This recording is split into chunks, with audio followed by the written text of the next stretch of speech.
I'm just trying to. Take your time, man. I'm here. Yeah, that's right. That's better.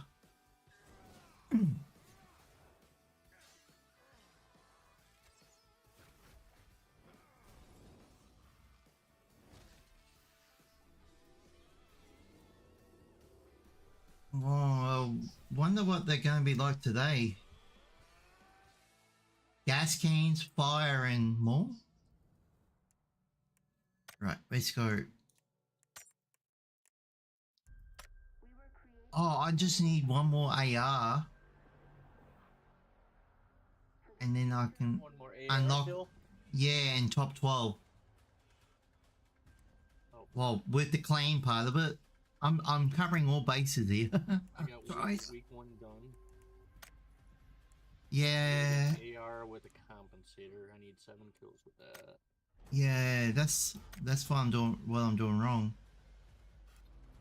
30 bandages. I've only used 4. I've still got 9 jumps out of the. I'm getting there on the weekly. Yeah. I just don't play. No.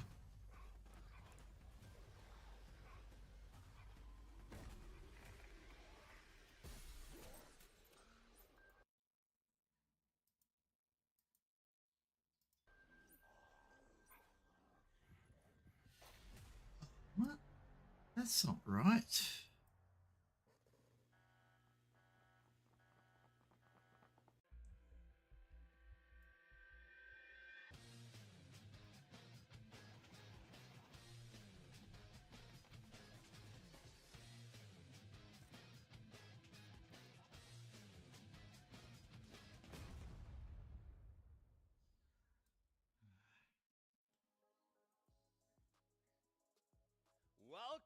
Welcome, my friends. It is time for PAS, the Last Chance Qualifier. My name's Toffees. I'm here to host, joined by these knuckleheads on my left, on my right. It's Gibson and Godspeed, the true G's of PUBG. Sorry about that, everyone. Action. Last week was group stages. It got a little squirrely, and now we're in the LCQ, which, Godspeed, I think is going to be a lot of fun. Yeah, LCQs are generally some of the most fun and also exciting points of any tournament just because of the stakes at hand. And so I think, especially with this lobby, there's definitely some hard-hitting teams still, and it should be a rippin', roaring good time. What are you most excited about in this lobby, Gibson? Oh, I want to see if Luna Galaxy can bounce back. Like the last weekend, Kami said they were. Yeah, Luna Galaxy, everyone. Performance did not say that, and this is a really good moment for them to try. I've got. Awesome. Yeah. All right, so we're going to run through all the teams that are up for grabs. We got the teams that got through top 8 have advanced to the grand finals. This is about the remaining 16 trying to stamp their way through. But before we do that, let's remind you guys of the format, how we got here, and everything goes along with it. Group stages, done and dusted. Top 8, like I said, boom, they're in the grand finals. Last chance, that's what we're here for the next 2 days. Last chance. What's it look like on stream like that? All right. Through 24, or for this weekend, we're talking 9 through 16. That's the end of your run. And as Toby said, I think it would look better in like boarded windows though. You know, like a proper. If you are a famous player and you don't make it through this, you're not playing. I'm a famous player of noob potato shooting. Stop pussyfooting around to make your plays. You got to go through. Point system. 1 point per kill, 10 points for first. It goes down from there. It's not rocket science, people. We've done this a million times, Gibson. All you want to do is 10 out of 10.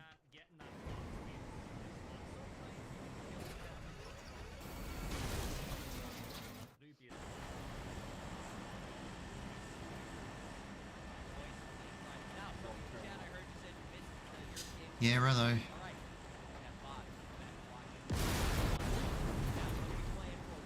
$50,000 worth of prize pool. Wow. That would pay my car up and holiday.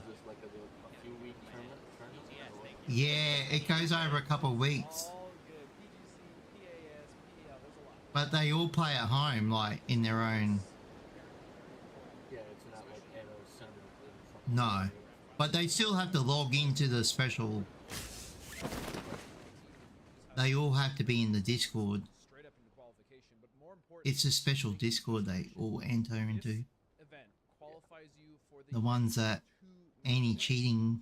right? And then Oh, it's a special name. I'm sure they all do it. Oh, here, buddy. There is nothing until about So if April of anything next shows year, up, and it's so bots. not qualifying here is Yeah. detrimental, not only to the rest of the year. Yeah, I but see that. Even mental health, because you have to sit out for a long time. No one wants to be I just want an AR with a compensator and then kill a lot of people. point distributions, however, Whatever on top of happens. this, Gibson, PAS3 was 300, EWC was 200 for first, so that scale up is kind of impactful for our teams who are on the chase. Yeah, it definitely is. It means that if the year didn't start the way you wanted to, the points distribution is so high for this final PAS of the year that there was still something to look forward for. Because if it was equal and you didn't do well at the start of the year, you're fighting a real uphill battle. Now it's game on. It is game on. There's not a lot of chances to earn after this. Falcons in first at 455. You can see it dropping down from there. But where you start to notice that differential, right there where the gas cans, Legacy are. Gas cans, Legacy. This event is going to matter big time for them, and more so, Godspeed, because some of these teams are still battling to get into the finals. Yeah, some of these teams like Fujitsu are still in the LCQ, and as is Legacy, Luna Galaxy, and so again, the opportunity. Imagine if Luna Galaxy makes it out of this. Imagine if they actually are able to qualify and get 400 more PGC points. That puts them in first place, and so yeah, this is a very important event. And as you said, it's time to road. These guys really I've got lots of G-Coin to give away today, so I hope people turn up. 6 and hopefully make It's it up to you. Absolutely. That's the goal. The goal of any pro player that you talk to at this level, money is nice, but it's really about being able to say, I am the best. I won this. You can go right back. I'm gonna to keep our some champion and spread it moment out. That last PGS that we did, when you talked to Batul, and he's like, yeah, winning this is cool, but what I really want is the championship, the world championship. That's what all these guys are grinding it out for. Now, let's talk about getting to the final. There's your top 8 on the left side. Here is who is fighting for survival. Gibson, give me one shoe-in. Give me a team that you're like, they're going to go through, no problem. I'm going to make it difficult for Godspeed. I'm going to go for Legacy. He's a Right king at now. the bottom of the leaderboard in 16th, but I guarantee you they'll be in the top 3 by the end of the weekend, if not top overall. Godspeed, do you concur? Whoa, no. I mean, Legacy should make it, right? I completely agree with Gibson. I don't know. Make it, but, They should. Yeah, It's just up to them. Hey, Han Solo, welcome back. friendly fire.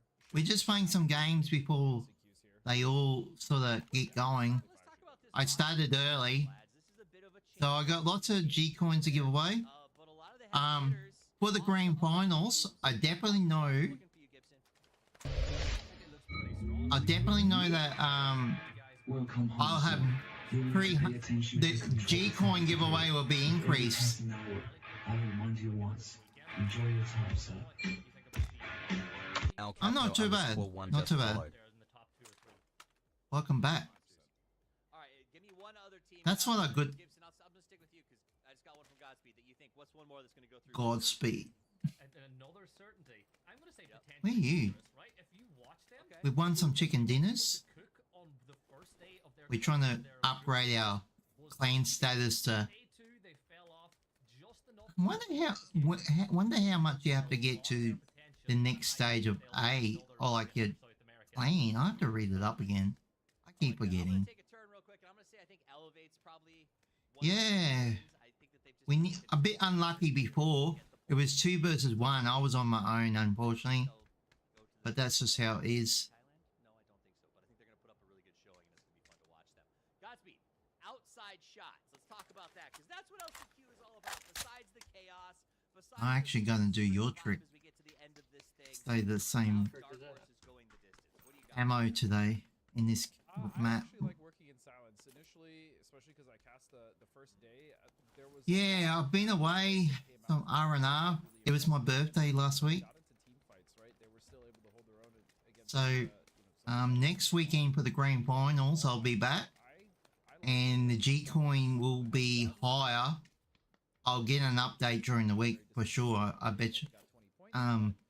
Thanks to Crafton and PUBG Esports. Yeah, thank you, Em. 20 points is a little less work. Welcome back. Really just not Records for people. Well, Oh, this is going to be. quietly sitting in the corner, but you can't do that because we're playing 6 matches today. We're starting Yeah, another year. Rondo There's been lots of gifted subs lately because it's wrap this thing up. subs at this back into the September for Twitch is really cheap. We need a vehicle again, eh? Yeah, I'm looking. I don't know where the spawns are. I've got one. I've got one. You got one? Yeah, From what I I'll drive by. especially after talking to a lot of the players, Thank you, thank you. do like Rondo. They like a lot of the terrain, a lot of the issues that you would normally run into in Rondo, like Who doesn't like Rondo? Destin gets me, eh? He's just so big. And everyone looks so small when I look at it. overall opinion of the map as far as Keep going, keep going, keep going. most of them really like it. All right, so I'm going to address something real quick because I do want to talk about another team that I think we all had on our list of guaranteed to advance out of this. That's PUBG 2. I can tell you guys right now. It'll be the same drill as last week, but I just have to figure it out with the codes, everyone. That's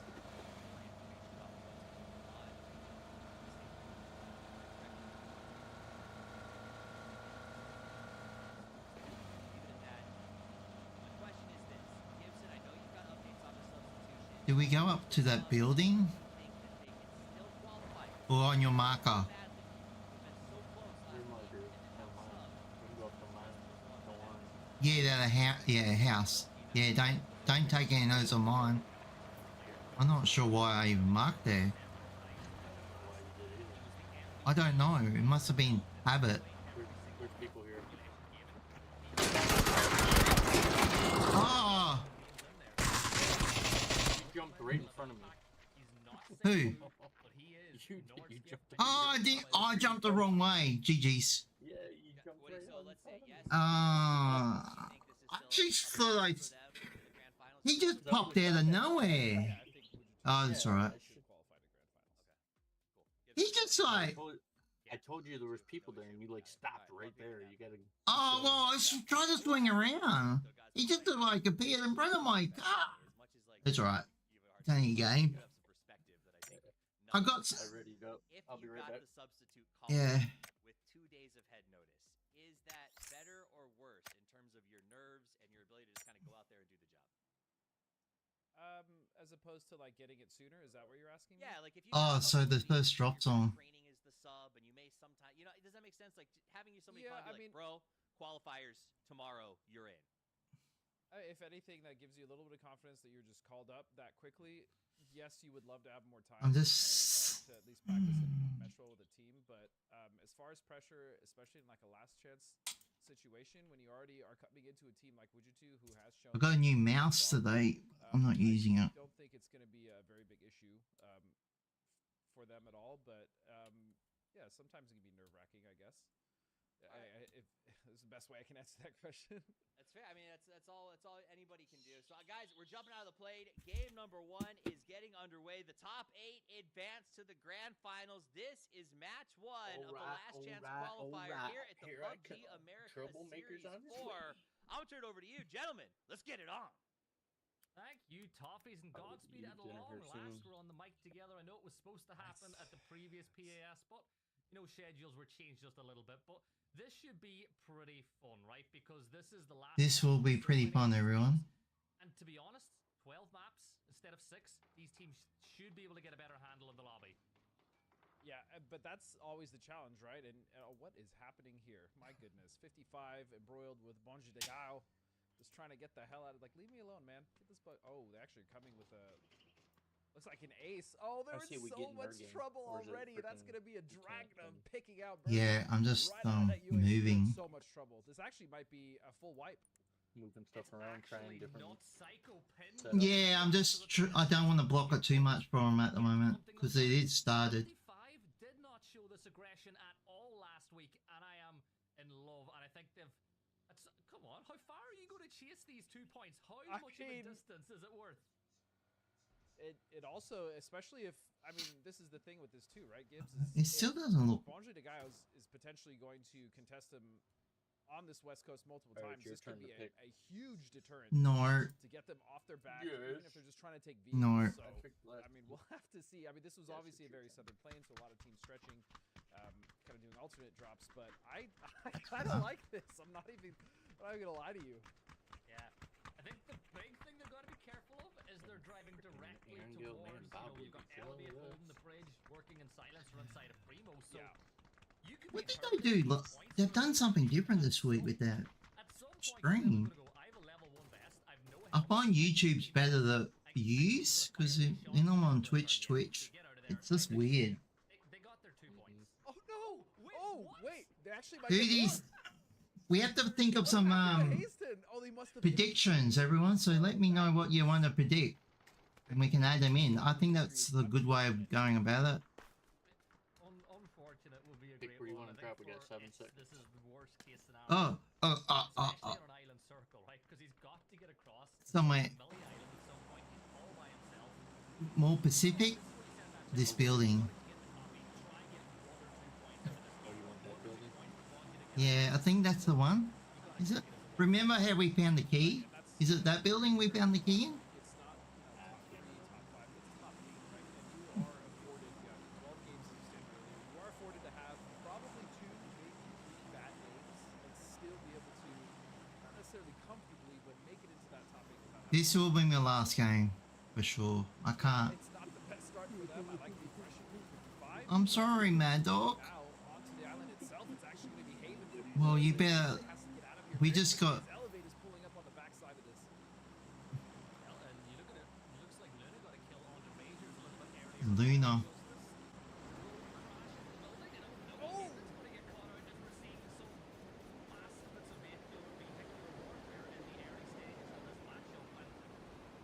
Thank you for the follow before.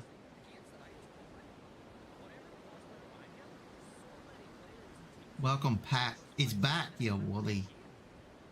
Yeah, It's written welcome, Pat. on the first day, Erangel always was kind of like the slower burn map, right? It's the map that everyone knows. It's the map that everyone's Yeah, comfortable with. more kills from not But me. especially with some of the circles, I mean, starting Millie base game 1, it's become a bloodbath. I can see the I've birds. definitely caught those games that you were working. I mean,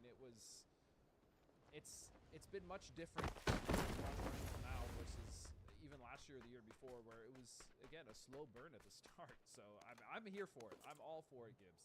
I mean, as a caster, especially one like me who's all play-by-play, just to get action in the early game, I love it to bits. But grand scale of things, right? It's a Millie circle to kick things off and elevate. So you've got a couple of teams who drop there who are going to be loving life. One of those teams is Orion. Not very good for them. They played as a 3 for most of the weekend last weekend. Oh yeah, because they unfortunately got hammered all the time, didn't they? Because you know, you get an early win, you get a bunch of points on the board, and you can carry that momentum into the rest of the weekend. Right, and I would agree with that assessment as well. Orion is a team that has been playing for a long time. They've had roster shuffles here and there.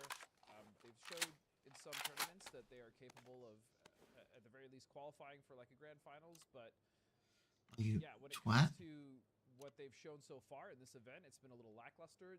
Right now, as you stated, they have a... Oh, that's a compensator by MSG. Especially with the Not circle, the especially AR. But they also have to be careful. I mean, the double-edged sword of getting center circle, whether it's Millie, whether it's SG. Yas, doesn't really matter, is what position you choose SG. and how you play off of that, especially SG. or even when you are getting shifts, right? One of the biggest issues when you have You know why? is you're not That- really able to soak up that many points because Because of that food stuff. quite frankly, Yeah. the food is not really coming to Yeah, that one I'm actually Back to the success always of tell the people not to last year, the year eat because they weren't active in the early game, right? You know, 15 minutes, 20 minutes Yeah, into the true. game, they'd have no kills. But come the end of the match, they'd get the chicken dinner, they'd get, you know, teams would be coming to them and they'd end up with, 7-8 kills. I want to So, compensate I'm not for my saying Orion are gonna do AR. that, but Well, we've got you can players do in it. As here. long as you can hold center circle and keep your calm, the points will come to you. Oh, my It's true. But Gears you how stated it right there, is Orion gears giving been that changing in here. also But I don't know. That's me. play That's more me, proactive. probably. I'm just, Oh, you already yeah, been you know here? what? I would love Yeah. for Orion to, surprise me, surprise us. And again, teams like Orion, they're so important, I think, to the ecosystem. Yes, they're not qualifying for international events, but the fact that, in previous years they were there every single night of the week, practicing every single night of the week. Teams like that ensure that games go ahead. And let's be real, they do have talented players. Like, I for one, I love watching Babbler play. Like, Babbler is one of the most Yeah. talented players to watch. Red Riders had his moments in the past as well.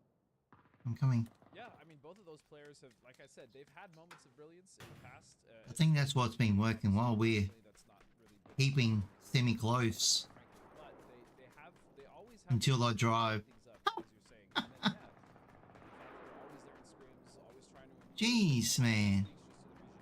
Oh, there's a drop right over there in 300 northwest. It looks like going into the water. Well, every time I pick up a pack, come back, they get that experience, and then you know these regional teams get to practice against them, and then eventually get to compete in regionals, and that again that levels up the whole scene, and that's what you like to see. As we see, you haven't seen a compensator for potentially AR. dangerous are going to be taking a nice little pickup, and that's a very fortunate. I'm going into the next building. Yeah, and I think that they're one of my teams that I think will make the top 8 based on their play. You know, maybe the only argument here is that they've called in this drop a little early. I like to see it a little bit later so that they arrive to the circle roughly the same time the blue does, and then you can adjust your drop spot accordingly. But I guess when there's a military circle and 15 other teams are basically in there already, you gotta get on your move. Most of the good ground's already been taken. Yeah, it's not a bad idea at all. Like you said, I like that actually point a lot. Is to it's the first phase. Blue really doesn't hurt. You can easily tank that. Just put on a pain and an energy drink. Blue phase doesn't hurt. For that circle to start to pop, but the other issue It does hurt. It just the first first zones. this early actually, which is also somewhat unusual, right? We usually have some outliers either on the West Bridge or East Bridge kind of waiting it out, but every single team besides PU has made it to the island. First game, LCQ weekend, there's no second chances, no second lives. You've got to qualify. Teams are going to be a little bit more proactive than what we're used to seeing. Getting ready for that next circle pop. I got compensator, bro. Middle of military base. They've got themselves a nice On my snipe, on my rifle, but just not. The last player live. Got to be very careful with his rotate, and it shifts. That's a harsh shift towards the west, and all of a sudden, you know what I mean? Friendly fire. Luna Galaxy, even up Sorry, I'm right on top of the map. When they do that split screen stuff, I can't predict what they're gonna do. Yeah, that was a disgusting west shift, and it was very fortunate for the teams you mentioned. The Outlaws, Friendly Fire is very happy right now in new compound, but they also have to be careful with that split. Might have to consolidate at some point if they start to get crashed, because there's a lot of teams that got displaced. Oh, I can't find anything. I'm going to the next building. You know, Wujutsu coming in, they're going to be a little safer on the south side, but yeah, that was a brutal shift, and I'm also going into this one. For my might get caught in Millie Base proper. Oh, I did that yesterday or the other day. Sure to do exclamation mark map in chat to bring up the map stream. That's the end of it's in the first game. Bonji to Gaio fall, but yeah, get the map stream up if you have a second screen available to keep an eye on the movements of all these teams. I know for one, I love keeping an eye on what's going on, and Rats will get themselves an opening knock onto potentially dangerous. But you look at the position. I might do that, everyone. I might get that map stream up and split the screen. Just after this game, I'm gonna try to do that. Someone's been in here because there's a dead box here. Yeah, it was probably. They should be able to recover this. Yes, they're actually going to pick him up and then make it back to the compound, and they're just going to be kind of tentatively sharing that with Luna just across to the west side. Hey, Beast. So this is actually a nice pickup. I wasn't sure if Bistro. he was going to get flushed out, but Bistro. yeah, good on How you going? I like that play, and especially at this Welcome back. point, right, Gibbs? If you have the opportunity to get a player up, it's last chance. Do you want me to have the map up as well? Go for the play, and it worked out. Just let me know because I can do it. I just thought of it again. They're the type of team that are just going to have fun in like the earlier rounds, because you know if they don't qualify, they know It'll just take a little bit to sort out, but the 4 players on this team can hang with every other team inside this. Oh, yeah. I've no doubt about that. I want to see them maybe focus a bit more on their macro play, because if they do, if they were a more macro focused team with the skill they have, they'd 100% qualify to this lobby every day of the week. Like, they're that talented, And I think just keeping everybody up and keeping the Spoon scouting like he's going to do is a good decision for them. Yeah, we could even just talk about that roster right now as it is. I hope he's all going well and had a good week. Just tons and tons of not only just regional experience, but also been in internationals. You have Balefrost as well. Plenty of international experience, and then just Spoon, who's just always been a solid player. So Man, what is the go with compensators? Not even be here. I'm getting upset now. In this lobby, I firmly believe that they should qualify out of this as well. There's a lot of skill, there's a lot of knowledge, experience on that team. Finish should be able to lead them through, but now moving over, Sortito actually starting to rotate into a pretty dangerous area here, and they're going to be Just let me know about predictions, what you want to predict it, and I can add it in. Oh, the guy out here. Where? There's a guy right by you. Themselves locked in. Right. This is a total lock for them. Yes, they're going to smoke it He's out. right But here. as we get our next zone shift, I'm sorry, it right goes south. Elevates to. Okay. Oh yeah, I see him. I got a nap one. I think they'll be able to. I think it's one of these teams that are going The other to guy's rotate right are down there, probably gonna have to frickin', run into each other. They're gonna have to deal with some pressure from the north. 55 will probably be safe for now, so I got him. somewhat protected, but keeping this He's got a split past the suppressor. next shift, even if they're both in, is probably Not a compensator though. I think they'll be alright. Working in silence, if you're wondering what that's. Yeah, they'll do for the time being. I can see the muzzle breaks, but I never see the Orion compensators somehow anymore. getting themselves into this grandma's house on the corner of military base and keeping everybody alive, which is a very important thing for them too. They've got themselves a car, I believe now. Elevate getting themselves a P90 in the hands of Where do you wanna Justice go? too, which could have a huge impact I know. on the rest of this game. We have to find the vehicle and cross the bridge, I reckon. Vehicle just been disabled Yeah. and he's out in the open and smokes. Yeah, he lost the Oh, la, la, la, la. tires. He's definitely lost two, so Justice now kind of excited going for that crate. And good on Gump to immediately realize, even if I don't get the knock here, if I can just take out that UAZ, I mean, he's going to be not necessarily dead to rights, but they're going to have to go for a play, maybe get a knock here, and here comes the RB. He's going to be fine. Come on. Get him out of there. Are they going for tires? Nope, they're going for the knock. He finds one. Nope, he's out. Takes 3 to 5 business days for those SKS shots to get there, so I think he'll be okay. But what about company, man, right? Mr. Worldwide, he's coached teams in Europe, he's coached teams So if in America, he's filled in as a sub 1920 admirably plenty of times in the past.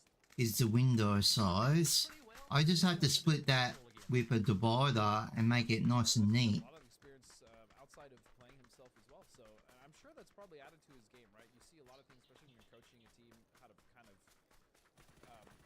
not only just help a team fix mistakes. But Oh, look at them go! Players, and Robert is going to go down. Tris Mutt now getting involved, but Varys is going to find the trade. Yeah, Oh, Mug is out. He gets body blocked by his own teammate. Eventually, he does go down on the edge. But that's alright, though. I don't know. He comes and goes. will get smoked out, or He's been lurking while I was playing, and then he realised that is there on the opposite side? he did message me. 2 points on the board from Mutt so He might come back. This is a pretty important battle on the edge. Oh, and Jesse just comes and goes. Eastern side. It's all about hoovering up points. Yep. They're not all I told him, next circle safely. because he likes westerns like my dad. Yeah, I know. There's another drop. That's 2 drops in like. Which gives them the option, and at least now for Elevate, they'll be able to rotate on the south side in that compound as we shift, and it's going to be Laucha going down, and Sortito. Yeah, I don't know if that. Some doors have been open all the time though. Southeast side, Gibson. Yeah, it's getting really busy down there, and Donkey Destroyers, they've kind of made their way in. They've lost 2, making their way in from the north. Now we see We gotta run. I hope there's vehicles here. Cowboy, exciting players to come through the ranks in NA in the last calendar year. I think he's a great addition. Wuju too. I feel like we did. Is it right in front of you? He was It's- over on the hill And to the look at left. the way they're using the smoke cover to get really aggressive and push right up on top of Mutt. I do like this, but if Mutt have utility, they also have to be careful because those smokes are prime targets for nades or any type of utility. Even if it's on nades, if someone kind of fly out from Wuju side's. But yeah, the way they're approaching this fight right, is as smart as you can You get, getting? especially in a situation where they know I got Mud him is at so that's going to be a good game. Half HP, and here comes the push. So far, so good for Wuju2. Oh, clever from Mog, stepping up into the smoke being thrown by Wuju2 to buy a little Yeah. bit of space. Blue, Mog, you need to Oh, vehicle. You go late, it's going to chunk. You're out in the open, cowboy. Oh, no. I see there's a lot of Oceania players on right now. Now you turn your attention to FCZ further off inside the circle, but great aggression from Wuju2, knowing they need to clear this battle because, oh, that's a good nade. That's a really good Oh, nade. righto, yeah. Hey, no exit. How you going? I'm just playing my last game before I actually switch over properly. There's a team in here. Is that a vehicle? FCZ doing the best that he can. Nordskip's team will find him, but working in silence now with an opportunity to close the door there on the east side. Oh, I do see a team. Where? Right. At the bridge? Alright. You got him? Working in silence, Yeah. which was kind of what I feared about this fight taking Oh, so long. You're hang on. inviting pressure Moving here? Come on. from other teams that need to push into the Yeah. and I feel You be like right. You be boy. I'm just boosting up. they're going to get another 2 points on the board. I'll run out of meds. Snake's got to be really careful. Yeah, Snake's got to be careful indeed. Yeah, it's only just started, yeah. But this is, again, something that I was really impressed with working in silence. Instead of rushing to the circle, instead of trying to just take something center, sending it, they took their time. They stalked the team that was in front of them. Let's go. They waited for them to get in the fight, and then they realized that they had some time to pounce. And then they started to put the pressure on when Wuju2 had the Oh! So this is something they did consistently. I don't know. It's my... I haven't done that for a while. Sorry. And me, got you. Whoa. Just keep going, keep going, keep going. They're on the...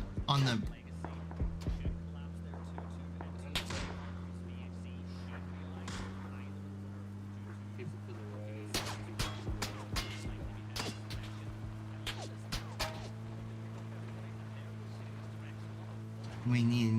We got 100 fuel, so... You know, I wouldn't go too far. Hit the red zone. Yeah, I know.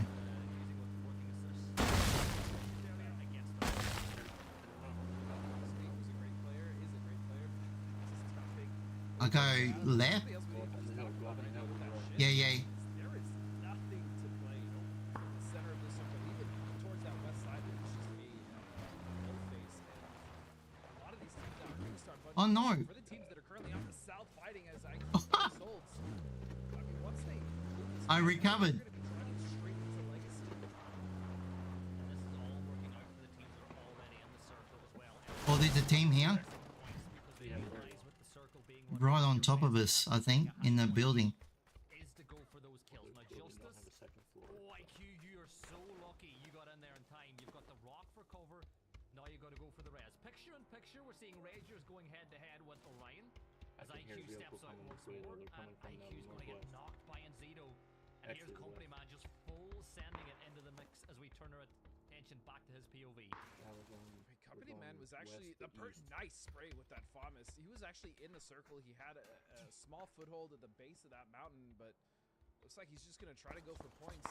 Maybe he just goes back, tries to survive, get some placement points out Sorry? of this one, but that Where's was this team you said was a there? very gutsy play. I thought it was in there. He's going to go back to the spot he had, which Because there's a vehicle right beside the door. trying to reconsolidate towards his position, but was not able. I'm just guessing though. I haven't really visually seen them, but you don't know with this mob. Friendly Right. Fire and the Outlaws all bunched together on this hill now by the doghouses. Michael from Friendly Fire will draw first blood, but he gets knocked back in quick order. Shin Oh, there's no boost. pick him up, get him in behind a little bit more cover, and go for Yes. the res again, allowing 55 to turn their attention Oh, towards thank the you. Outlaws. And look at that, Psycho is going to get knocked pretty quickly. This is an opportunity as well. Why that res is going out for Shinboy to try to third party. Shinboy. So far, done a good job of holding this position at the top of the hill. They have to work with, but it's not much. Grab the south. 1 HP for Nick. It's Gibble now, the only healthy member, trying to step up and just cause a little bit of a delay. But look at the way 55 pushed this. It's been very smart from them. And this is the 55 that we usually see in the last two maps of the day. Usually that's when they up their aggression. Look at the They are chasing look at the them. zone. 5 kills and that's a good shift for these teams fighting. Should we on the wait and just It's a see? really good shift because it'll allow them to continue the fight for now. And realistically, who's going to push them? Maybe Luna, because everyone else is more Luna? focused on what's going on the Luna's inside of the pushing? circle. Yeah, Luna probably the best team poised to actually take advantage of this fight, and as you can see, they're actually going for that right now. So I really like that call from Luna. But yeah, as far as the south side, Legacy is going to have to hold that house. We see Gizarian against Orion as well as PD, so potentially dangerous. Oh, look at that. The fight ahead of them, but look at this friendly fire recovered now in the grandmas, starting to look for those kills and try to maybe take over this position for now and then take the fight to 55. But as I reckon there'll be a team in that one. hot off the heels on this one. Yeah, Outlaws, they're holding the angle on the So we need to get onto that, get in behind that building. You reckon? Where those players are, you can see the flames will get the knock onto one. Gibble gonna have to med on first and then go for the res. Now, will the flames take down Nick? Yes, they Or will. should we have to go back around? Left alive on this top. I get the vehicle, you reckon? Like the Or thing we is, walking in? friendly fire, they're not going to sleep on this. They know they've still got one more player to clear. They're going to do it as quick as possible. I think their best bet's to play the trade game. Send Yeah, we Michael just up as a gotta keep an eye sacrificial on lamb. our Never east mind, here, Michael wins make this sure one. no one sneaks You up got to on do us. that right. Yeah. Send one player up as a sacrificial lamb. Yeah. Get the other guy to trade it out. Yeah, especially those difficult to push positions, you just kind of have to go for it, especially for the trades. But look at this. Hazel now finds another knock. It's just down to Theros. He's trying to get that res on Slabby. That is Ramrock's got a res, but no, he's gonna Greg get off. Dorn. Oh, going back. Go on, You're a Hazel. Go frickin' for the guy. swing. Go for the swing. Big Someone plays. shoot Oh, me. he gets hit by the drop shot by Theros. Yeah. You want? I'll grab the vehicle, eh? They've got enough time to get back up to a 3. You've still got to contend with Legacy. I don't think they're There's a getting across vehicle that right here. road unless they've got Oh another yeah, I'll get ours. Well, all this Full is of going on, fuel we've got ourselves a and bit sturdier. up here on the northwest because you've still fired got up. 55, you've still got friendly fire, and friendly fire turning their attention to Luna. This could be a Oh yeah, I have to do that too.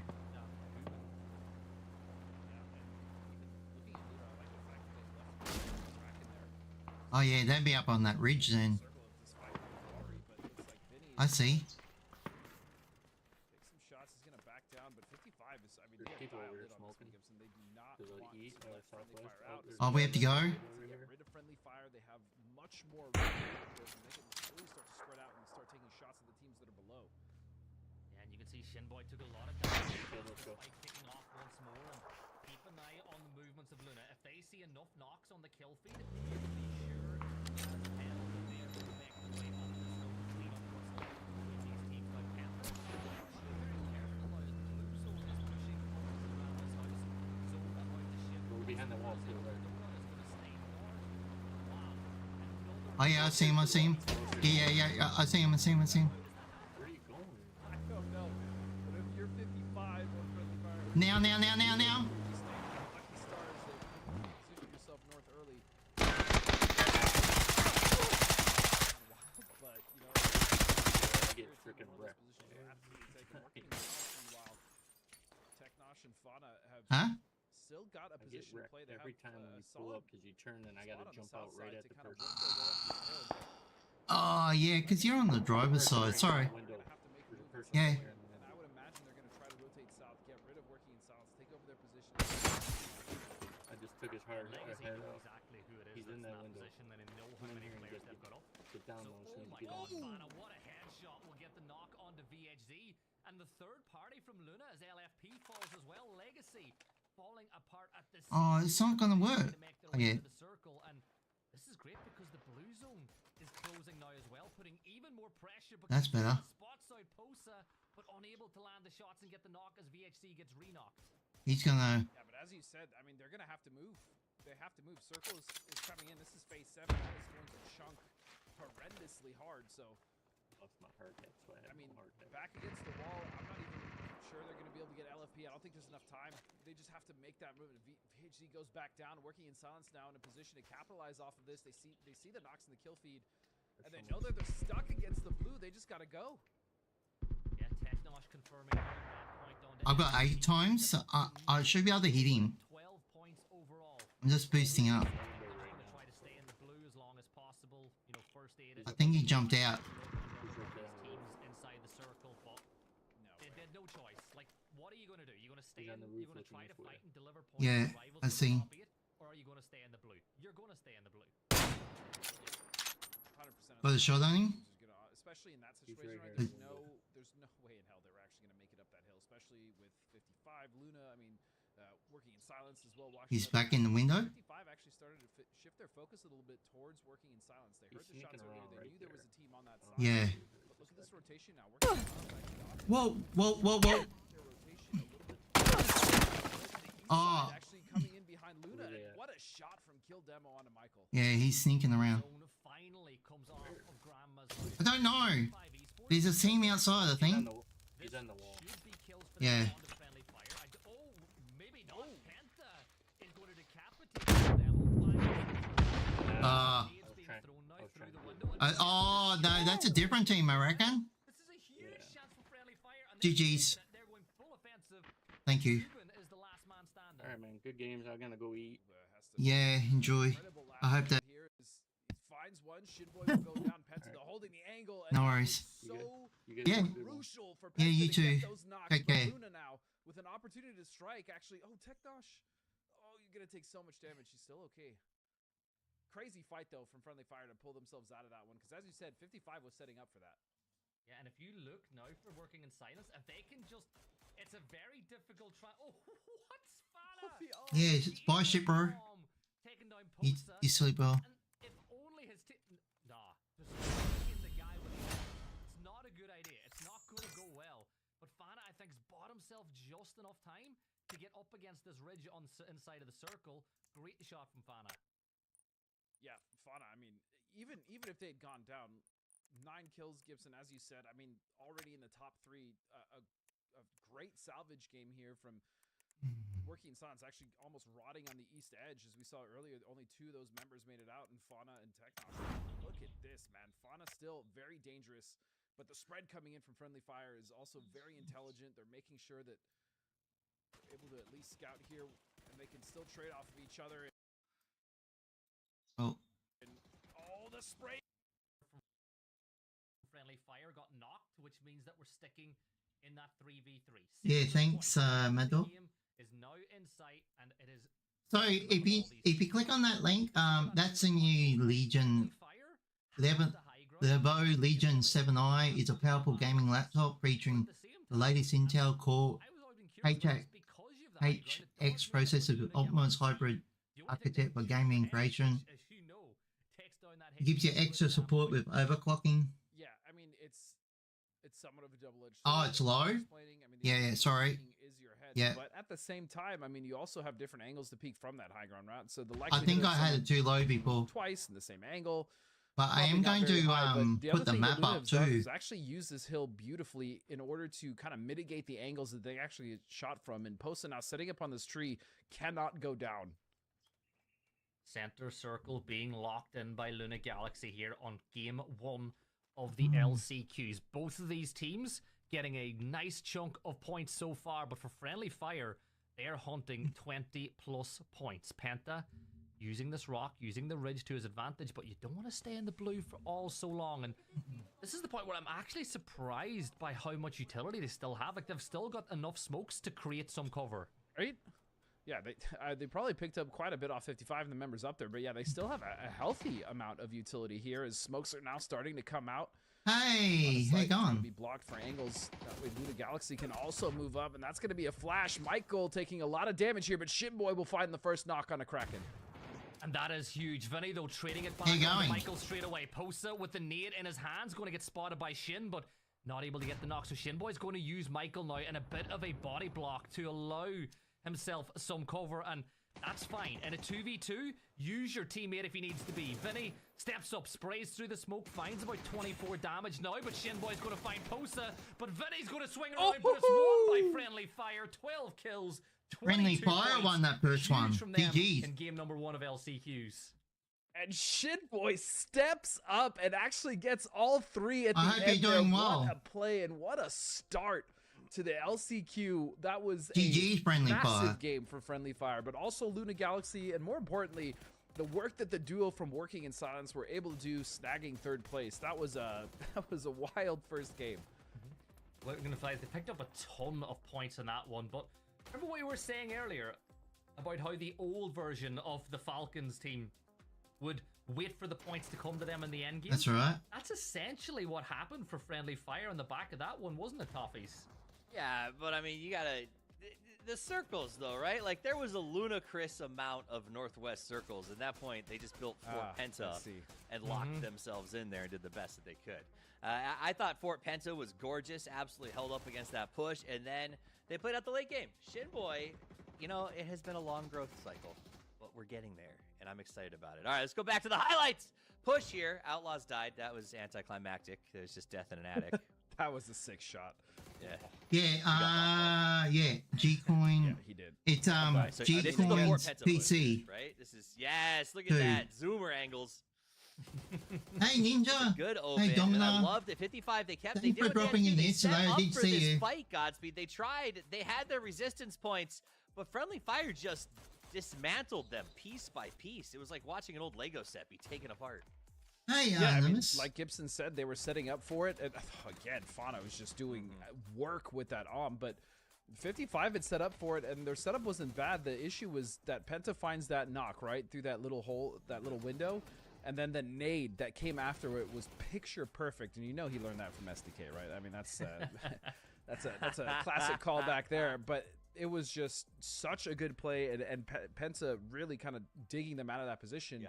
But then Shinboy, man, just coming in super clutch. Friendly Fire starts the first it was putt an of the day. excellent page to be written in the Friendly Fire book as they come away Do with you a want me very to show you the big map as win. well And I think beside that's it? Because really I just have to relevant make given something because up it's to make it LCQ. work. I don't expect them not to advance, like they're that good of a team. That said, I expect things to get a little wild and woolly here in the last couple of games, maybe all day tomorrow. Al So winning Capone, how early you is going? probably a good thing. Hey, Han Oh, Solo. 100%. Welcome back. Start as you mean to go on. A lot of times when you see one of the stronger teams in a lobby get that chicken dinner in game number one, it just settles their nerves so much going into the rest of the weekend. And let's be real, Friendly Fire shouldn't be in LCQs in the first place when you look at the roster they have. So they should get themselves out of it pretty quick. Welcome Let's in, talk first about time this chatter. roster. So they got the win. You can see the match results. That's also the overall scoreboard. Surprise, it's the first game. But I do want to talk about Friendly Fire because this is a new roster. For lack of a better word, the old roster, I don't want to say gutted, but maybe they were eviscerated. They were cut open for the parts that people wanted and left behind. Sorry, I just realized I don't really want to chat. This group together. Penta, I think, really strong member of the team. Shinboy, historically Godspeed, has been around. He's had LAN experience, but never has really found the team that he works with. And Michael obviously brought over from Europe, playing very well right now. What's your take on this roster as it stands, Godspeed?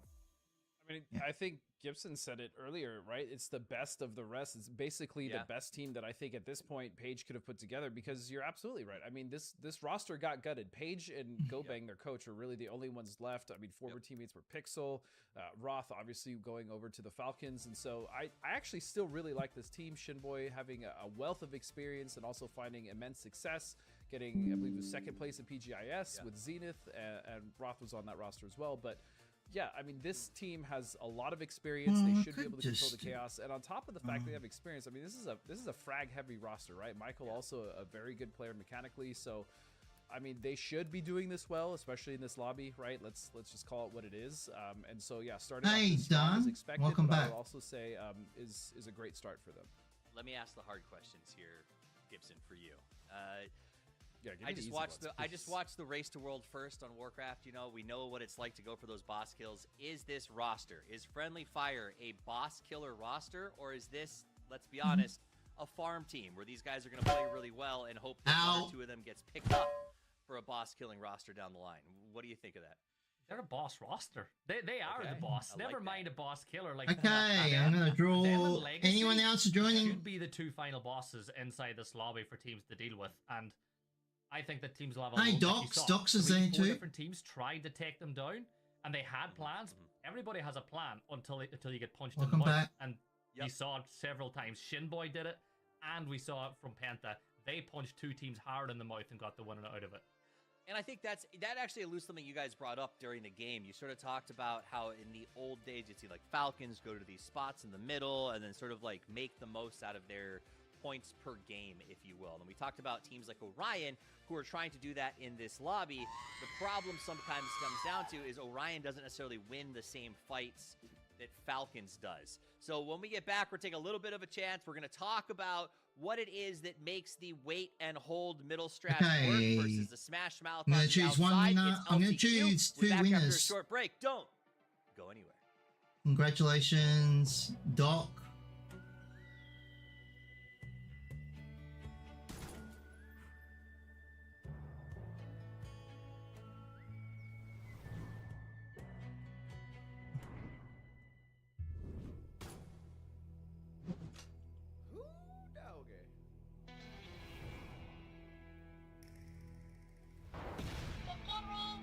Chicken wing,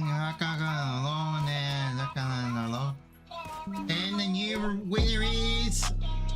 Oh no, he's not allowed the winner. He's a mod. Xander, there you go. Congratulations. Howdy, partner. You can share it with your friends.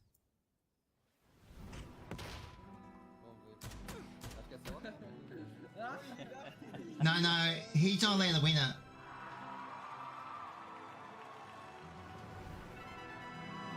You won, Alexander. I haven't changed the settings. There you go. There's the two winners. Thank you for joining. And they'll be the same.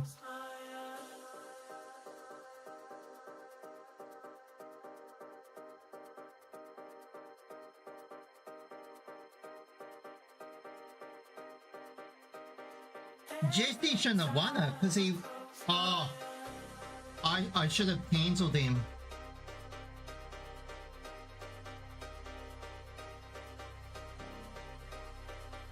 You're welcome. No, he doesn't play PUBG. He just... he doesn't play. You're right, dog. I am trying to...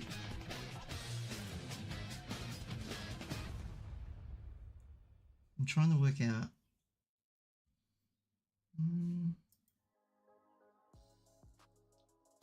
Welcome back.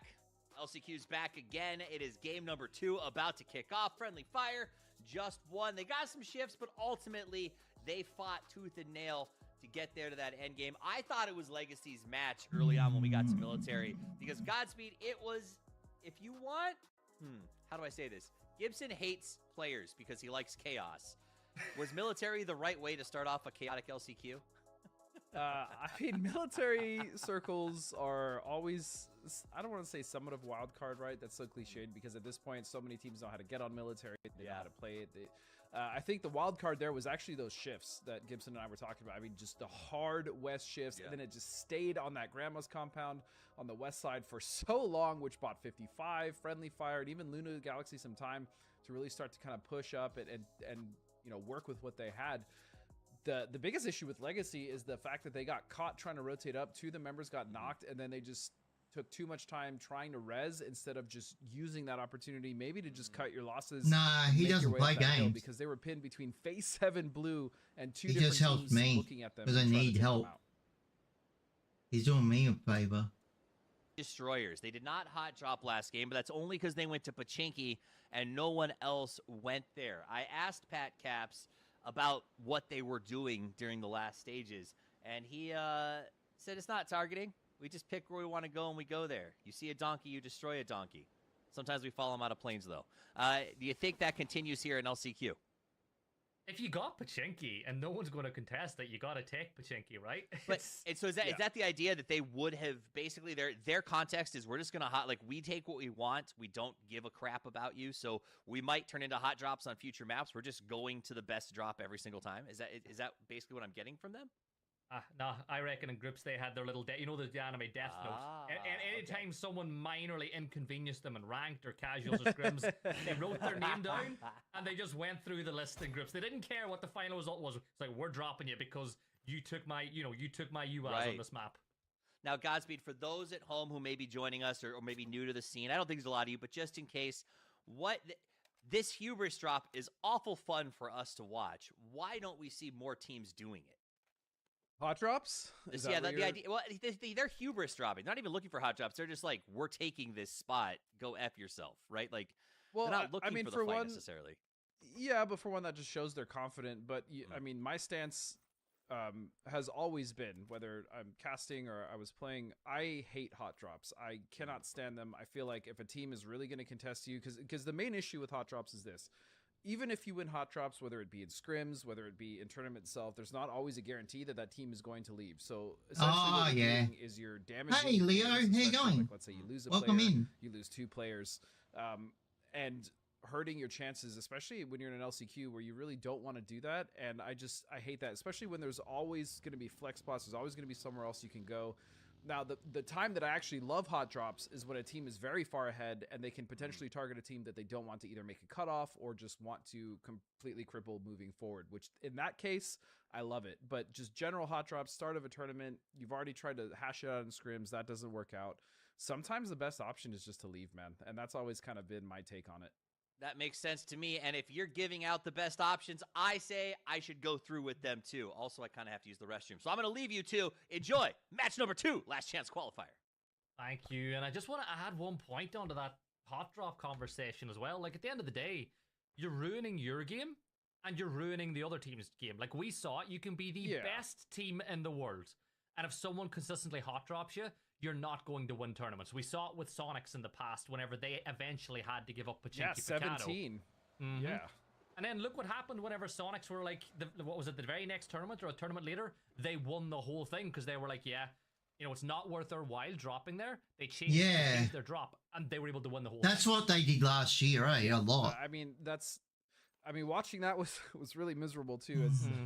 As a fan of the Sonics, but I mean, 17 was just dominant when they were hot dropping, and that pretty much ruined the whole event for them. And so I've always subscribed to the fact that there's enough room, there's enough to loot around, and then also you diversify your macro, right, and your knowledge of like rotations. You pick new spots, new set points to rotate into, scout from, and so yeah, hot drops, unless, like I said, if you're ahead and you have the headroom to do it, and you're targeting a specific team for a specific reason, like whether it's causing a strong team to not qualify or just making sure that they can't catch up to you in points, beautiful, love it, do it all day. But in situations like this, I've just never been a fan.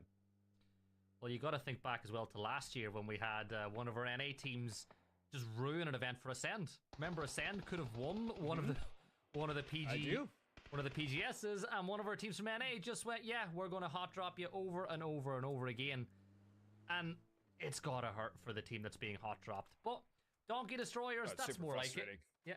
Donkey Destroyers getting involved in a fight in the first 4 minutes. That's my Donkey Destroyers. That's what I came here to see.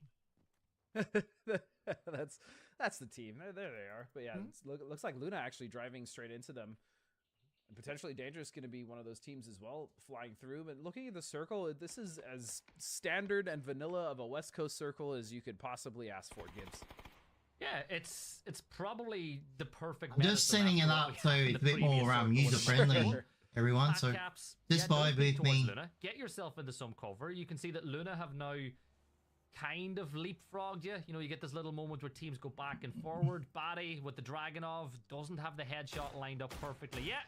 Turns his attention to Posa, and that's got to be close. There's no way that was far off hitting the head. That probably whizzed right past his head, and they decided to just kind of back off here. But again, the Donkey Destroyers you know and love, they're finding some aggression here. Now, I know they're not going to chase them out, but they're at least going to let them know that this ain't free, and we are the Destroyers. So they're going to go right back to Pachinki. But you know what's really crazy, right? This is where you know the teams that drop on Pachinki against the ones that don't. Because any other team, you know, be it Sonics, be it 17, any team international that drops here, at this point, 4.5 to 6 minutes in, they're already in Gatka. They're already on, you know, the hills north of Ruins. You can just tell the teams don't drop here as often as others. Don't quite have that same timing on the rotates. Yeah, and that's a good point, right? A team that's been, like you said, like Sonics or any of these other teams that take Pachinki, I mean, they've been looting there for years, literal years now. And so they have the timings. They know where they want to be in certain circles. Sometimes they do hang around if they feel like they want to wait for rotation or just see what circle does. But yeah, you're right in that point, is that there's I don't want to say unfamiliarity because these players know Pachinki, right? But it's the timings. The timings really do matter, especially when you're looting the center of the map. I mean, that's the biggest benefit to looting the center of the map, whether it's Miramar or Picado on Miramar or, you know, Pachinki here on Erangel. And that's a point that I want to touch on because obviously you've tons of experience, but when I came into casting, one of my big things was talking to pro players about how they look at lobbies and rotations. And when you get to the grand finals, when you get to international events, teams kind of told me that they focus, they look at the circle, they look at maybe the 5 or 6 teams that drop in, within a couple of kilometers of them. And they basically watch all the VODs to see how this team moves, where they move. So in their head, they know, well, we're seeing a little peek by Theros, but end of the point was, they have a map in their head of knowing where the teams around them are going to go. So they know how quickly they need to get from point A to point B. Yeah. And that also just goes down to, and it's pretty much what we did as well, right? Wherever we drop, we knew that there was, okay, this team drops here, or for instance, at MPL, we knew that United and Simplicity sometimes would drop around us, and so we started to get a hold of their timings, but more importantly, like their set rotations, right? Because sometimes you can cut those rotations off, sometimes you can beat them. Sometimes if you're late, you're like, okay, this rotation is probably not great for us because this team will probably already move. And that type of awareness and map knowledge is really also what helps garner these big point games, because you are really starting to understand not necessarily what's happening on the whole map, but your side of the map. You are bored. He's all going. Remember, sorry, if you want to keep an eye on the I'm map, doing something for you all. For yourself, !map in chat. And also been told you can catch all the, if you don't have access to another Twitch channel, you can also go to the PUBG Esports website to get access to the map stream as well, to see where all these teams are going. We're seeing potentially dangerous, what I like to call it is they're like beating their chest, they're just barking. They're not trying to get knocks here, they're just making noise so that other teams know that the spot is taken. Yeah, a lot of peacocking going on, and you'll see some of that from the other teams as well. 55 trying to. I just have to do something bigger than they really are, especially with the.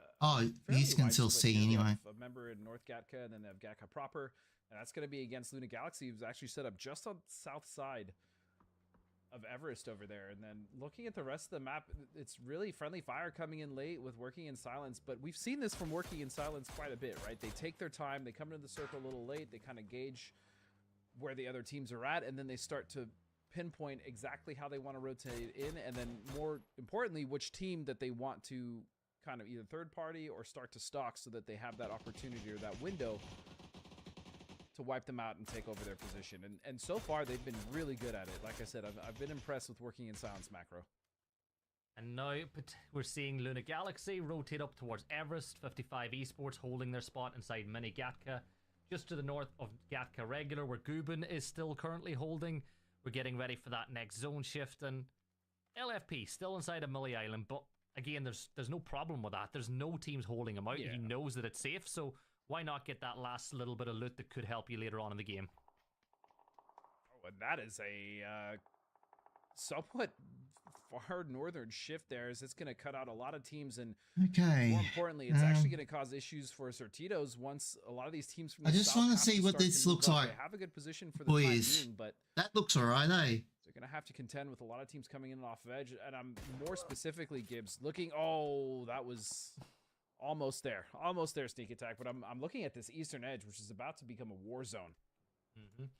Chopsticks all the way down to where you see Elevate by Dog Hill, Llama Hill, Cat Hill, but potentially dangerous. They've got friendly fire rotating. An empty click of the gun for Theros will buy a little bit more time for friendly fire to turn tail, but you're going towards 55, and Gubin will get the knock on the Shinboy. Now Michael isn't going to pick up his teammate. They're going to keep on moving, but that's only for the fact that they won in the last map. That could have been a very big loss early on for friendly fire, and they're not in safe yet. Are you still in the Discord with me? the knock onto Michael, and the other two players rotating in, their HP ain't looking great either. No, it's not. Page was down to 1 pixel, no pun intended. That nade? Oh, does Nick get out in time? He does. Mud actually crashing now. The Outlaws here. And the big thing with that rotation for friendly fire is the problem is they came in so late, they came in blind. Is that a better look, Mad Dog? Yeah, and that's the timings that we spoke about. Now Nick in a very rough spot, caught between a rock and a hard place, as the utility dump will come in from Mutz, who played a lot more aggressive in the previous map than we saw over last weekend. 4 kills through 1 map. No placement points just yet, but this should be a 5th. Nick can't even get 1 off the back of it. Mutt will pick up their 5th kill, and even more importantly, clear out the first one of these buildings. I can actually move as myself well as T Plants is able to find that knock with great across cover here. from the side. And all in all, this is Yeah. going perfectly to Now we plan got here it for all PUBG. smart cookies. Yeah, and you stated it. They needed to be more aggressive now as we look at Sortito Varas getting shot from a distance, trying to hold off the push here, coming in from Rats, but the Spoon will find him and flush him immediately, and a second member will fall due to the molly from Finna. The Spoon, my kind of guy. Suppressed M4. I'm about that life. I'm about Look at that that. life. Is that what you know want, what? everyone? The Spoon's got himself a hell of a fan club as well, and I'm in it. I love watching the Spoon play. Hey, he's a great player. I will say, though, I don't think that suppressor is necessarily the choice that he wanted to make. I think it was made out of necessity. Sure. Who knows? Sure. Who knows? Maybe he is. Yeah, sure. Maybe he is a silencer enjoyer. Look, if it works, it works. You know, at the end of the day, Yeah. I don't really think that the concept of suppressor on an AR is a great one inside of PUBG, because if you're close enough to spray the AR, you're close enough to hear the suppressor anyway. Yeah. Does Sounds everyone cool, like though, so that there's always setup? that benefit, right? Is that You better see the for you? Outlaws now With the taking map and what the... little advantage position they have. I mean, they're in a good position, but with only 2 members and with Mutt, you know, keeping their tabs on that team, there is a potential danger there, especially when you have Working in Silence now making their way to the south side of the circle, just to the east side. It looks like Company Man and Elevate, but the rest of Elevate has actually gone right behind Legacy on Llama Hill.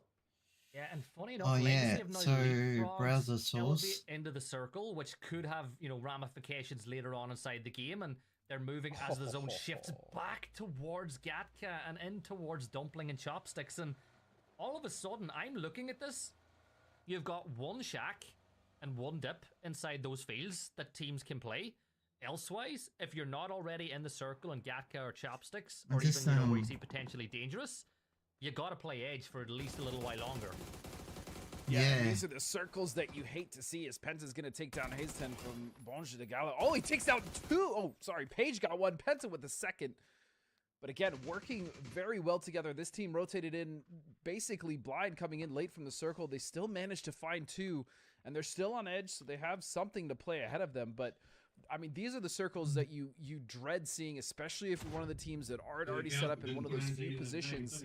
The open know, field because endings it are wasn't always ready moving to then. play. Is Cowboy now coming up? Can he find? He wasn't, does. Bonge de Gallo falls. I know, but Didn't that's even not get my to problem, shoot is that it? Panzer. That's great from Wuju too. Another kill on the board as they clear They out got this the position. fire The in, friendly eh? Fire starting to push this way. Page, if he can get this nade through the window, this would be Yeah, I know, unbelievable. You they can see jumped- it soar they through must the have air, but done that nowhere first into near the... close enough. Cowboy caught in No, the did you open, get but a list the covering other fire. day?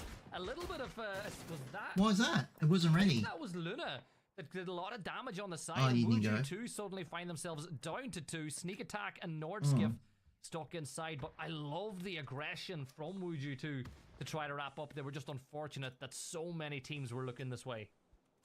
Yeah, I also like the aggression, but they I haven't had to even have got- known, I right, haven't that they were even gonna be checked my teams that Yahoo had an angle email on to that, see if I got specifically a Luna, and reply. even it was Donkey Destroyers actually that had the angle, so 2 of them get ripped up now. The Sneak Attack and Nordskiff have to hold this from a full 4-man coming in. Oh, Donkey Destroyers, the one team you don't want to be pushing you because they have no pause button. They have no brakes. It's all accelerator. They take down Nordskiff. Sneak's the last player standing. Now, you look, Sneak's not going to get those reses. I don't see, you know, even with smokes, I don't see any way they can get their way back. And Donkey Destroyers may just turn their attention to this compound next. And it's what we expected. All these teams battling on the edge of the circle because really, that's all there is to play. Yeah, and meanwhile, server's like, oh look, free points. I'll take those. Thank you very much.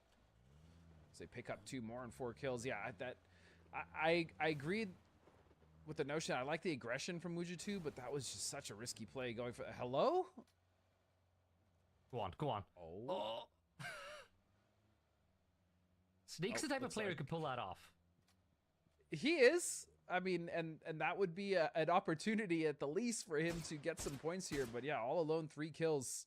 He's just going to try to play for placement as much as he can. Meanwhile, Sortito actually find another point. Still 2 members alive. So they also I mean, I was gonna say they also might be able to find something to play here, but I mean, this circle shift is brutal, and now we're truly in those field endings, Gibbs. Well, Rats are probably going to get crashed. Like, Luna are going to look at this and go, they have nowhere to go. Gatka is likely the same from Ragers. You can see working in silence. They're crashing into potentially dangerous now because they see no other opportunity to get into the circle. And at the end of the day, if I'm on the edge, you might just want to sit there a bit longer. Let these crashes happen and then be the third team to push. Now, working in silence, they've got themselves inside this compound. But the question is, do potentially dangerous push? And the answer is yes. They've got the 2 knocks, and Slabby is straight on that W key. Slabby now with an opportunity, a 1v2. I mean, the rest of potentially dangerous actually opting to stay in there. I know that he wants to get these points in the flush, but it's dangerous going for that cross. Their arrows will fall to Dude, FCZ so far in this LCQ has been on fire. Mud as a whole, this is so much better than how they played over the course of the previous weekend. And I feel like they've just done a massive favor to working in silence. Now, the blue zone will be thrown. Fana should get Souls back on his feet, but Slabby's getting knocked by the Outlaws, who are just a little further south than Dumpling. Here's that Ragers crash onto 55 that I thought was going to happen. HR will be the first to fall. Mince has now gone down as well. 55 holding their ground. But you gotta clean this up quickly. Don't take any casualties. Oh, there you go. Yeah. Where, yeah. 55? Where was this last weekend as well? Yeah, I don't know. This is clinical. And even in the last game, they had set up a nice trap. If it wasn't for those 2 massive knocks coming from Penta, I mean, they are playing really well so far. And that was as quick as you like. I mean, in and out. They got rid of that team. Now they have full control of Gatka and all 4 members still alive. Meanwhile, Elevate fighting for their lives as Emp now trying to hold the line against Orion. And Orion pushing for these points as well. They're on 3. Amps will get sprayed down. Hazel confirms out his kill as well. As Orion playing as a 4, maybe that was the key all along. Having the extra player in the server certainly helps as they move up to 5 points on the day so far. Legacy trying to weave their way into the zone in and around Donkey Destroyers, Luna Galaxy. Rats keeping an eye on what's going on as well. This is rough though. This is so rough for all these teams, and I think Legacy, they've realized that points, getting kills, is their best chance of a high-scoring game now. Yeah, but I mean, even for Legacy in that last game, as Cerberus just flattens Pat Caps, Legacy just seems to be in these almost chasing circles in these difficult positions. Now, grant you, the circles have been fairly difficult to play with Wild, but finally finding a foothold here of some sort as they're starting to dispatch the rest of the Donkey Destroyers. But man, they are still in a rough spot. And Fana was able to find that kill as well as working in silence from a long ways away, picking up more points. Here come Rats floating this way down as well. They've read the kill feed. They know what's going on as Luna Galaxy will get eliminated, and now they turn their attention to Elevate. IQ will get one, the Spoon gets the other, down. Talking about the Spoon, fall. holy. Oh, I'm telling you, this guy's not...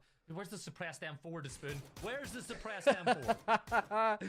He did let you down after all, so it looks like he found a better option for the front of his AR, and that M4 is no longer suppressed. But even for Rats, they have a compound that's still somewhat in here, and they're actually looking for an opportunity to hold out 55, who now have to rotate in. Now, there are, mind you, some mounds and some dips and variants in the terrain there, enough for them to maybe LOS, but the north side is free for them for now. But I'm also looking at potentially dangerous to look for an angle or any sort of cutoff to that rotation coming from 55 in the north.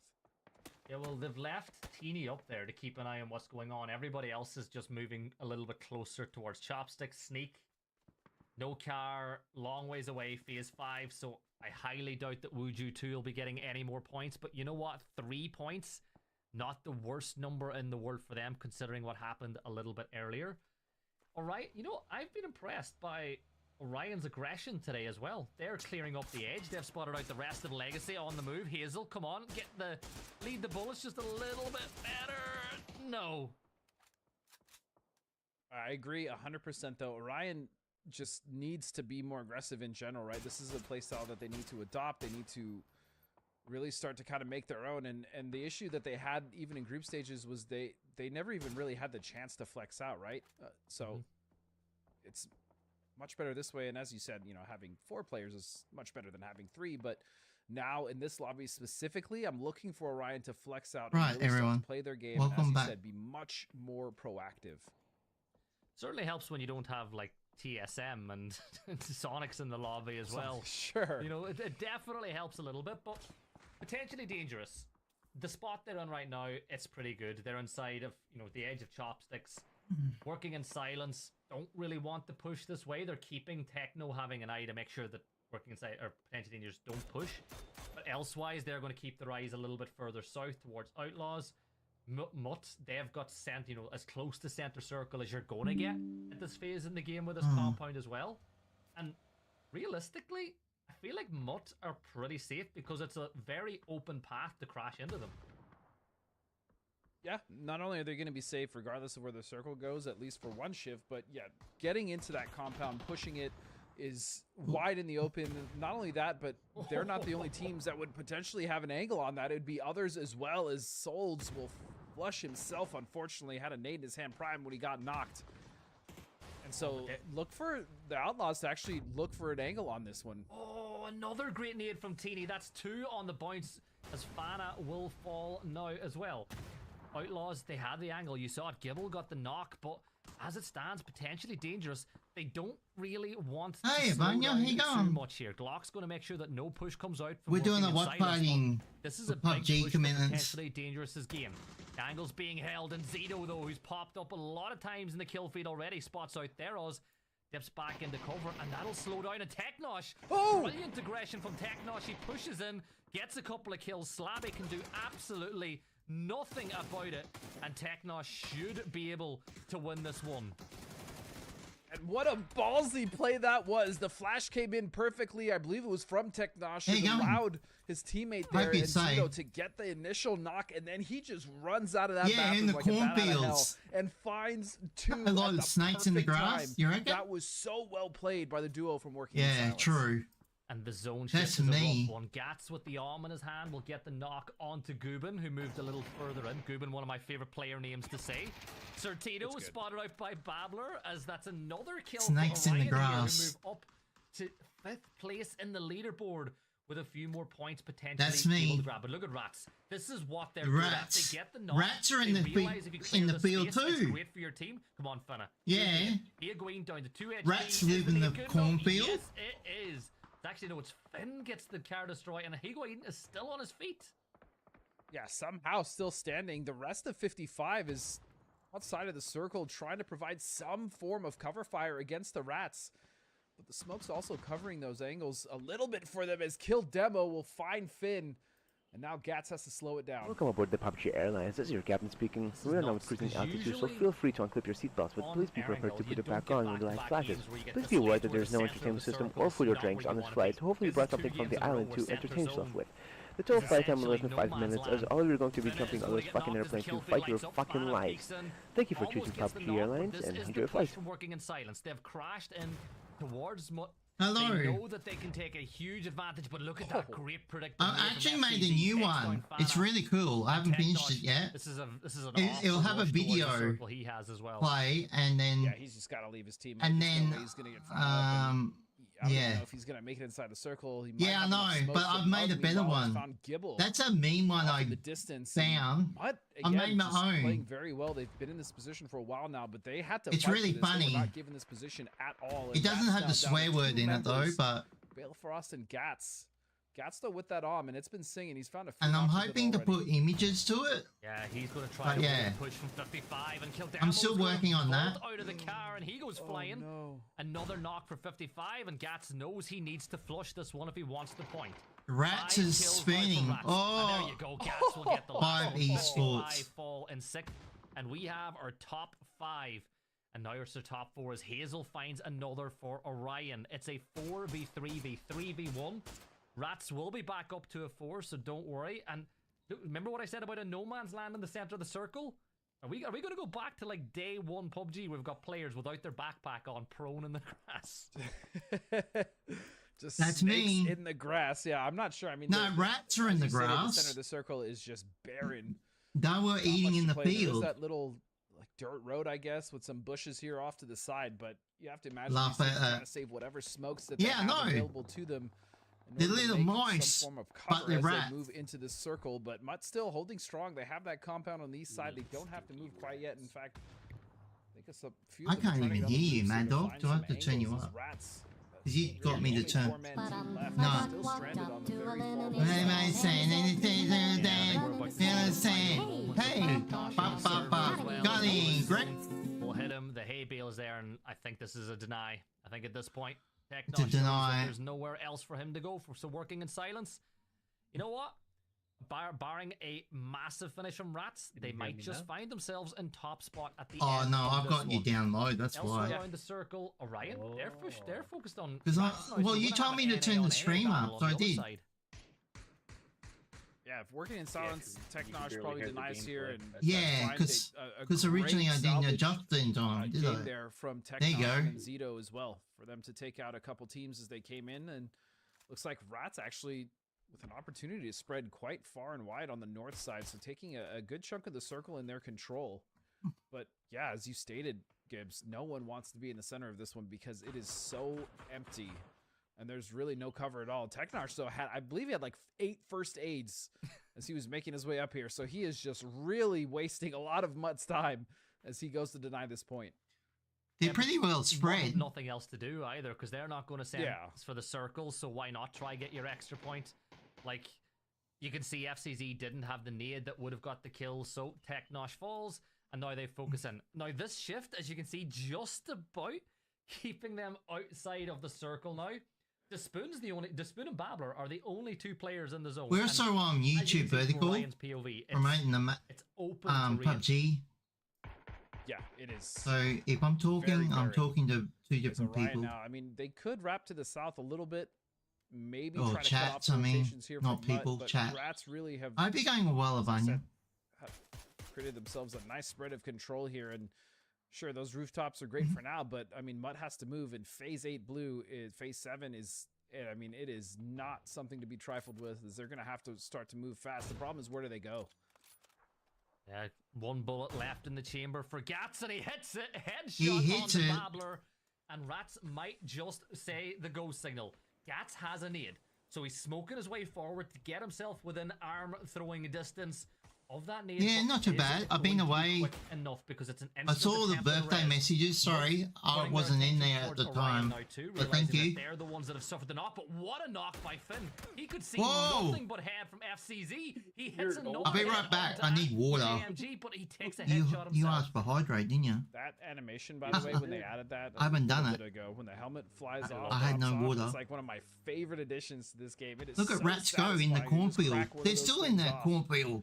This Rats now trying to take even more control of the circle, but Oh, they have to one's be careful knocked, now. As though. Orion now have opted to actually back. He's even got the camo get a on. knock.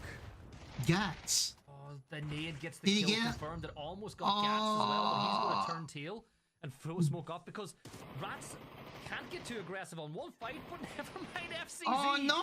Straight down Trisk is going for the flank now towards Finna, who's got Rats to be have careful. but undone any themselves one of here. these teams could take the win.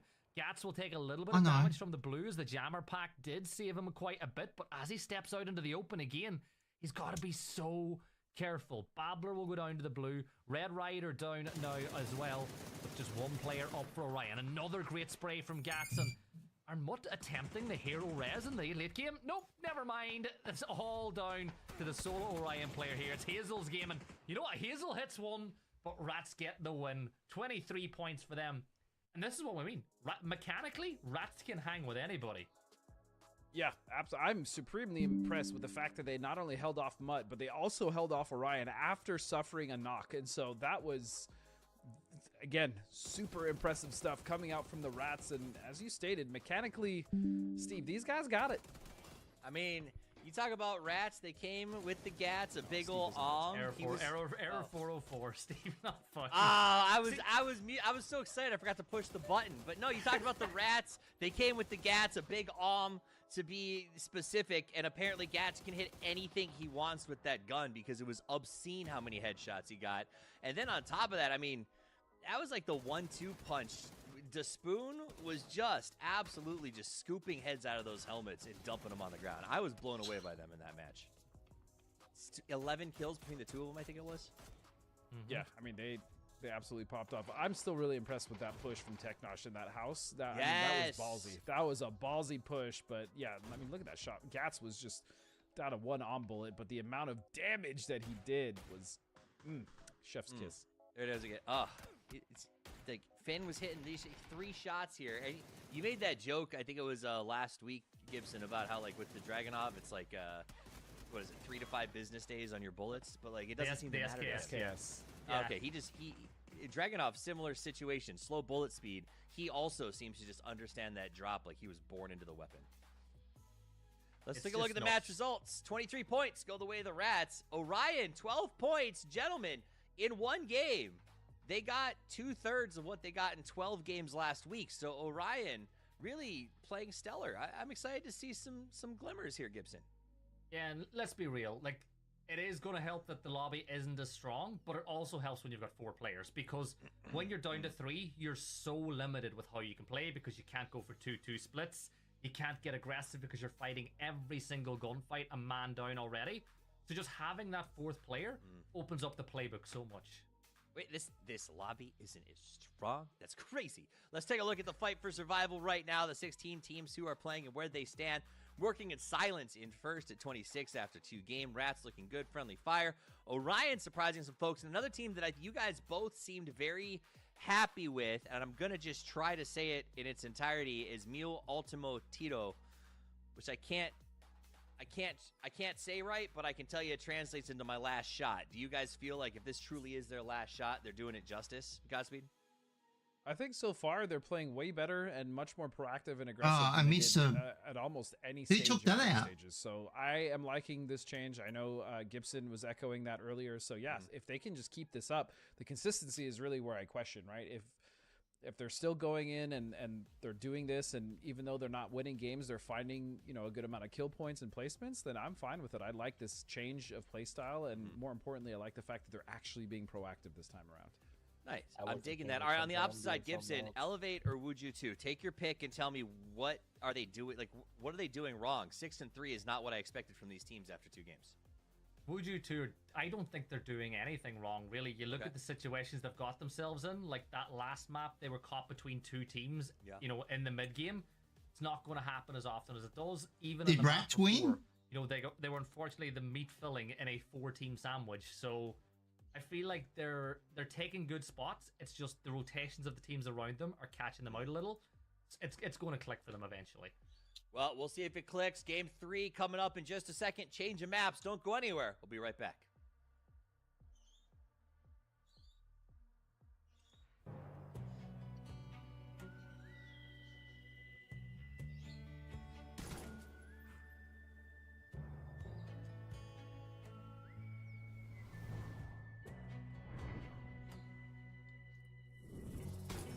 Round 1. Howdy, ma'am. Oh, Panzer.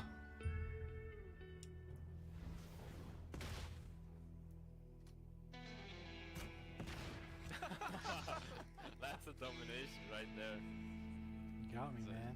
Easily smart. You didn't even click. You didn't even press it.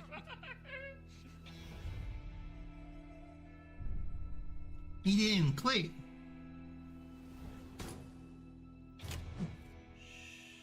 I'm gonna do hey Shaggy.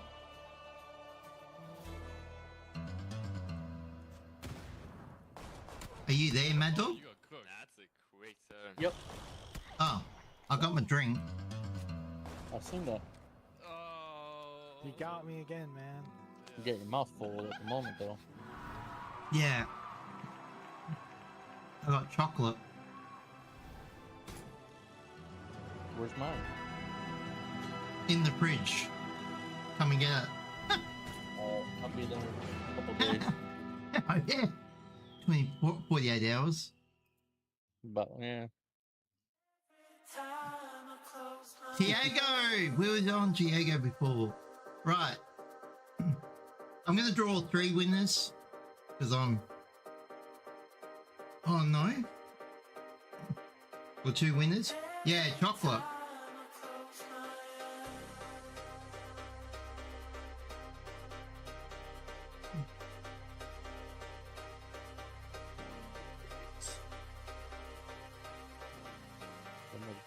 look good, man. Yeah, I'm on my way.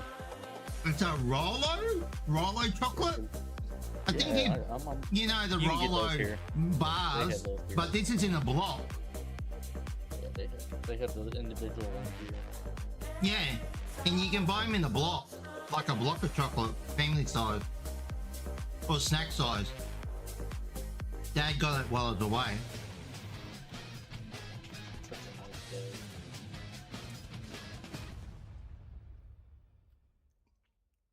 Yeah, I got till next weekend as well with this. The finals are all different. Game 2 is done, and it's time for us to head into game number 3. We're Okay, I'm gonna choose the winners. Tego, and we're gonna get the action switched up just First a little time bit. We'll see if chatter, the Donkey Al Destroyers end Capone. up getting in fights with everybody Congratulations. this time around, and we'll see if teams like Friendly Fire crisp up those rotations just a little bit. But if the first circle was different from the second circle, they were polar opposites, right, guys? We had one all the way in the military, one right in the middle. But Gibson brought this up. Both of them, when it came to the final circle, had Jack All for our players to play with. This is old school, which is my style of PUBG. Taking off your backpack, dressing in a yellow outfit, and crawling through the bushes is my jam. But I don't feel like the players, this is their dream come true. Definitely not. Both of those circles Just that we check the talked whisper. about during the game were Use the barren code and straight quite away. challenging to play. Even that last circle, I think You're by welcome. shift 4 Gibbs, it was like already. And the most of next winner space is that teams wanted to occupy Han was Solo. pretty much just taken, and then the center was Solo. just completely empty. And so that Gatkin field is not as bad as something we see closer to like Thank the you. Western Yeah. Bridge, where those fields are. The South I know- Pacific fields are somewhat. We're flat. just Those are helping the ones out. that vary We're just helping the out. elevations, so there was some form of cover, but yeah, both circles not ideal to play. PUBG Esports after partners if they like to help out But, you know, and that's a promote the wrinkle. game. Now it's time And to change up the sometimes maps. There are 12 games to play, and I think with the exception of I maybe missed Wuxi out in 2, most of May, the so teams that we I expected play to as sort well of in pull stream, points but out of those that's early all right. games have done so. And honestly, you gotta last You're minute sub welcome. in Gibson. I expect Wuju 2 to maybe take a Enjoy. little while to get their feet under them. You're in welcome. This weekend. Yeah, and if we're already we're at the If he's halfway doing a point of the night, clean I or feel looking like for a new game clean, 1 I've was got much clean. better for them. They've just Yeah. been There's unlucky no with pressure, rotations. I no think they will be commitment, fine as the no night goes on. stress, Just hope that this circle goes well for them in a little no bit. fuss. Now, the last thing I want Plain. to talk about before I go, Godspeed, you brought up working in silence again because we watched. I'm that working fight, and in it was just- silence. honestly, And you must Teknosh, be able to Fana, run and Mad Zito, Dog the over. way that they played No, that map, especially with how don't tell him that. honestly the deck was stacked against them for so long, was really, Seems to really be the clean. theme. Does this feel like an evolution of the team? Is this what you saw from them last week? Yeah, this is a continuation really of what they were Perfect. able to kind of do in the last week to find obviously some success. Now, granted, they didn't qualify, which is why they're here. But overall, again, the way that their macro works, Overall. the way that it almost reminds me of the way, kind of that Falcons or. Yeah. or Do you like this LGOs setup back in the now day with would the play, where map they in it? really took their time getting in a circle. If they weren't center, they would stalk a team and then pick the right window to strike. And so far, I've again just been super impressed with I them. thought you got the like this bed, team. Mad I really Dog. like the way that they take their fights too, man, especially it's when they're only down 8 to a o'clock. duo like they were. Oh, with that's Zito right. and That's Teknosh why in that you last you game. want I me mean, to they're play all still the a threat, and time. they're still dangerous, It's a and they good work time to well off play. of each other in those team Yeah, fights it's in the perfect micro time to play situation. right So now for me. I just really like this team. They were my, you asked me what team I thought was Yeah. maybe I'll have to get on like it. a wild I card can't pick get or on something, too but I early. think I'll see working how in it goes silence, tomorrow, but they're looking no, I good, man, and they can't. should qualify. So I think got they really should errands to do qualify. with Dad. Like I take him out. My Donkey Destroyers getting Then I involved come in these back. fights in the early stages, and this is where I was curious as to what they would do, because this is a team taking the Sonics drops. When I spoke to Sonics about this map in particular, What? they said it's as simple as this. Docs. You drop in terminal. If there's What a team were on they the road north doing? of you, you go The up to the donkeys. northeast and you take that second bridge. If What there's were not a they team to the doing north of then? you go directly to the deliberately bridge. do Donkey that? Destroyers, they just went for the kills because that's how they play. It has, and I mean, and there's nothing wrong with this if it's the case, but it feels very much like some guys who've been playing a lot of pubs and really just enjoy playing. We're like, let's go out for LCQ or for qualifiers, which honestly I wish we had more teams do. Come out and just be like, hey, it's time to play some group stages. And that, obviously this roster is incredibly strong when you talk about paper and experience, Godspeed. It just, I mean, to me, they feel a little out of practice. Yeah, I mean, don't forget Pat's retired like 2 or 3 times. I don't remember exactly how many times I gave he's up retired making and come memes after back, the but third time, so no, it's been a while. And I love Pat. He was probably one of the players I was closest to back in the day, so I know Pat well. But yeah, so it could just be that, you know, and there's always going to be teams like that with an opportunity, especially players who still somewhat play the game and play pubs. They're always going to have that inherent skill to come back and you know, maybe make a surprise qualification. But at this point, also, I feel like the main factor here is that Donkey Destroyers just feel comfortable in this lobby, right? It's not as stacked. They have room to work with. They know that they can kind of bully some of the teams here, and so I think that's really just been the case for them. They're just going out there, bully around, have a good time. Well, I'm going to leave you guys to have a good time. Teams are crossing the river. The circle is on the north. It's match 3. It's Tego. It's the LCQ. It's Godspeed and Gibson. And this is the thing. I really hope the zone shifts south because I am an agent of chaos, and it would just be crazy if all these teams that jump the gun and go north suddenly have to turn tail and make their way back. But you spoke about, you know, Pat Caps in particular and the aggression. Do you remember how aggressive the old Spicy Fish roster was when you had Pat Caps, Uncivil, Silers was on the team as well? Like, yeah, that was that team was a menace as well. I mean, if you want another throwback, I remember all the way back when he was on God Squad, right? Like, which was like a bolter's paradise. I mean, some of the best bolters came from that team, and so yeah, I mean, especially Spicy Fish with, as you said, Uncivil on that team as well. A lot of experience. They were super aggressive, and I remember their very first event. I mean, they started off hot. They were the talk of the town. So a lot of experience, a lot of aggression, especially coming from this roster. You also have like Tumas on that roster, and yeah, it's a fun roster to watch, and I hope they qualify. I can't see why they wouldn't, even though, you know, they're currently sitting in 9th place with 8 points, but hey, they still have a good amount of games to go. Yeah, and you know, the top 3 teams are all in the 20s as well, which certainly helps when it's not one team sponging up a lot of the points. You've got you know, like 2 or 3 getting a lot, which keeps everybody else that little bit closer.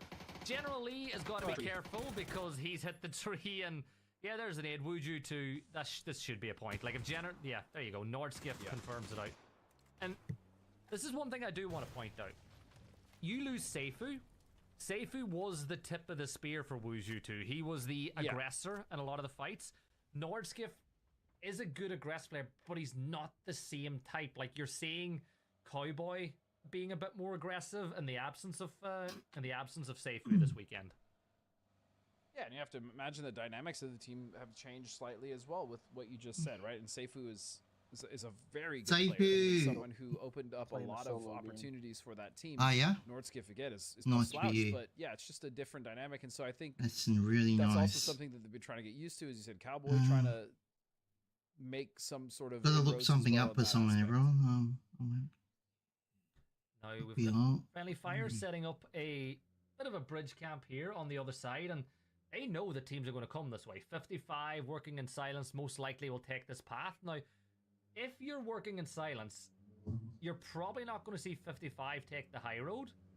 But I like the fact that Friendly Fire have got the 2-2 split, 2 above, 2 below. So they're going to put damage into any team that comes across. Yeah, and that's, I mean, that's probably the best way to camp these bridges, right? Because there are options as far as how you get across. But even just looking at this, Kill Demo. He's got to be careful here. He's just going to abandon that UAZ completely, and here come Friendly Fire. They realize they have someone on the ropes, and Michael will find the knock. Michael, one of my favorite players from Europe. Honestly, I love the guy. He subbed in for VP recently in a tournament, and they didn't miss a beat. They did not miss a beat at all, and I love... Oh, this is so bad for 55. Oh, Psycho no! turns around, and he's got Zeno working in silence looking this way as well. Where do you go? This is so unfortunate. Gooban will find one. It doesn't matter. Can you imagine just getting closed off of the back? Back up, boys. Back up. No, go forward. Go forward. Oh, that was where, like, their only way of getting out of that was to hop over the bridge, and even then you're not getting that. So they were doomed. The minute that they stopped on the bridge, they were doomed. You can't even fault them for that either. That is the timing on working songs coming in the back and then just getting camped. That's just one of those games where you're like, you know what? GG, go next. I mean, it is what it is. I don't know what the Portuguese or Spanish for these some swear words are, but I bet you they were saying them at that point. Cerberus dancing around the smoke in a 1v1 with Curry at the minute. He will step inside. Donkey Destroyers trying to get themselves across that bridge as things stand, but as you can see, the smoke ain't dissipating anytime soon. Hasten from Bonje de Gallo will find Pat Caps, which was not on the script for this gunfight at all, and Gibble confirms out Pat Caps, so Donkey Destroyers losing numbers here in the early game. Yeah, this is kind of the problem when you have a team that is so aggressive, right? With Donkey Destroyers trying to take these fights. Sometimes they can get away from you. As Cerberus now half health. Tumas really the only healthy one, and he's not even in this fight. If you really look, he's actually holding an angle, trying to be an anchor point for Donkey Destroyers, and now Cerberus is just stranded all on his own, and good on the Outlaws to turn this fight around in their favor. As you said, this was not in the script. Oh, and Outlaws, they want to clean this up quickly too. Cerberus will step up though. I think he's realized that aggression is the key.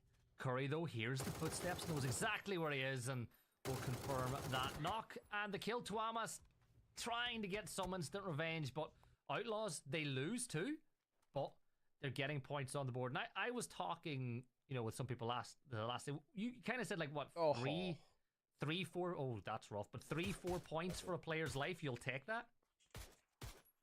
Yeah, I mean, if you're wiping a team and you lose one, you'll take those 4 points for the one all day. In a perfect world, you won't lose anyone, but yeah, I think that's worth it. If you wipe a full team, you only lose one. 4 points for one all day. 3, questionable.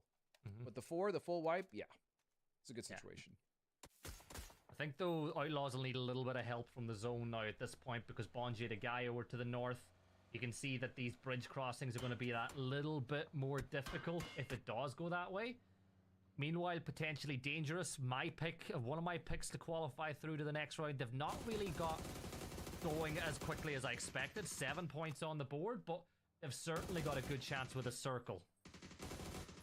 Yeah, they have a good chance with the circle, but they need to kind of touch down here and figure out where they want to play, because they're on the side of this hill, this mountain, I should say, and they're still circling and they're still trying to rotate around Luna Galaxy, and they're actually just going to go for a crash right below them in Yongchan. So they will find something for the time being, and they can work with this, but look at Mutt right on their heels.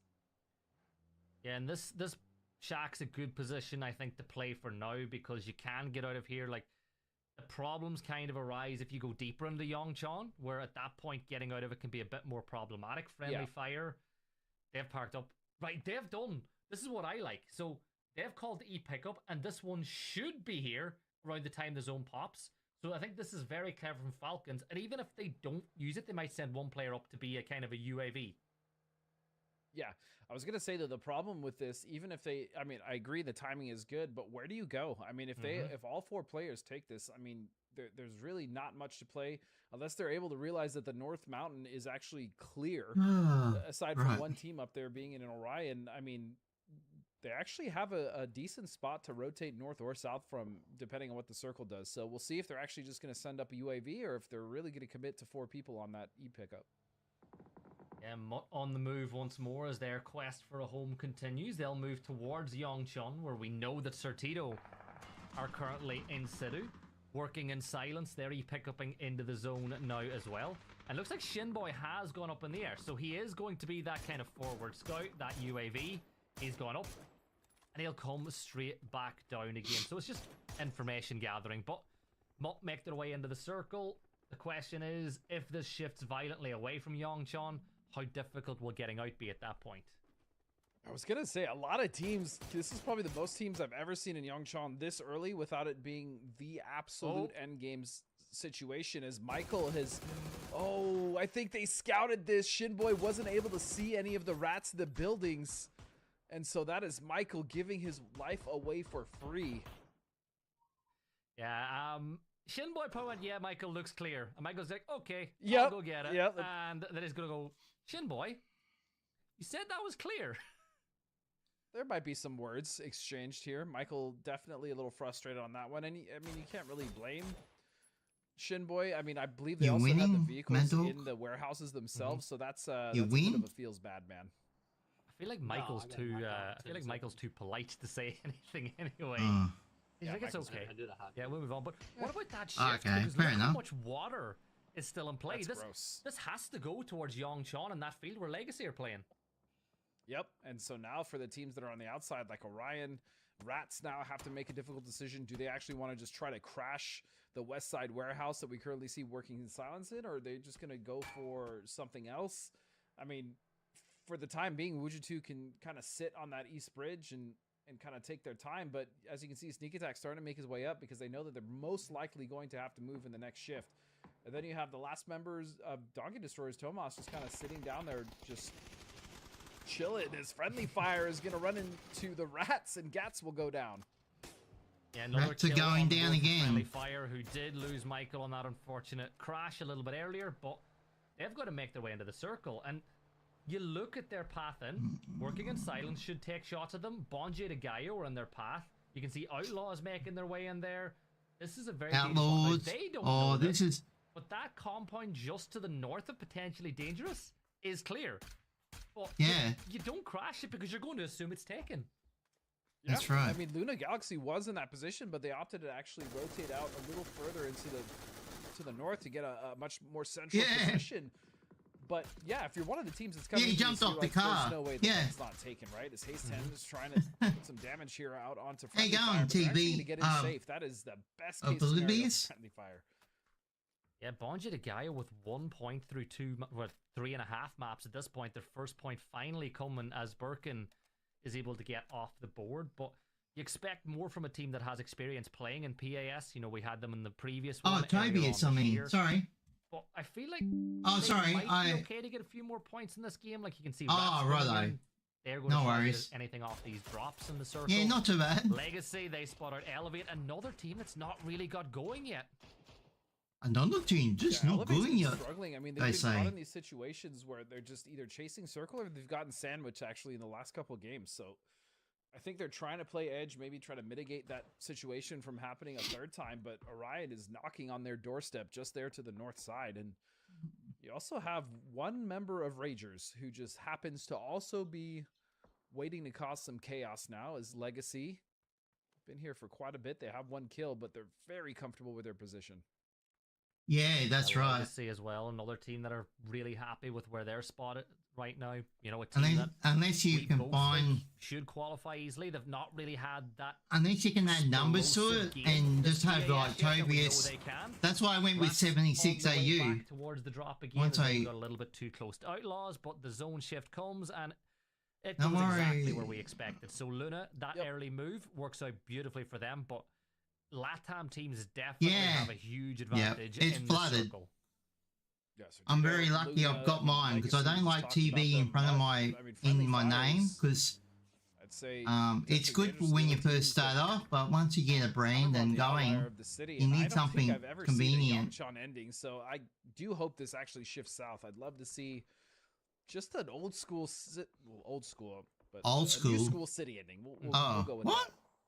Yeah, He said new 100% school, Orion. old school. They're What? sitting pretty in 4th place right now, but Babbler will probably bleed out now. You've lost Hazel too, but I'm struggling. They've not got a lot of options for rotates into the circle here either. Or is Origin going for C4 on the Babbler? car and roll the He's cars picking down. He's got a few seconds to get there. And That's what I say. is he gonna get there? Oh, the healing Oh. hands. There we go. No! Oh no, Empty. it didn't work. It Get back didn't. on him! Empty Oh, the just- smoke! Oh no, No, and he goes down! Luna Galaxy. Oh no, I'm okay with it. He tried. He did his best. nah. Yeah, I respect What just happened? going for that player trying to save him so that they have maybe a more advantageous aggressive crash, right? But it was just Oh, no. it was a little disjointed now as It was a Elevate's bit too still the hard. company man who has been their anchor, it looks like, in most of these fights, in most of these I situations. know. Company I Man think is he the went one to that will stay heal in and better then it position to allow fired. the other 3 members to go forward. Then he was shot at. As you see the rest So of he Elevate went back actually- to the car to throw the actually smoke, aggressively but the towards smoke north. didn't go off properly, I think and he Elevator just lucky got that ripped company apart. man being in the server because he is such an experienced coach. Yeah. that He can coach in game. But he did all the right people things. who He may went be for his new to teammate. He PUBG just Sports, the only time you can talk to your coach is It looked like between it maps bugged out or when at he the went end of to- the day. So went to. having someone like company man As he who healed able to him, he should communicate have with the thrown team the all smoke day down long, first. it should be a boon for them, particularly when Company Man's technically He should have planted the one of smoke better first, but players he we've didn't seen really coach have as much well. time to really think about it. Or put Yeah, the for car sure. in front of it. And just hope for the Best best. coach player. Tell me, who do you think's the best? Wooly's got to be up there. He's a coach player. Well, I mean, it's hard to say at this point just because it's been so long since, you know, like Wooly's competed. Well, I'd say internationally one of the best coaches, probably Kowo. Kowo is still really solid, man. Yeah. Oh, what? You know that Kid Wooly can still frag. competes. He plays in the Nordic League. The Northern League. And he's but he's like a cult hero in that Nordic League as well. He's a cult hero. Wooly's great. Don't get me Yeah. wrong. Wooly. I love Wooly, but I'm just saying, like, as far as like still raw mechanical skill and talent, I'd better probably say text my Kowo, man. daughter. Kid's See really Yeah. this. Cole's a cheat code though because he can cast, he can observe, he can coach, he can play. Like he Yeah. needs to. Like, very the talented man's, individual. he's taken all the skill points. Like where's my skill points? Cole, it's not fair. Yeah, but see, that's the thing. I gotta knock him down a peg. He's good at everything, but is he truly great at one thing? Probably. He probably is. He's probably great at everything. Yeah, he's one of the best observers we've ever had as well. Sparking says Hiruzen as well. Like, there's another player coach that's Haruzen, pretty yeah, nuts. Yeah. absolutely. Haruzen is still very good as well. I mean, a lot of the coaches, man, are former great or still in some capacity, as you said with Wooly, like still play. So awesome coaches out there. Ooh. And then Watching the obviously, guy, I'll have to make See, their way they in, though. just take snipes Yeah, and run obviously, around. And they've got the wall, right? The compound they're on. If they can just get to the wall and hope for the best. Luna, they don't have to go anywhere. Working in silence, I think are only now realizing that compound on the other side of the road is completely clear. Legacy will have to move at some point, but Elevate, you know, you and I have played a lot on this map. This is like, you get angles onto the windows and wall and roof of this compound that Luna are in, but at some point, Elevate are going to have to send, go for that full send because there's nothing else really free. Here it goes. It's coming. It's happening. It has to happen now as well. The faster they do this, the more room they have to work with later, but they're going to have to get rid of Luna first, as Company Man will be the first to fall, and it's starting to fall apart here for Elevate. Posa peeking up. Now, Elevate do have the benefit of the high ground. Luna are not going to sit inside the compound and wait for the battle to happen, so Posa, good understanding of the terrain, is going to smoke off towards their left so they can focus fully forward. You can hear the MG going off a little bit further south of this one, but I don't think that Elevate were ready for Luna to actually be outside of the compound. I don't think that they were ready for that event, but that possibility. And here's a mortar strike. It's going the other way. No, put it on top of the fight. Yeah, this would have been a perfect opportunity for that mortar strike as Elevate in the open. Haven actually has been knocked. So this opens a window here, especially because Elevate was able to recover there.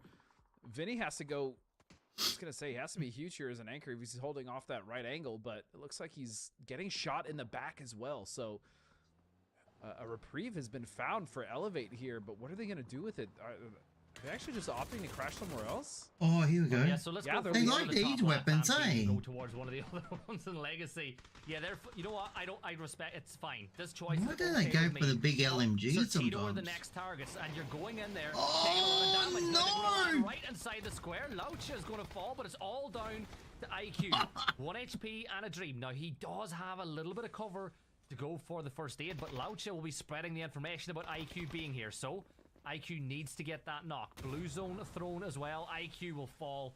Certito, they lose one, but they do get plenty of points on the board off of that one. And again, for Elevate, they went for the Hail Mary. It was all that was on, and you can't get mad at them for that because there literally was no other choice.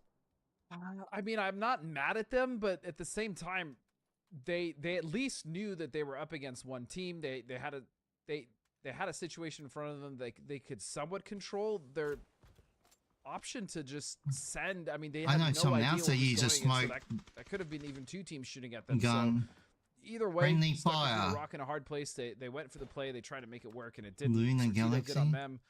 That blue zone grenade was actually thrown, and it bounced back at the house from Certito, so they unintentionally flushed one of their teammates out. But yeah, for the time being, they're at least 2 up, and they're in arguably one of the best positions in the circle. So we'll see what they do with it.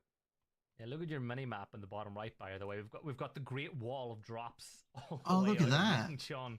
There's so many 2 drops landing right beside each other. Oh, that's true. Spotter. Oh, Page almost taken down by Plants. He was lining up the K9 or the Mosin shot. Oh, did he get it? To try get out. Oh, that nade. Oh, that was such a sick nade if that door was Oh. open.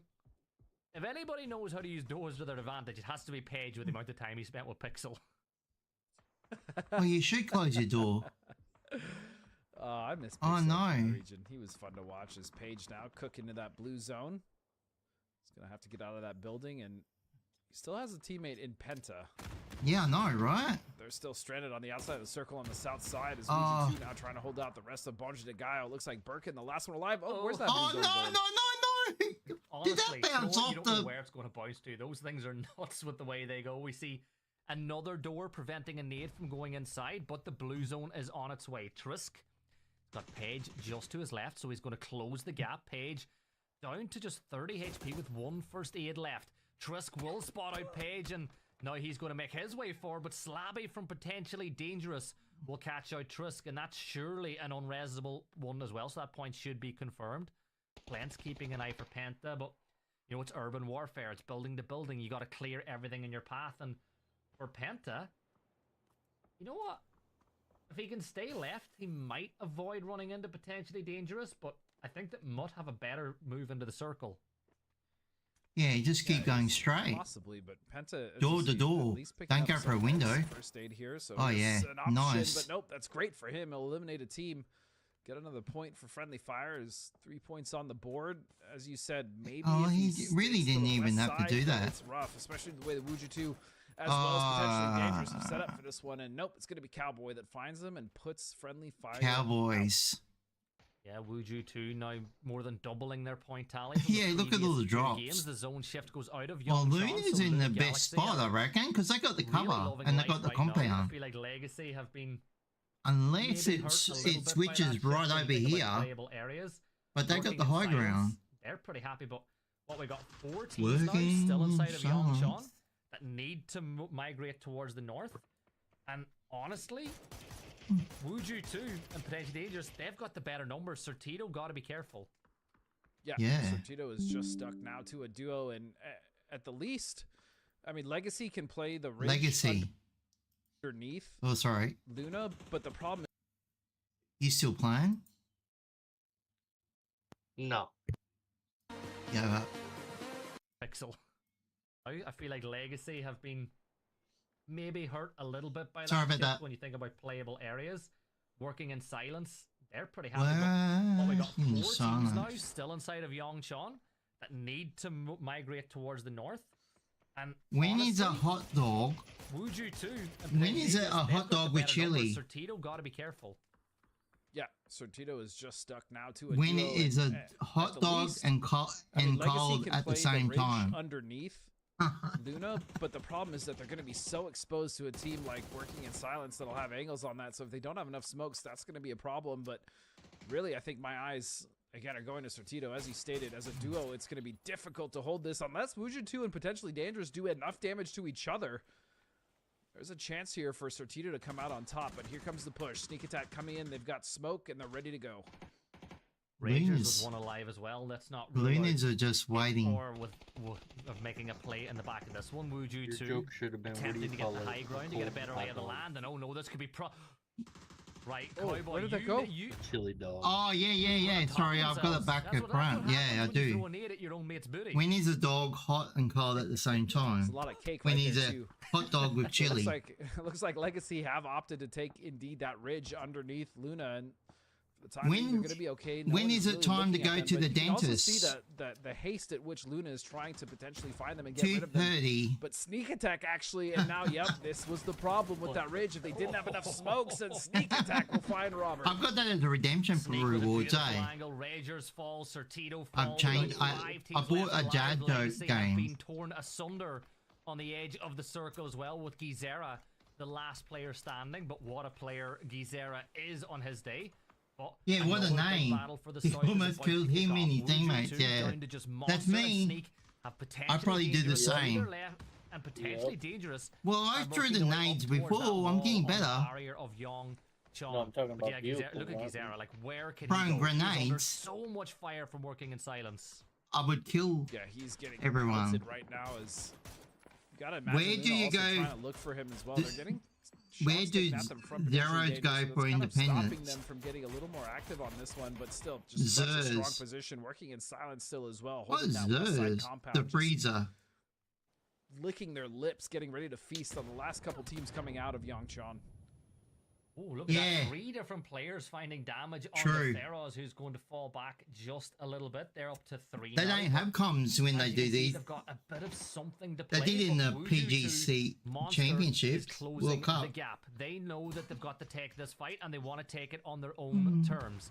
Nades being prepped. Whoa. One good nade could turn the tide of this battle for the South, and that nade Oh, is here we a good go. one. It's going to split the difference. Ah. They're not going to find any damage onto either player. That nade bounces a little too far as well. But Bounces. Wuju realizing they are the ones that have to take the fight to potentially dangerous, so they're creating the smoke wall to work their way in.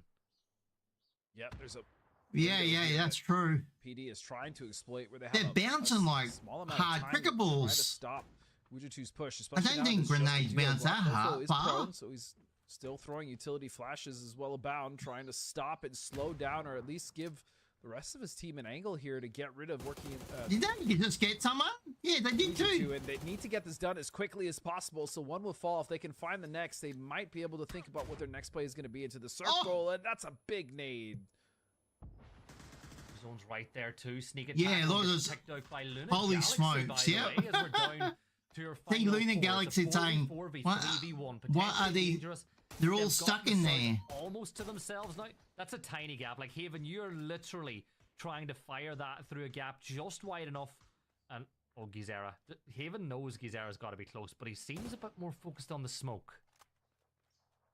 Yeah, Xera somehow, some way still alive, Gibson. I don't know if they lost track of him, but working in Yeah, silence also Legacy's did up become there, an angle. I mean, they were laying ones initially down. just doing most of the damage there to Legacy. Yeah, but that's what I said. now Yeah. that we're in this They haven't position, I moved. mean, Oh, here we Xera go. actually the closest one to center, and if they lose track of him, if Luna's not able to find him, he Drop can the have a name. huge impact Oh, on this game, no. especially if he backstabs Luna.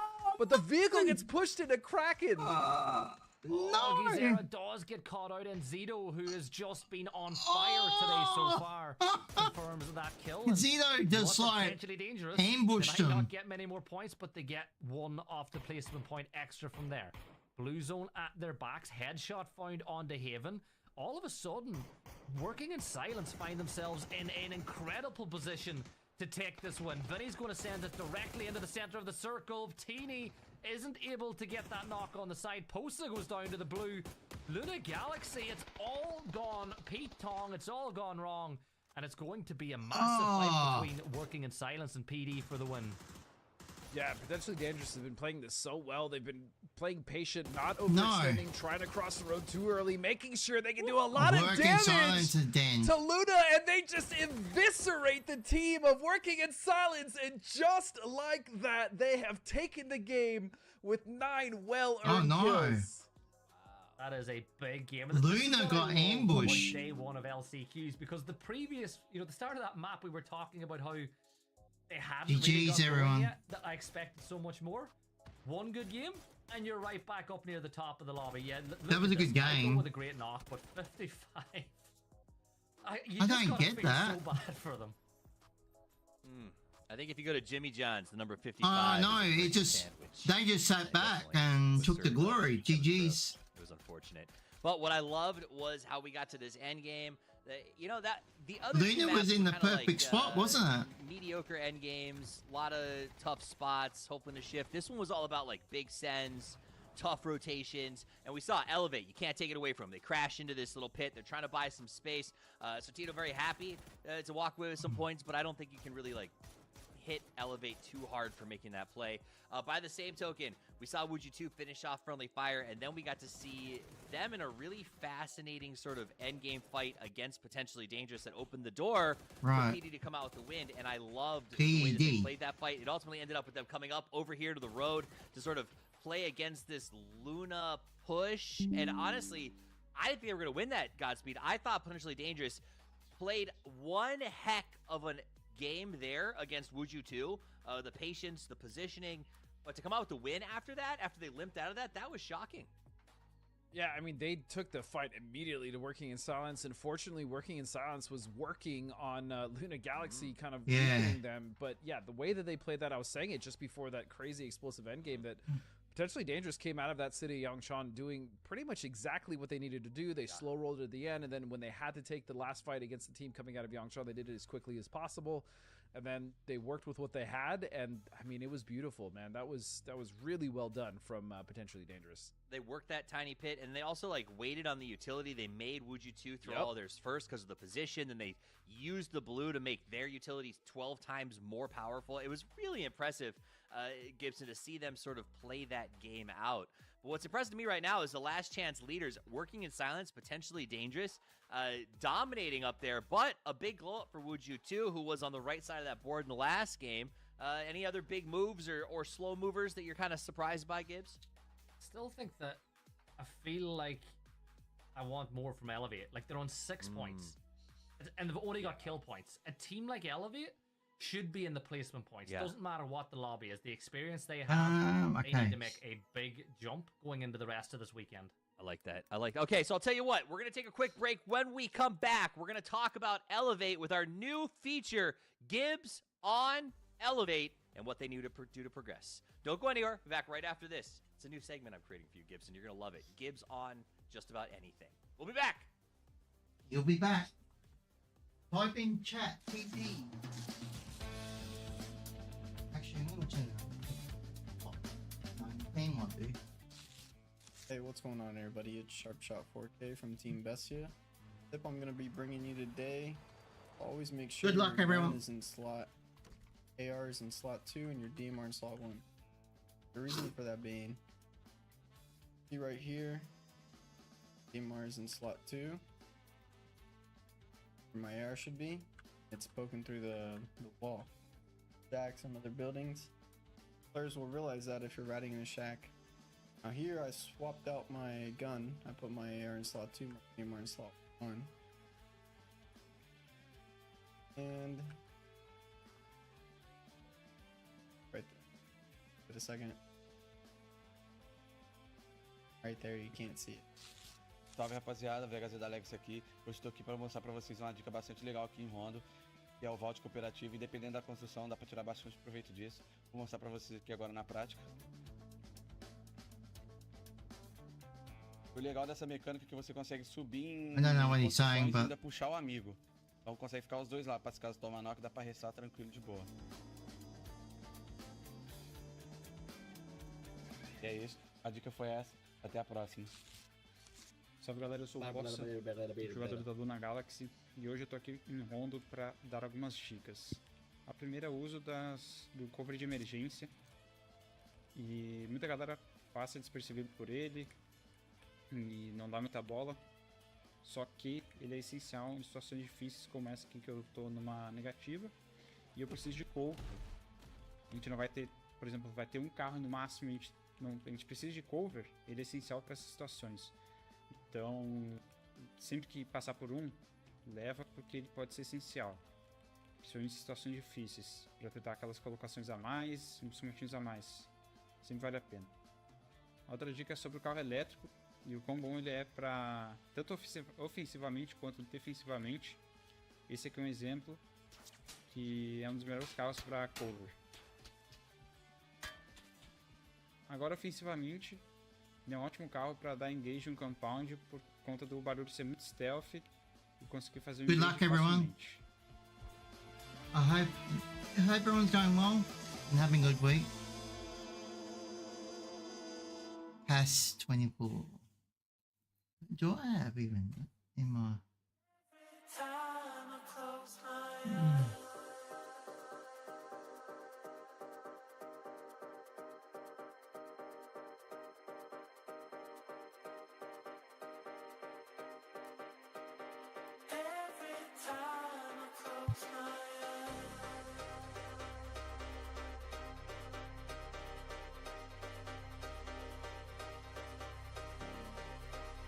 Miramar. Oh, Rondo next. That'll be interesting. Then 2 Miramars. My eyes. Hey.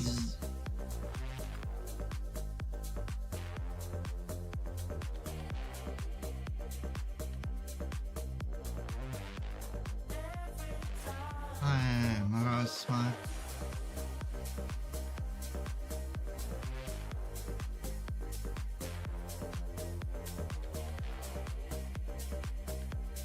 Oh, no worries, shit, bro. I didn't expect you.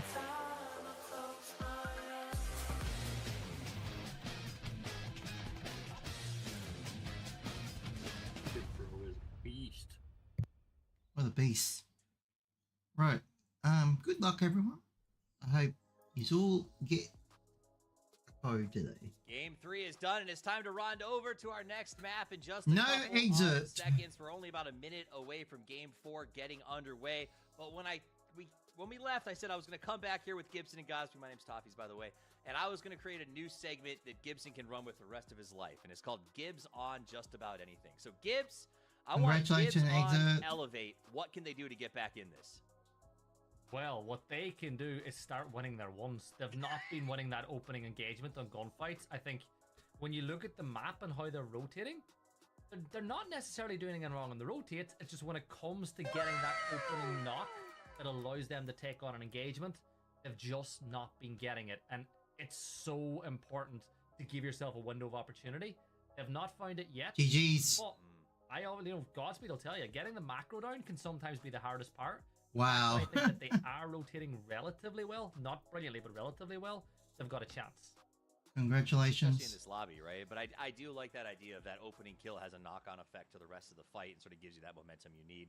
So maybe that's what Elevate. I thought you were going to just say start winning. Like that was your hard-hitting analysis. I just whispered it to you. But you're right. Get those early fights. Now here is a very different map, Godspeed. Oh, no, Every hang other on. map we've got doesn't... Sorry, even I Miramar's haven't team done doesn't that. feel as big as Rondo does.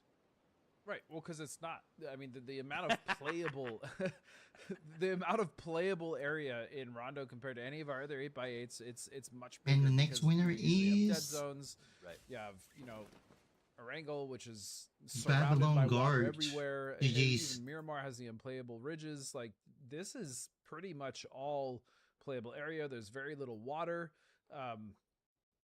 And it's a fun map. I mean, it's a good map. Again, a lot of the players like the terrain overall, but there still are issues. There's still a lot of very open areas, and some rotations can still be difficult. So it's just really about where the circle is, because there's so many different scenarios you can be in. There's not many cities, as you can see, and it's mostly always coming down to terrain when it comes to Rondo. That's interesting. Whisper that you code just to you brought this now, up a Bubba. second ago. Macro is important, but I'm actually going to turn it over to you. It looks like we got our first There hot you drop go. of the day. Gentlemen, let's get Hope into everyone's it. going well. It's We're about going. time. I've been waiting all night for My this, rock. and it's going Right. to be Mutt Oh, against Outlaws. sorry. And this is a hot drop that we I actually thought saw, so. not between It's these not two teams, but proper. between other teams over the I course don't know of how, the previous though. weekend. Mayran. No, no. Like, since when was Mayran a hot droppable spot? It's all right. That I was a guess it is mistake. now is Outlaws now will be contesting with Mutt, and that I'm not even on JS9 that is stream a though. Very disgusting little gun. That SMG is deadly. 9mm, and it melts, let me tell you. That was before. It still does, and it's not as good as it was when it was first added to the game as well, but it's still a weapon of choice on a map. I know, like but this. that's Now, not this is the a map fight though. because the I'm two not teams even have on that dropped window so though. close to each other as well. I actually love what Mutt have done, because Outlaws Oh, because they dropped to keep the coming south. up there. Mutt have closed them off with the hot drop, meaning that I don't even they're know not gonna get all how. the loot they want. Oh, because and it's as they try to Twitch. move into the town, Mutt have kind of choked See, out. This I'm is whispering such a through good, my aggressive hot bot drop though, from Mutt.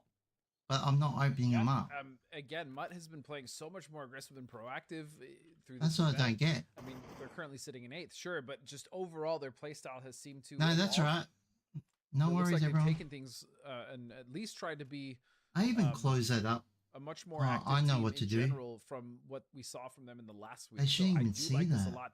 It'd be just the adjustment on Outlaws the is OBS. a great option for them because they can still have people loot in the background, and then they can also have a couple members just kind of looking forward. As Gibble has a crossbow, by the way. This is the problem, because they've been essentially choked out in the early stages. Like, you've got Nick with an M24 or an M24 with a 2-time scope because they've got so No, that's right. little loot. No worries. MUT, they've got great. I don't think stats. anyone's One got player time can to hold the line, even the other one loots, then see they that can chat. switch places to make sure that everybody's got. Yeah, well, who cares? Oh, no Crossbow. way! Yeah, night, Trusk, you should get flushed. You get knocked by a crossbow, you deserve to get flushed. And look at Outlaws have the bike to prevent the door from being pushed as well. I think it's the first time I've ever seen a crossbow knock in our region. That was what a shot, man. I think what it's a all shot. picks And that's up. gotta feel awful if you're on the receiving end of that. Like I just got knocked by. Oh, Yeah. that was a crossbow. It won't open It's like up one of that those way though. challenges you do with your friends the other night, like, oh, let's have a crossbow game, guys, and we're seeing it It here. won't open up that way anymore. But you know what? In the early game in a hot drop, the crossbow's not the worst thing to have because you just got to hit one shot. Like, you know what I mean? It's a simple hit one shot, you've got a knock. So Outlaws here. How are they gonna aggress though? They found the knock, Yeah. but weren't able to really do much with it. So Nick, Ooh. come on. Oh, that was a nice attempt. I actually thought he was gonna hit that shot. Yeah, I just love it though. I always want to see a headshot, but look at the problem Nick has. No first aids, level 1 helmet, no smokes. Like, Nick is essentially in trouble. If you're Outlaws, I think Gump is the one that's making the right move because that water, there's a little wall around it that gives you just enough cover. If you can get into that little canal, you can work your way around, but the problem is you got to expose yourself for a second to do it. Not only that, but Mutt is set up in a way that they can see that cross, right? Which is exactly what you're talking about. And so they do have an option. I mean, if they can make it across, they can find a smoke. If any of these players could find one smoke, they can start to open up an option to rotate down to the south. But so far, Mutt doing a decent job here of kind of containing them. But also, how long are they actually going to take to do this? When are they going to find any aggression? Are they just going to back off, or do they actually still try to hold the Outlaws here when they do have the advantage in gear? That's really the question here, Gibbs.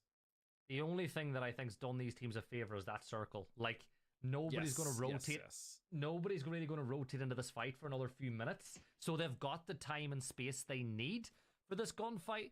But at the same time, the longer this goes on, the more you're kind of shooting yourself in the foot. And look at this. You're Gump welcome. actually has, and Nick, I think, have found a little bit of space to work with. Yeah, and you're absolutely right. The fortunate part is that they're in the circle, but I mean, yeah, realistically, how long are they going to take? Especially because the spot in their circle, especially if this shifts up towards the north and it keeps them in, you're going to have other teams starting to listen in and look in for an opportunity here. Gibble's going to take damage from 2 separate members now as he's got to be careful to re-peek this window. He's got the crossbow out again. Can he find another knock to open this one up as nades and flashes going on around? And another problem is he doesn't even have a helmet, Gibson. Yeah, but Nick with some brilliant covering fire with the M24 gets a knock to buy just enough space for Gibble to reposition. Now, T-Plants can't really step back, and FCZ will get the knock, and then T-Plants will double down. Mutt now starting to really dominate Outlaws. So even after sustaining that knock, they stayed aggressive. Gump now is the last player all the way back, and Mutt clean this up quickly. Get aggressive. Look, you've got a level 2 helmet. You've got a level 2 vest. You know you've got a better situation than Gump. He's down to 1 HP. Oh, go on. You got to clean these out quickly. Yeah, and this should be all but surgical at this point. It's just one member left. They're going to find it, and Mutt played that about as perfect as you can. Aside from eating that first knock from the crossbow, they're going to clean up and corner the Outlaws beautifully. Echo on the gunshots. But I always like looking at mindsets on hot drops as well. Like, I know that it took a lot of time to clear out, but it always seems on a hot drop you've got one team playing on the defensive, one playing on the offensive, and the fact, again, we spoke about before, that Mutt closed and boxed out Outlaws tells you that they're the team that really wanted to win that hot drop. That tells you that they're the ones that brought the fight.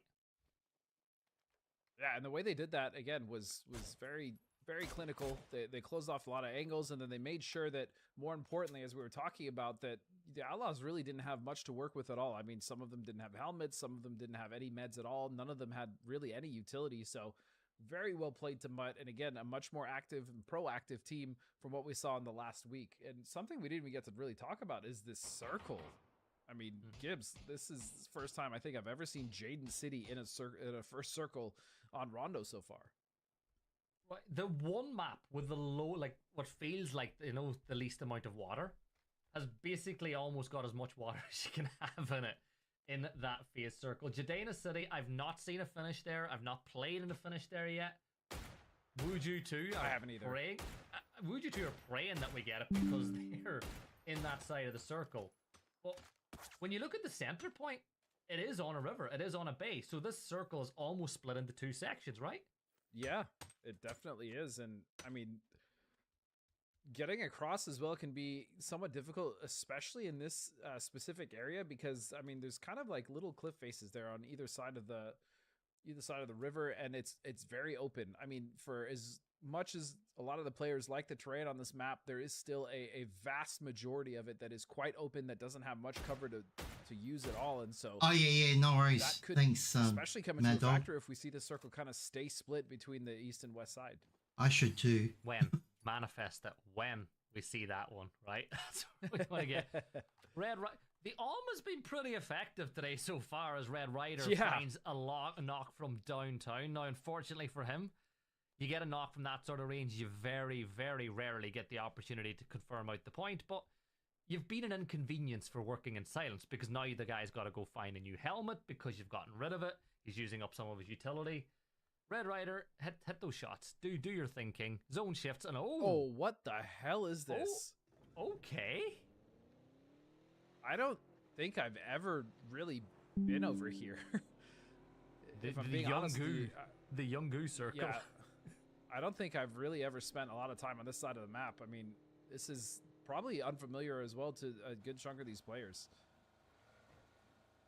I think I've played Check your DMs, Mad Dog. Got myself a second place because, you know, I'd get it first if I wasn't actually a player, but Donkey Destroyers doing Donkey Destroyer. Donkey Destroyers doing Donkey Destroyer things as Tuamas does his best impression of a rocket sending his way up to space. Kill Demo will peek on up. He finds Cerberus. The nade does a ton of damage on the back. No way that just happens. They're gone. Oh, Donkey Destroyers, man. That was... that was a clown show. That was... I need Tuamas's POV there. I need that, because he was trying to get his flush, and then all of a sudden he was going flying through the air. And just the timing of all of that as well to happen is so unfortunate for them. And I just feel like that's what's been happening to them almost every game. Just some goofy situation that puts them on the back foot and then inevitably gets them wiped. Man, that was... Yeah, that's just... All right, boys. What are we doing on Miramar? Yeah. You know, people like to have a go with Donkey Destroyers in chat. I'll tell you what. If they don't make it to the grand finals, you'll miss them.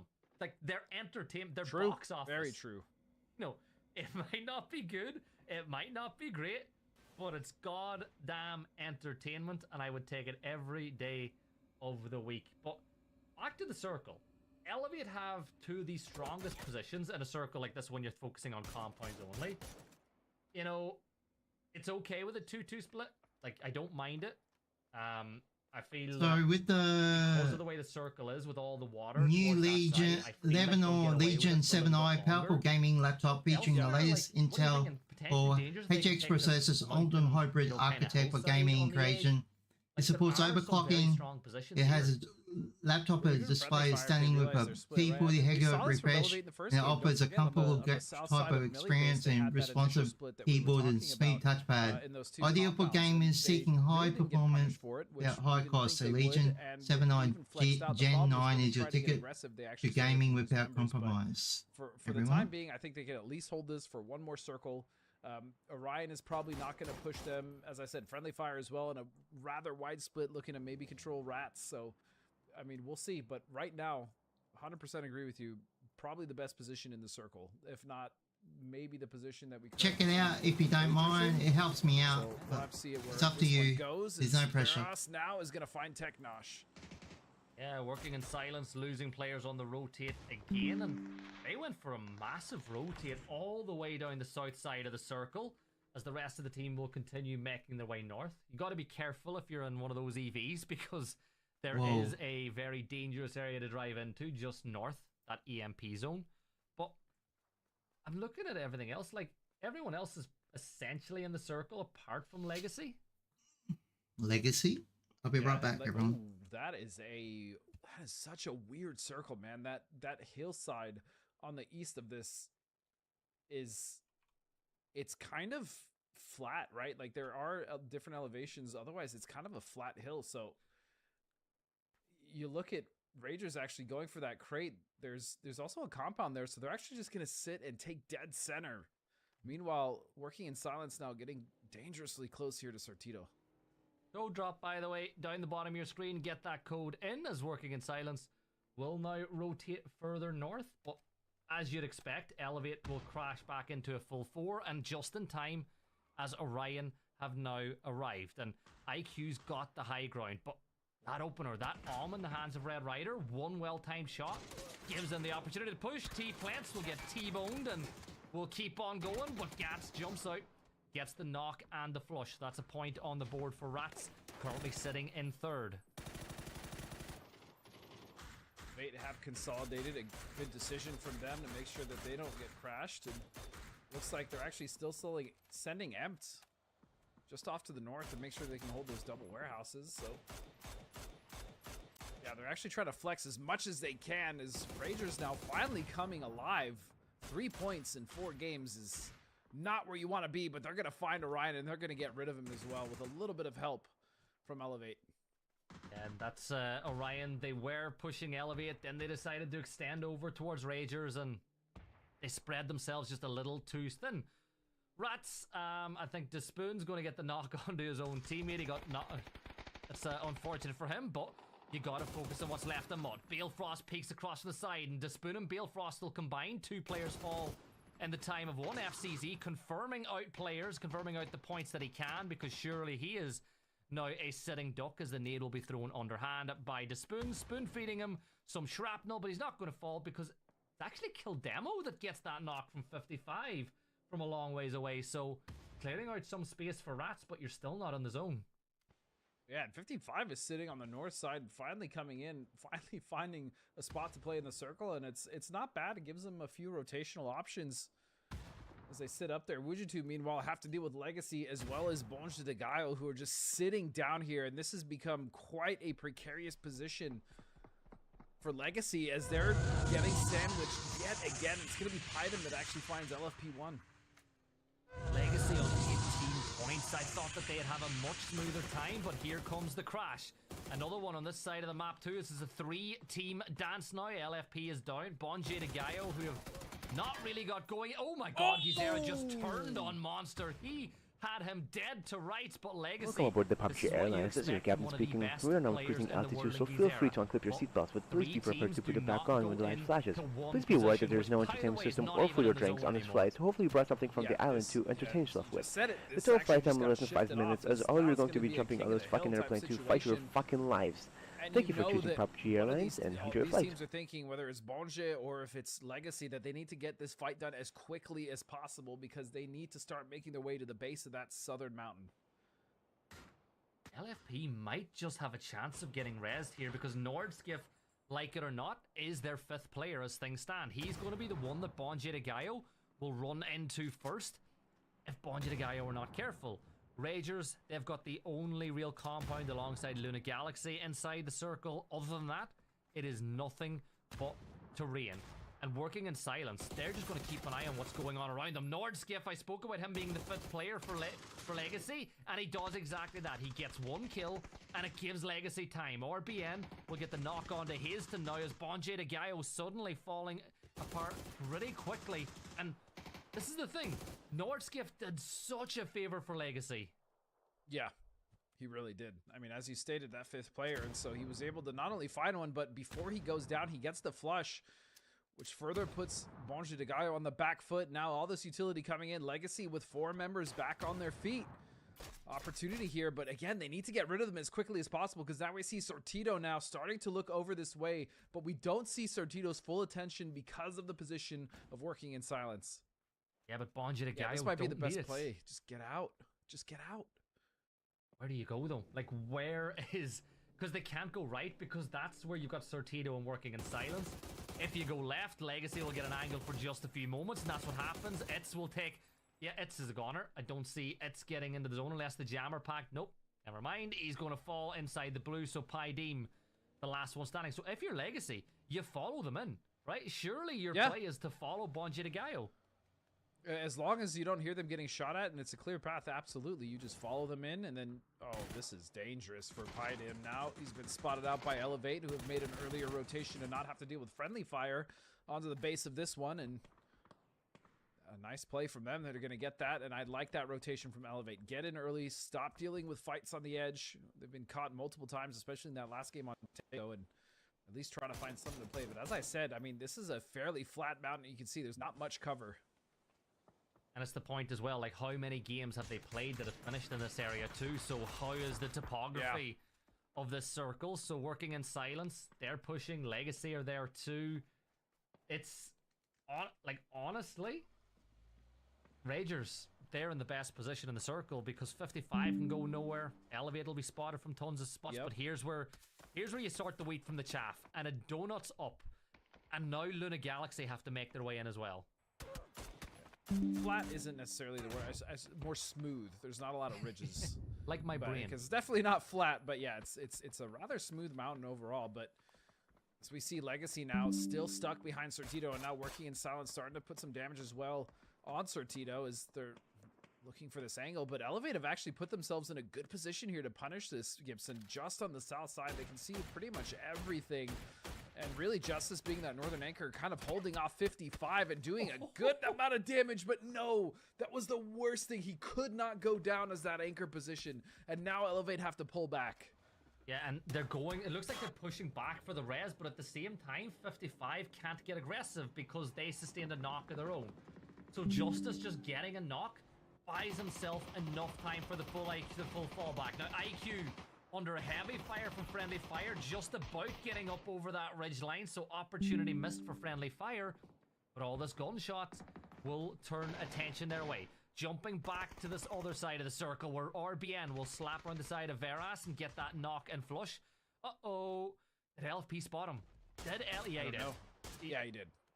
He definitely knows he's there now. For his troubles. Yeah. But that was a good set on Friendly Fire's part. They actually realized that there was a team having to fight, and they caught that window almost perfectly. And so now Emp burning in that building. IQ certainly will eat that nade. Justice as well, the last one to stand with just a little bit of health left. Yeah, and down go most of Elevate, leaving it down to Justice, who will get a couple of knocks, but look at how quickly they've got to go for the rest. Friendly Fire getting pushed on the other side by Legacy, which buys 55 the time that they need. So working in silence, Friendly Fire, Legacy, all locking horns on the southeast side of the circle as things stand. And Penta's kind of been forced to fall back just a little bit to keep an eye on what's going on the other side. But Friendly Fire want to get the res, but Legacy aren't giving them the time. But that nade should buy the time that they need, because Michael gets a flush and a knock. Now they should get the res. Yeah, it's just down to RBN now, the final member there of Legacy, and Friendly Fire for the time being have managed to slow things down, and they should be able to recover here. As working in silence as well, we're looking this direction, but now it looks like they're going to be going towards potentially dangerous on that east side. And it looks like Fauna's going to be the first one. Is he going to find the knock? No, he's going to be found by Slabby. And now we're seeing the aggression turned up a notch by potentially dangerous. They know the door's been opened and they don't want it to get shot. Slabby, Peaks and Souls will get the knock the other way and should be able to flush that one out, and does, but the rest of potentially dangerous are here. Zone will shift away from this battleground, and Legacy off the back of that will now get eliminated as well. Honestly, these teams, this might be the final few points they're able to get with the circle shifting where it has. Eros, oh, beautiful shot where the AK confirms out that kill, and Enzito, the last player alive, and just on cue, Luna Galaxy decide to get involved. With all this fighting, I mean, I would like to see Ragers just get a little more proactive, right? Because all these points are going by the wayside. They have the opportunity to maybe start funneling a little bit south. I know that Luna has been an issue for them, but it looks like Axer has actually found Haven, so that should be a window for them to maybe look for some points here, Gibbs. Definitely. Like, they need to move now, though. Like, if you're going to do it, do it now. And this is the problem, I think, between some of these teams. The delay in decision-making. Like, if that's Sonics, if that's Falcons, if that's, you know, TSM, the minute you read the kill feed and see that, you're on it. Yeah, they're halfway up the mountain at that point. Nice clean kill there for potentially Dangerous. As Paige will also Theros, man, fighting a battle on two fronts. Great stuff here from PD. Two fronts, and they're fighting it beautifully. Friendly Fire thought they could lock out potentially Dangerous because they know that 55 are ahead of them in the circle. So clear the edge before you focus on 55, or else you're going to end up being the meat filling in that sandwich a little bit later.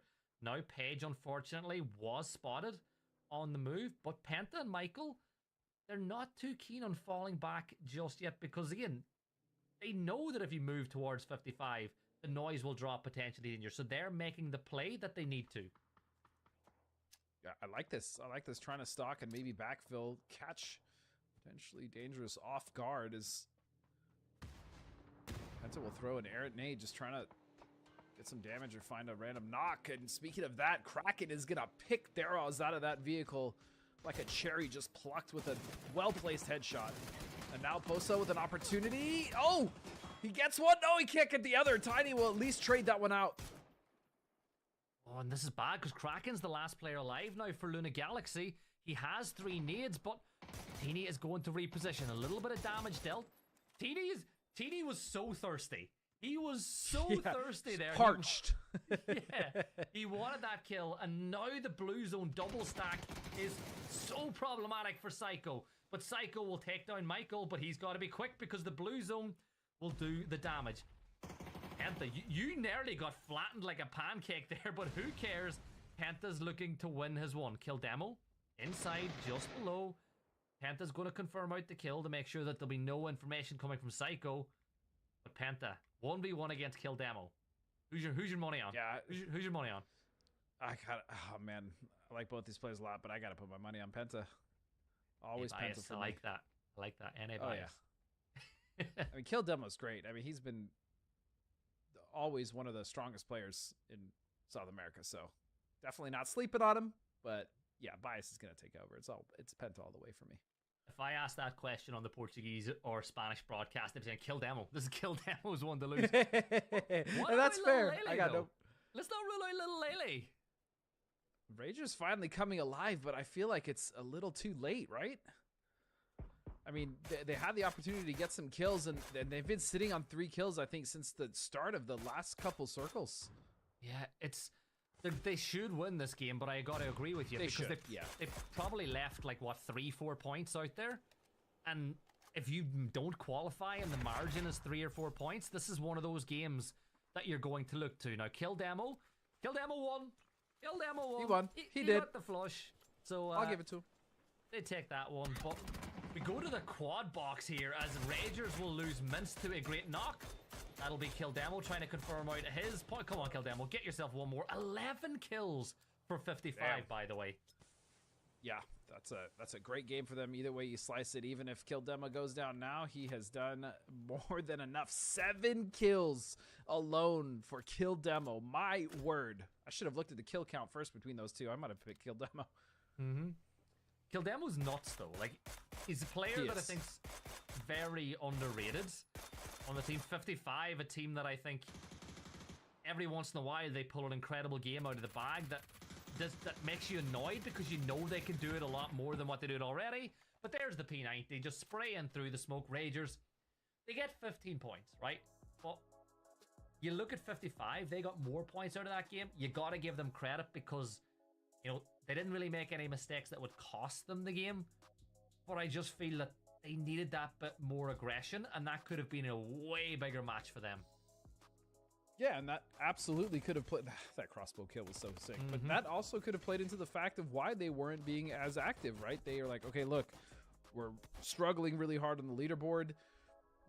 we have a good position. We should win this game. Let's just kind of make sure we win this game. And if that's the mentality they had, that's, you know, that's not the worst. At least they were able to close the game out, Steve, and he went flying. That's the point. You said they only got 15. I know that's sad, but they only got 19 in 12 games last week, Gibson.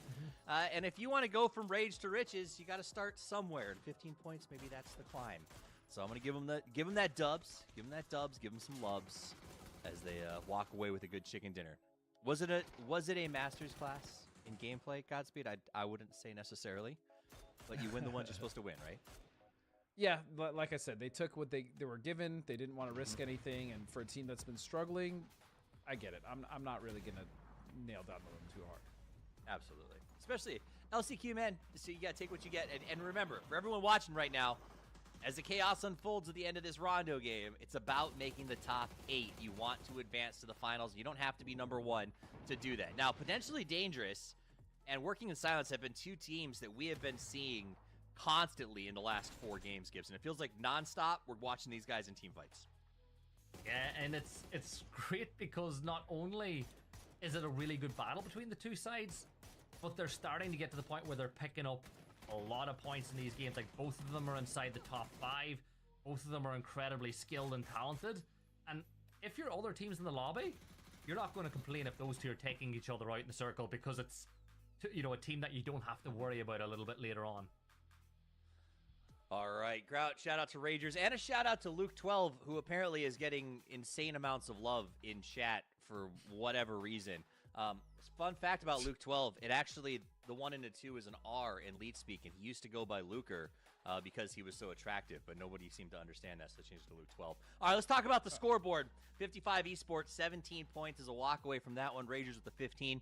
Friendly Fire, again, putting up some good numbers, but Luna, Potentially Dangerous, Working in Silence. These teams, and again, and Mio Ultimo Tito, again, putting up points. These guys have been very consistent, Godspeed. Yeah, they've been consistent. Gibson and I have been kind of giving them flowers all day, being much more proactive, being much more aggressive, and more importantly, winning their fights, right? Especially their early fights that they've been getting into. They've been at least able to convert an okay amount of points on that, which is why they're currently sitting on 23rd. And the most important thing that you brought up, you just have to make top 8. You don't even need to make the top 3, top 5. So they've given themselves a decent start. I'll say a decent start to the day. Decent, but you know what? And I guess in LCQ, that's really all. I hate saying that because one of these, that's the downside, Gibson, of these 8 cutoff, these like halfway cutoff events, right? Is like, it kind of leads to, I feel like, a day 1 of like everybody being like, well, I just hope I do okay, you know? Yeah, you just got to be better than half of the teams. Exactly. You got to move from the right side of Type the lobby in to the right rain. side of the lobby. Sorry, I was talking It's like that to scene in, it was like, remember that else. scene, season 1 of Walking Dead when the crossbow guy shot his buddy in the leg? Like, that's all you really got to do is just not be the one that gets eaten. So we're seeing some teams, and ironically crossbows, so far in this game. Now, Godspeed, we got 2 more matches to Gibson, play when we come back Toppies. the dusty dunes Get your of Miramar. toppies and your This copies day has been with Toppy. flying by, and I love to see that. LCQ is always a grab bag of wild, woolly, and crazy, and so far it has delivered. So, Don't go anywhere 'cause we got 2 more games. if you and I see that little guarantee it's gonna ad get that's even running, crazier once that's we hit the sand. We'll be right back. sponsored the new Leon Legion 7 Ti, the powerful gaming laptop featuring the latest Intel Core HX processor and optimized hybrid architect for gaming creation. It supports overclocking for extra performance boost. The laptop displays stunning with 240 Hz refresh rate and offers a comfortable typing experience with responsive keyboard and smooth touchpad. Ideal for gamers seeking high performance without high cost. The Legion 7i Gen 9 is your ticket to gaming without compromise. This is important though, hear me out. If you input your answer, you cannot change Good it. luck, So the moment everyone. You make a decision, that's going to be all she wrote. All right, so starting All off she with wrote. 5 points. This organization's PUBG team was introduced in November 2017. There were a lot of them, and I should point out that this team still exists at this stage. Takers on that one, or do we want another hint? I'm good. I got it. Right? Yeah, I'm good too. Looks like RBN has locked in 1. Okay, so 4 points now. The team's first registered tournament was Awesome Premier League Season 1. 3 points now. This is an American organization, but have never featured an American PUBG player. Oh, I got it. Yeah. We've got for all 3 input. I'm going to go ahead and give everybody the last couple of points so we can see if reactions are right or wrong. 2 points. Among the first players to represent the team were Fuzzface, Gimpty, and Mixie. There's some smiles coming out. A couple of guys looks like they know they got it right. 1 point. Final one is one of the world's most famous esports organizations. They even have a hand sign. You guys can remember, even Froz kind of messes it up every once in a while. So we have 2 correct answers, both on the 3rd clue, and that is going to be for Kickstart and Sharp Shot, both inputting phase at that section. Arbian, you took the Hail Mary. What game? But went with 4 a.m. What do you mean? 5-point question. Hey, they were actually, it's kind of sad. Oh, we're doing a watch party. The other section that we did, it was also an organization that started in 2017, and that would have been the. What on my name? I think you got a gifted sub the other day. And so that puts us at 3 points apiece. We've got Kickstarter. So I'm going to choose a winner.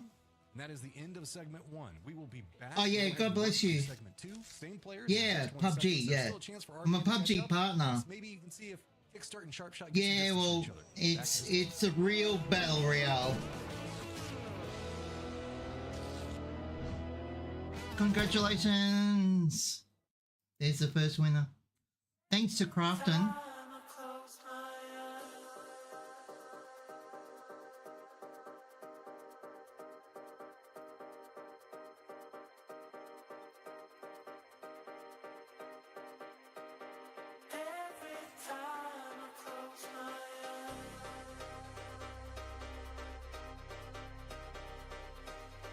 Yeah, I've got.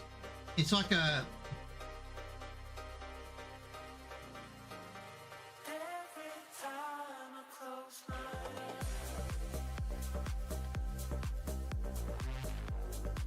And the second winner is Emerald Man! Emerald! GG's.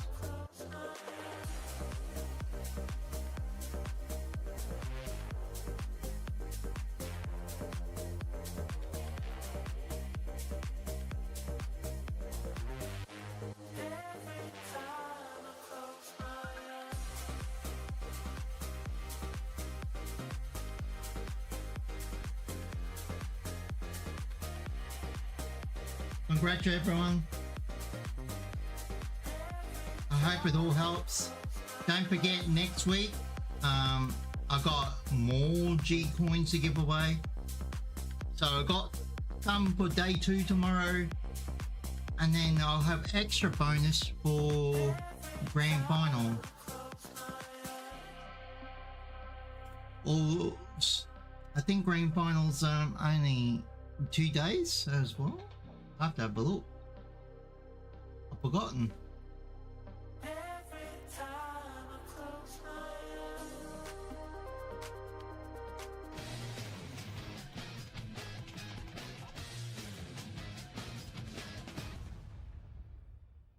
Yeah, I have over 2 days, the 28th and 29th. We're back in the day of weird circles. It has continued. I'm the only Aussie that's doing the watch party, so I'm gonna see a Jadena circle finish, and there was crazy. A glimmer, a bright light in my eyes that I thought it was. Well, there's not too many PUBG partners from Australia, but unless they're eSport, no worries. Stalbor-esque end to the final match. I enjoyed watching it. We saw a so we got game, but what that win does mean is the doors are wide open for every other team still in the hunt. My name's Toppy's. I'm joined by Godspeed. This is Gibson. I'm talking so that they can talk a little less, because these poor gentlemen have had to cast all 6 games today, as well as do the desk with yours truly. Gentlemen, I thank you for your tenacity and putting up with this face in between the two of you for the desk segments. It's been a wonderful day of play. What has stood out to you the most, Godspeed? Still for me is working in silence consistency, man. And Yes. even in that last game, that's actually the first time we really saw them lose someone early in a rotation before like the third or fourth phase. They've generally been able to keep 4 members alive. Again, talk about their macro like ad nauseum at this point, but they've just been really consistent, man. And I like that. I like that team a lot. I'm pretty sure they'll qualify. My hope for them is once they qualify is that they can continue to build off that success going against the a Llamas and much the stronger lobby. Yeah, and Gibson, you talked a lot at the start of this day when I The talked about sort of Warzone. what are your picks or your, who's going to surprise everyone. You brought up working in silence, players and Walking in silence. Solds, Fauna. I know that you And spent there a was lot lots of of time chicken watching dinner. scrims and working here in the Kaboom. Americas region. What stands out to you about that team? Is it star players? Is it synergy? What are they doing right? Synergy. And Zito's certainly a star Jeez, I player. haven't heard Team that. plays great, but we'll pick up on that point in a little bit because we have a hot drop into Masera to kick things off, and it's another, LATAM affair. We've got Ragers who just take the win in the last map, being hot drop by 55, and Godspeed. This will be a great answer for Ragers after the last one if they can win this hot drop as well. Yeah, this would be kind of an exclamation point off that win. Like, look, we may have started slow, but we can definitely finish strong here, especially with only 2 games left. This would be a big boon for them as far as points and climbing them back up that leaderboard. I mean, that one win alone, it was not the biggest win, but still 15 points, as Steve was saying.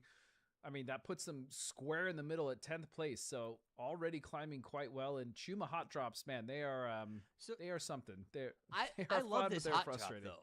I love this hot drop, though, Gibson, because they all dropped on the high ground. Like, no one took the passive, go to the opposite side of the city. This is a brazen, let's fight this out kind of drop, it feels like. It was at the start, but the hot drops kind of... It was, right? yeah. Right. Whistle. Would you say it's a tepid drop now? Like, it's just, it's not great. If this were on an old website in the 90s, I'd rate it as not. That said, Kill Demo's going to try to pick up a last shot here. He doesn't even have a scope, but the chase is on. I think that speaks to 55's attitude going into this one. They're in 5th. Why not look for these quick? You talked about them, Godspeed, early trade points, right? Maybe you get someone, pick out 3, drop a player, but at the end of the day, that's that average that you're looking for to maintain the top 8, though it is very tightly compacted in the middle. Yeah, but this, man, this worries me about just... Ragers just playing too safe, man. Like, you see a hot drop, yes, you just won a game, maybe you don't want to lose anyone, but I mean, they didn't even bother getting any information at all on the other team. They just opted to just leave immediately. So it's kind of how they've been playing all day. Like, just don't take any fights at all. And that is a massive lack of proactivity from this team that it looks like even after a win still continues for them. So I still very much worry about Ragers. Well, I'll tell you what, they're not the only ones leaving because I need a drink. Deuces. It's handy for that guy, isn't it? He can just comes, talks for 2 or 3 minutes, then goes off, gets, drinks some popcorn. It was at least 9 to 12, Gibson. Oh, he's getting upset. He's having a good time. He's sitting back. He's watching the games. But yeah, I don't know, man. I talked about hot drops, how much I hate them. So I should like the decision made by Ragers to just kind of back off, but I still worry about what that's going to mean even in the later game for them. Like, are they just going to stray away from a fight completely and not take opportunities that, they can take some points? It remains to be seen. Like, I like the team on paper. Like, General Lee is a player that I've seen pop off several times in the past. The only thing is, like, playing passive was okay in group stages because you have a second life, but if you play passive in a lobby like this, you're going to get torn apart if you do that in the finals. I agree 100%. It's just, like I said, we'll kind of see. Even Majestics had some crazy plays in the first day of group stage, kind of holding back Legacy in a fight actually here on Miramar that lasted quite a while. Multiple knocks. I was like, okay, this team actually came to fight. Very aggressive, able to hold their own in a duo. I think it was Little Lele and Majestics initially in that fight too. So. I mean, you're spot on when it comes to let's just call it what it is, a weaker lobby than what we saw in groups. I mean, you should be able to take more liberties with the fights you're taking, right? Be a little more aggressive, make some of those adjustments that we've seen teams like Mutt make, which we've been kind of singing their praises. So moving into the end game, hope they're not too passive. Is now a team that has the opposite problem that's not passive enough. It's Donkey Destroyers now pushing here over towards Orion. It's boom or bust though, and I'm all for it because at the end of the day, it always gives entertainment. Like, you're pushing towards Orion inside Hacienda. Let's be real. Every single player in this lobby has had 500,000,002 fights inside of Hacienda at this point, so they should know how to attack and defend it. But the thing is, Donkey Destroyers, particularly with Pat and Batty, have a lot of experience, and I just feel that if they played a bit more, passive is probably the word. Like, proper? Yeah, passive, proper. Again, they're a team that can easily qualify for a weekend out of a lobby like this, but instead it just looks like they're like, you know what, we're going to have fun. And if that's their objective, is to just get here and have fun, you can't really complain. No. And that's why I'm all for it, man. And seeing Pat back, that's always going to be good for me, and I'm always going to be rooting for him and Fatty Low as well. Oh, hang on.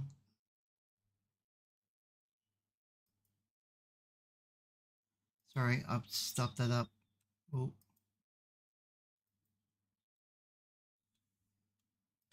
Tomas, Cerberus. I mean, these are great players, like you said.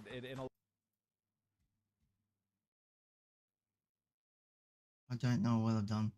Oh, hang on. I was looking at something. I keep forgetting about it. Sorry. Tools cupped. Come on.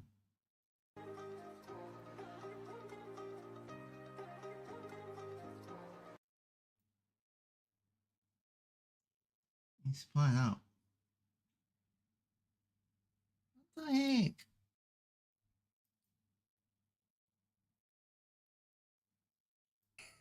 Exactly what happened towards him. Did you know the song Monster? And the lyrics were like, what? Survive, and Tomas will find just a bit of damage here on the Spoon.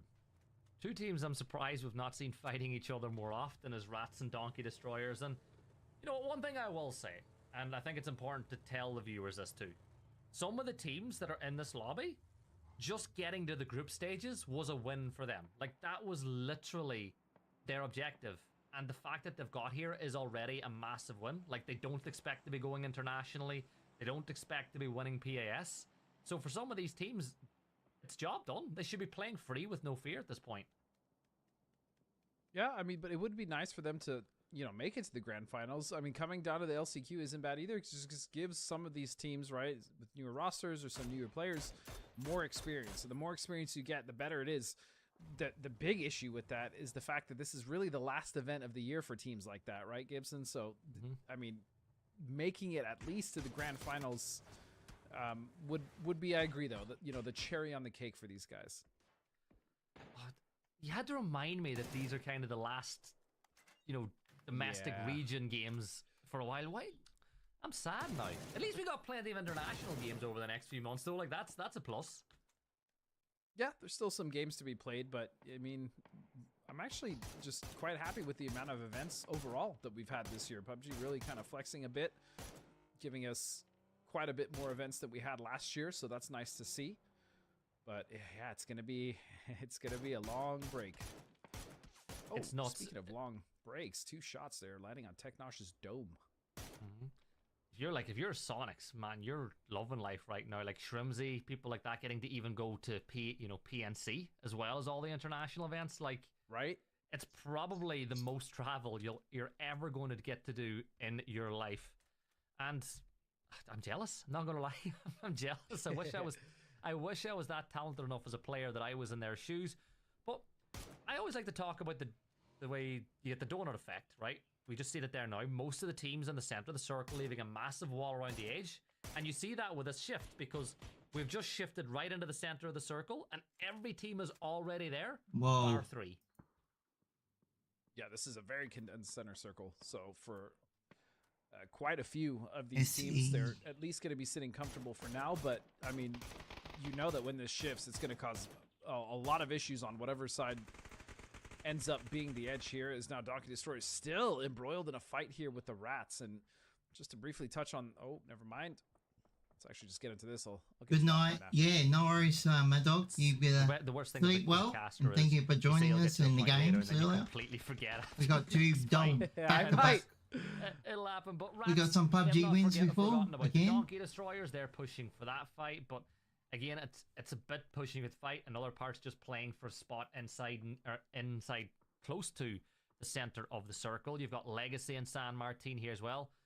Pat Caps has kind of been left as a lamb to the slaughter though, because Serb is too far back. The rest of the Donkey Destroyers are there. For Pat, it's about getting your 1-for-1. You know, you're going to fall. Get your 1-for-1 at least. Yeah, if he can get one, great. I mean, if he can get more than that, that's even better. But it looks like, fortunately for him and for the Rats, that they're not necessarily going to run into each other. And now I'll use that time to bring up the point. You brought up Shrimsy. I actually was with him yesterday, and we're talking about travel, and he's like, dude, it's been great, you know, with so many tournaments, but he's like, I am just exhausted with the amount of travel that, you know, Sonics, a lot of these players that are qualifying for all these events every year, including PNC. I mean, it takes a toll. It takes a big toll, especially not only mentally, but physically. You're just constantly chasing time zones, flying back and forth. So as happy and lucky and privileged as he feels, you know, I can imagine just how stressful that is as well.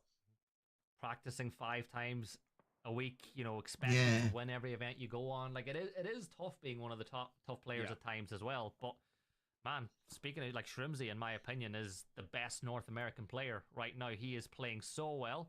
Yeah, no worries, Shipper. Just before we get into this fight, last thing, Kickstar, I'm so glad to see Kick, you know, realizing his potential again too, because it was disappointing for him up until recently, because we knew he was a much better player than he's putting on camera. Yeah, and I think, you know, the structure as well of Sonics has also really helped him. Quinn is a phenomenal leader. They have a wonderful coach in Owen, Machine Gunner, so that's just a great infrastructure for a player like Kick to go in and really start to slot in. But speaking of slotting in, it looks like Donkey Destroyers now going in. Destructible Shield is going to block off some shots there, and Cerberus really struggling to get around that thing. Oh, now Gats is going to hop out, and Gats will get his one onto Serb. He falls. Pat did manage to step inside, but he's going to step almost on top of that nade, taking 38 damage. But Donkey Destroyers, they decided I'm going to just draw one next, and then... Oh, what a beautiful nade that was on Philip. And then... Look at this, Outlaws are a third party, and then they get the kill confirm onto Serb. 2 in the last game. Just like that, the fight has come to a screeching halt as Cerberus has fallen. Finn still down, and that's going to be his first bleed. Opportunity maybe to get him up is Despoon. If he found that knock, it would have opened a spot for him to maybe go for that res, but Batty Low still down. Gats with the follow-up nade is beautiful. Yeah, Pat's still alive inside the building as well. Let's not rule out him. Yeah, the game's... Oh, no. Put on fire. They saw him. Pat does peek at the right time, just as we called on him to getting the knock onto the spoon. So this fight not really going well for either team. Both teams suffering really extreme casualties, as Pat will now get flushed out as well. So it's Gats and Beal up against the last standing member of Donkey Destroyers, and they're actually going for the res, but that Donkey Destroyers might just push them off it when we see that blooming. Oh, that's the one thing about the blue zone nades, they bounce so far. Godspeed. And look at that, Batty just finding the one safe corner, and what a spray. Gats yet again. His sprays have been on point today. Just picking people out of these vehicles so efficiently, even through smoke, but it's going to be mids off in the distance. A little bit of a fight there between it hasn't been friendly. And it looks like Rage is actually cleaning that up. Yeah, I'm fine. Rager's getting very aggressive in the kill feed, as we can see it in picture-in-picture. Donkey Destroyers eliminated. Donkey Destroyers. Continue their climb of the table, so let's jump over to that fight. In the corner is Slabby. It's still early stages too, because Miramar's so big. Flush it out.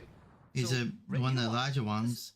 Rangers are good in team fights. Like, this is showing they can win these difficult fights. They have 3 players up. They've got 2 kills on the board. They have the blue at their back. Now they have a decision to make. Godspeed, do they stick in this fight, or do they decide to prioritize circle? And it looks like they're just going to take what they've gotten and focus on getting into the zone. Yeah, I mean, the damage has been done, and like you said, I mean, we saw last week that Rangers are more than capable to hold their own in team fights. It's just they haven't really been putting themselves in the greatest positions in order to do so. But at least now I think this was a smart decision. They took a fight. They were able to get the better of it, and now they're just getting out, rotating north. I mean, given the information we know, that's still very contested. But for a team like them, it's insane. All the teams on your map knowing exactly where everyone is. This is. I'll just be right back because I can hear the game from me. Be the least contested side of the circle. They're going to be able to hopefully find some form of angle to come in, but they are going to be sandwiched between Elevate and Working in Silence, who are now starting to posture towards the position as they saw that rotation come in.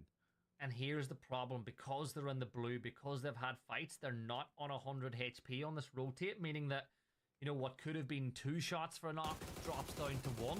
Souls will hit a headshot. That's going to be really problematic. And look, you can see the health points drop, and IQ will get the knock on the General Lee, flushing that one out. And that was the one thing I was afraid of. Once you rotate through the blue and you start getting below that 75 HP marker, it is so hard to get past teams like Elevate, like Working in Silence. Yeah, and like I said, for us, it's easy to know that that was a very risky rotation, but given the information they had, it was probably their best option. And so I don't really fault them too much for that. Pulling off that fight was also not a bad decision. It's just this was one of those games that PUBG kind of worked against them, as Gizera is going to re-knock Finn and straight up flush him out. Meanwhile, Bonja de Gallo here just sitting very pretty here on this little power compound just to the northwest of San Martin now, with a wide split too. They have to be careful not to eat a knock, especially Hazelton. He cannot go down. Yeah, they've got to be so careful, but you feel like they're doing the right thing. They're getting so much information about what's going on around them. You feel like this circle should finish up on the high ground that they're playing on right now, barring some extreme, you know, rotates 55. They're playing for the circle going here as well, as they'll play inside that bowl, as are Friendly Fire. Like, these teams are being rewarded for this decision they made to go here a little while ago. Now, Elevate, they've got the forced stairway in from the north. Curry is... Oh, I feel like he's a dead man walking. He doesn't even know it. Yeah, this is Monster slowly stalking Haston, going for a knock here. He is kind of one of the linchpins here at the forward position for the team of Bonja de Gallo, and he's actually going to get both. So nicely done by him, and he stays up. Monster, meanwhile, is able to kind of help put down the Outlaws. Curry is Gump now coming in with Nick as well. Right into the dip of 55, and that is the last place you want to be. And oh, that is just devastating for the Outlaws. Surprise, surprise. Yeah, you know, you go to play for a center zone spot like that this late in the game, you gotta assume there's somebody there already, and great job by 55. Right. Like, the main thing there, they didn't take any knocks. They got it done quick enough that other teams are not going to push it. Yep, that was very clinical and very clean, actually, by 55, as Friendly Fire now trying to save Shimboy, get him out of a bad position, but he's going to end up getting flushed. Now Motiro with an opportunity here, and no one at their back, really. It's just going to be Luna trying to gatekeep maybe Plants from making it up that hill, or starting now to get into a situation where it looks like a fight is on the cards with Friendly Fire, but they have to be careful because 55 will pounce on that. They have been very proactive today, and I can't imagine them not taking the opportunity to take some kills here if they see a significant amount of knocks being traded back and forth. 100%, and, you know, don't be surprised if you start seeing the kill feed really lighting up, that Luna might not even extend further south, but their attention's been taken a little bit by Empt, who's a little further. Oh my god, what a shift that is. What is that? That shift has actually brought Wuju 2 back into play properly. Like, they are probably going, how has this happened? They're probably also thanking their lucky stars now, the fact that they don't have to make some wild send in. I mean, they're still on the edge of the circle and will have to move at some point, but they will be able to hold their position for now. As, I mean, this circle it's actually so fun to play, but only if you're one of the teams that are in a position to actually play it from. You see Friendly Fire now rotating on the north side of it, north side edge, looking for an opportunity to get into one of those buildings or in one of the ridges, now sandwiched between Bonja de Gallo and actually Working in Silence, making their way up there now, as we still look at Luna Galaxy stalking the rest, or the full team of Mutt, I should say. Yeah, the zone shift made up Luna Galaxy's mind on which fight they want to take. Friendly Fire looks like they're doing a good job towards the north. They're just taking shots at every team that rotates past. Orion, the next one, to taste the little get taste of the lead, but as you can see, third parties galore. Empt from Elevate is here. They've got the high ground. They're looking down on top of Friendly Fire, who are on 42 points, by the way. Empty click. That empty click, thankfully for him, didn't cost his team the kill, as it was still a company man who was able to clean that one out. But these fights, there was no choice for them to happen. They had to happen with that shift. Yeah, I mean, and they knew there were teams here. It's not like they're like, oh, maybe we have a chance. They knew that there were teams here. They knew that they had to just try to get into circle. Being trapped on those outside ridges elevates company man will come in from behind, and he's going to flush out Penta. Friendly Fire with just one member still left alive. Meanwhile, it looks like they're going to try to push forward, but the backstab, Michael strikes. That's 3 times in this fight now. There's been a player right behind another one. And honestly, it's just great pick. Was Michael on the backseat of the Murado or something? There's like company man. He was prone to, it was, though. I mean, still very hard to find someone in that chaos at that point. So, I mean, still very hard to find someone in that chaos. Mm-hmm. And Empt goes down to 2. It was a nice try by Michael. But Elevate will get the kill. Now you got Bonje de Gallo looking this way. Mutt are still in this fight with Luna Galaxy, but T-Plants will fall at the hands of Posa, leaving it down to Trisk. Posa? I can't see, is that T-Plants is down, but Trisk is up. Oh, this is rough. Luna Galaxy are there, 55 are there. I feel like Mutt, their time is up. And I like this from Luna. I mean, we saw them kind of in those, that little shanty town, that shack compound, taking their time. Oh, Mug isn't quite able to get the flush, though. But yeah, Luna took their time, and they stalked the team, and they struck at the perfect time. So they only had 1 kill at that point. They were playing that correct. Right. You know what this is? Oh my god, Lowly's got the high ground now. Sortito, come on, 2 taps on the Emps, transferred over to IQ, and Lowly from up on high is able to get Sortito's 5th kill of the game. Well, I just want to say it. Yes, you could talk about Bonje de Gallo in a great spot. My favorite spot in this whole circle right now, will we see it later, is Legacies. I'll tell you why in a few seconds. We're going to stay on with this fight, though. I don't know. Luna Galaxy have lost one that they've been able to at least recover. Rats are a bit split at the moment, Mutt 55. but I think they're hooking up. Trying to hold their position and not give away too many players. They've only lost 1, so still 3 to work with, but Bonje de Gallo with an opportunity as well, as Rats now starting to strike from their spot underneath this hill.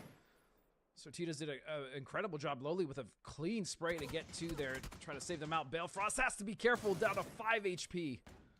Oh, good stun grenade thrown using the rocks to go down towards Gats. We'll pretend that's what he was planning anyway, even if it wasn't, as it'll slow the push from Gats. It's a 2 versus 3 now at this stand. Make it as Sortito look to hold on to the high ground as long as physically possible. Great nade from Bale, though, takes down Robert, and Varas with the nade will deal with Rats. 5 teams left alive, and Legacy now begin to extend out. Bonje de Gallo, Wuju 2 right on cue will take out Luna. That's their 7th kill.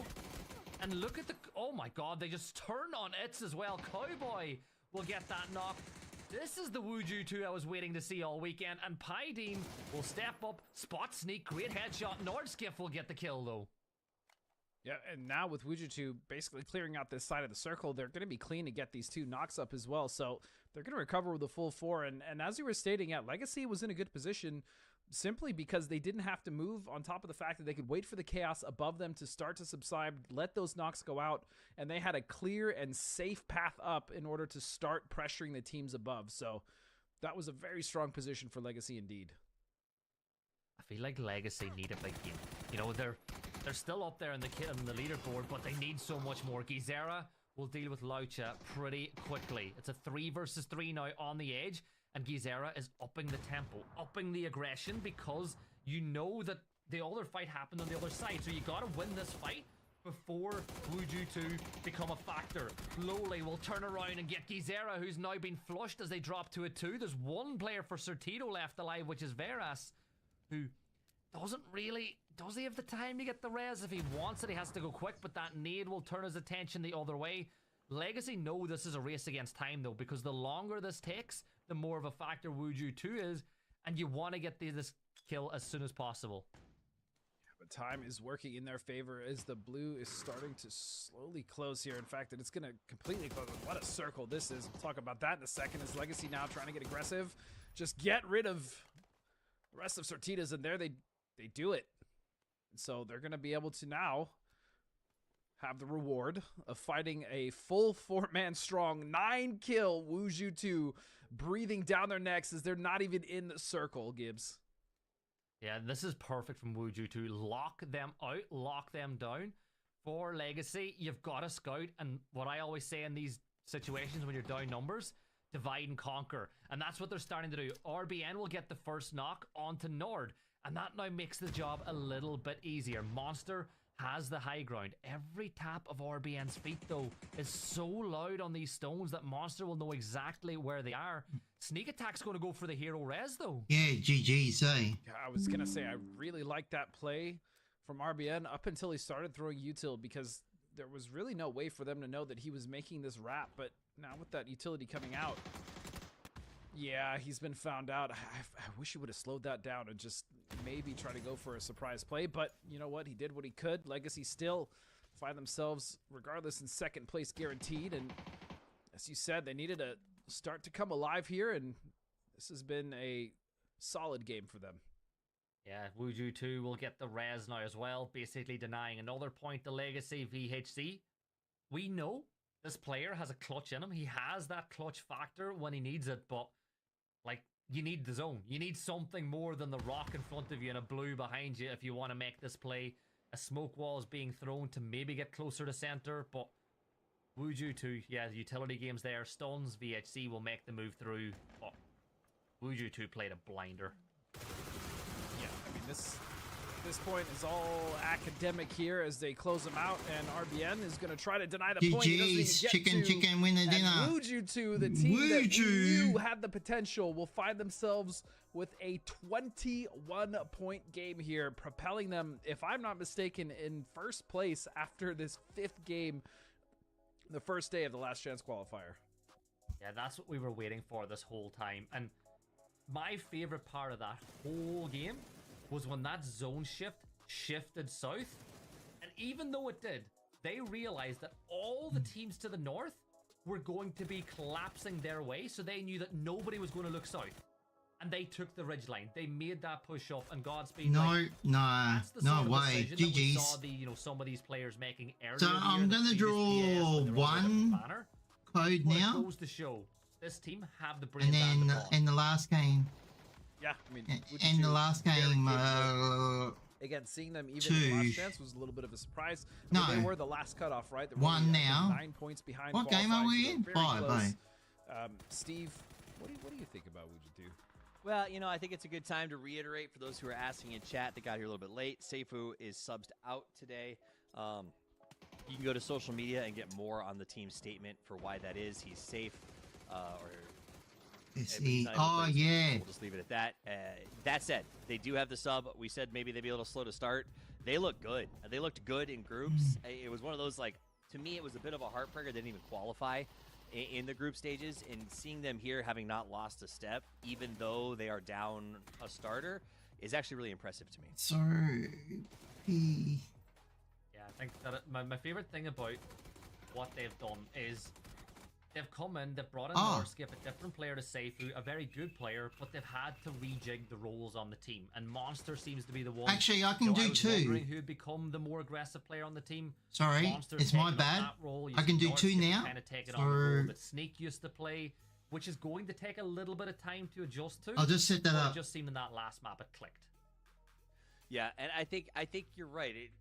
You brought it up during the game, the idea that Seifu was the tip of the spear, right? And that does take time to sort of manage and get back into. So I loved seeing 21 points. That alone is probably going to put them in a pretty good position to qualify Godspeed. I mean, again, we're just looking for the top 8 at the end of 12 games, and with 5 played already, any team that I think is north in those top 4 positions feel pretty good about themselves, and I think Wuju might be up there after this match.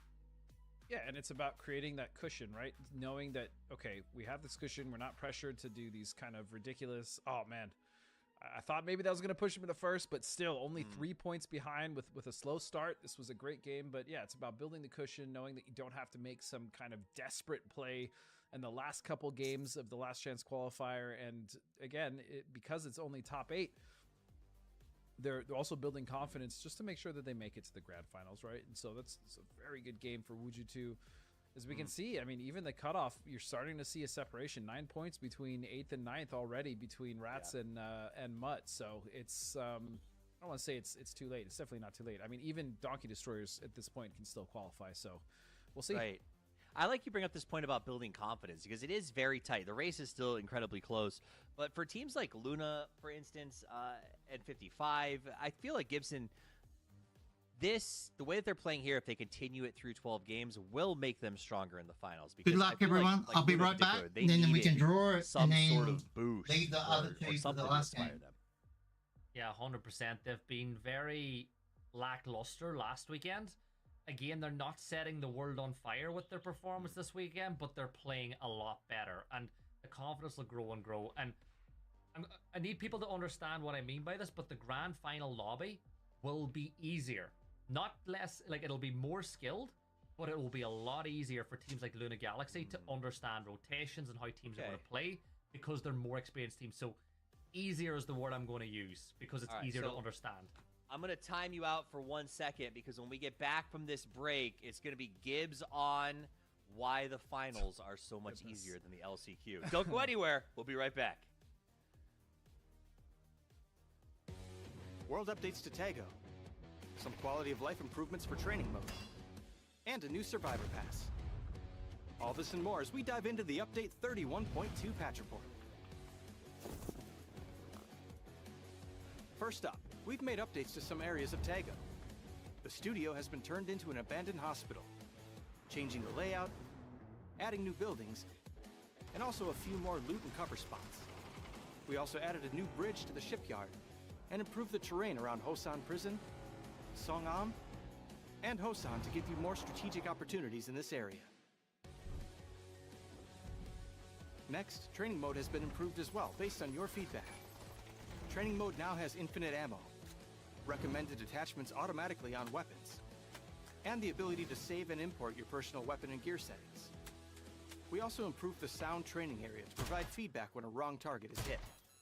This update also features a brand new Survivor Pass, map bug fixes, and more. So check out the patch notes for full details. Update 31.2 is here, so load up your training gear, grab the new Survivor Pass, and hot drop back into Tago. We'll see you on the battlegrounds.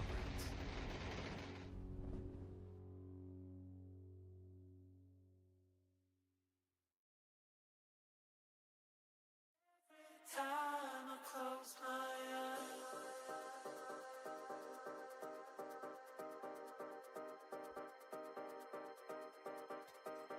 Good luck, everyone. Sorry, I just grabbed some of my lunch. Who's cooking? Starving. It's starving time. Okay. 2 winners are. Good luck. Mad Dog.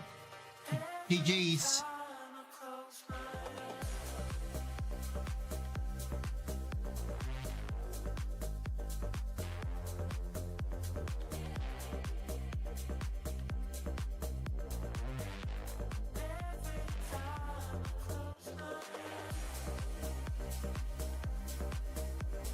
And now the winner is Shaggy.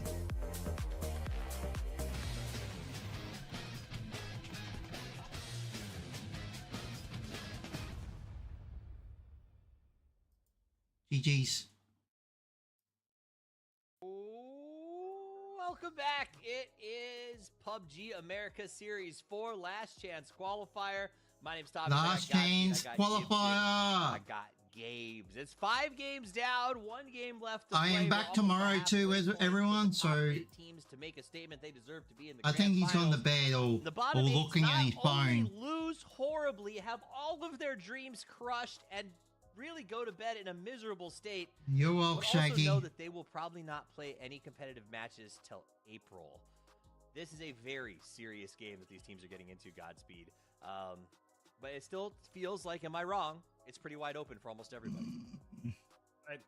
I think everyone down at Donkey Destroyers with what they had like 10 points, I think, still can qualify. Again, it's top. I got 1, 2, 3, 4, 5, 6, 7, 8, 9, 10, 11, 12, So knowing Donkey Destroyers, 13, 14. find the right aggression. I have a few left. Some teams off guard. Nice. Get a little dub here or there. Yeah, they can still do it. Last map is starting, so I got to come to you, Gibbs. Riddle me this. Give me Gibbs Riddle me on this, riddle why me the that. LCQ is Who will gonna be win so the much more next difficult match? than the grand final. Chaos, plain and simple. Whenever you get Amen. into the whenever you get into the grand finals, You're welcome, Shaggy. you've got all the best teams in the region. You know their rotates, you know where they drop, you know how they're going to play and where they're going to be. When you're in LCQs and when you're in the group stages, all that goes out the window, which is why you see teams like Legacy, Luna, and even say Wuju 2 struggling in friendly fire, because even though you're more likely to get punished for mistakes in a grand final lobby, a lot of the who, the what, and the wheres go out the window. Like, a lot more is known.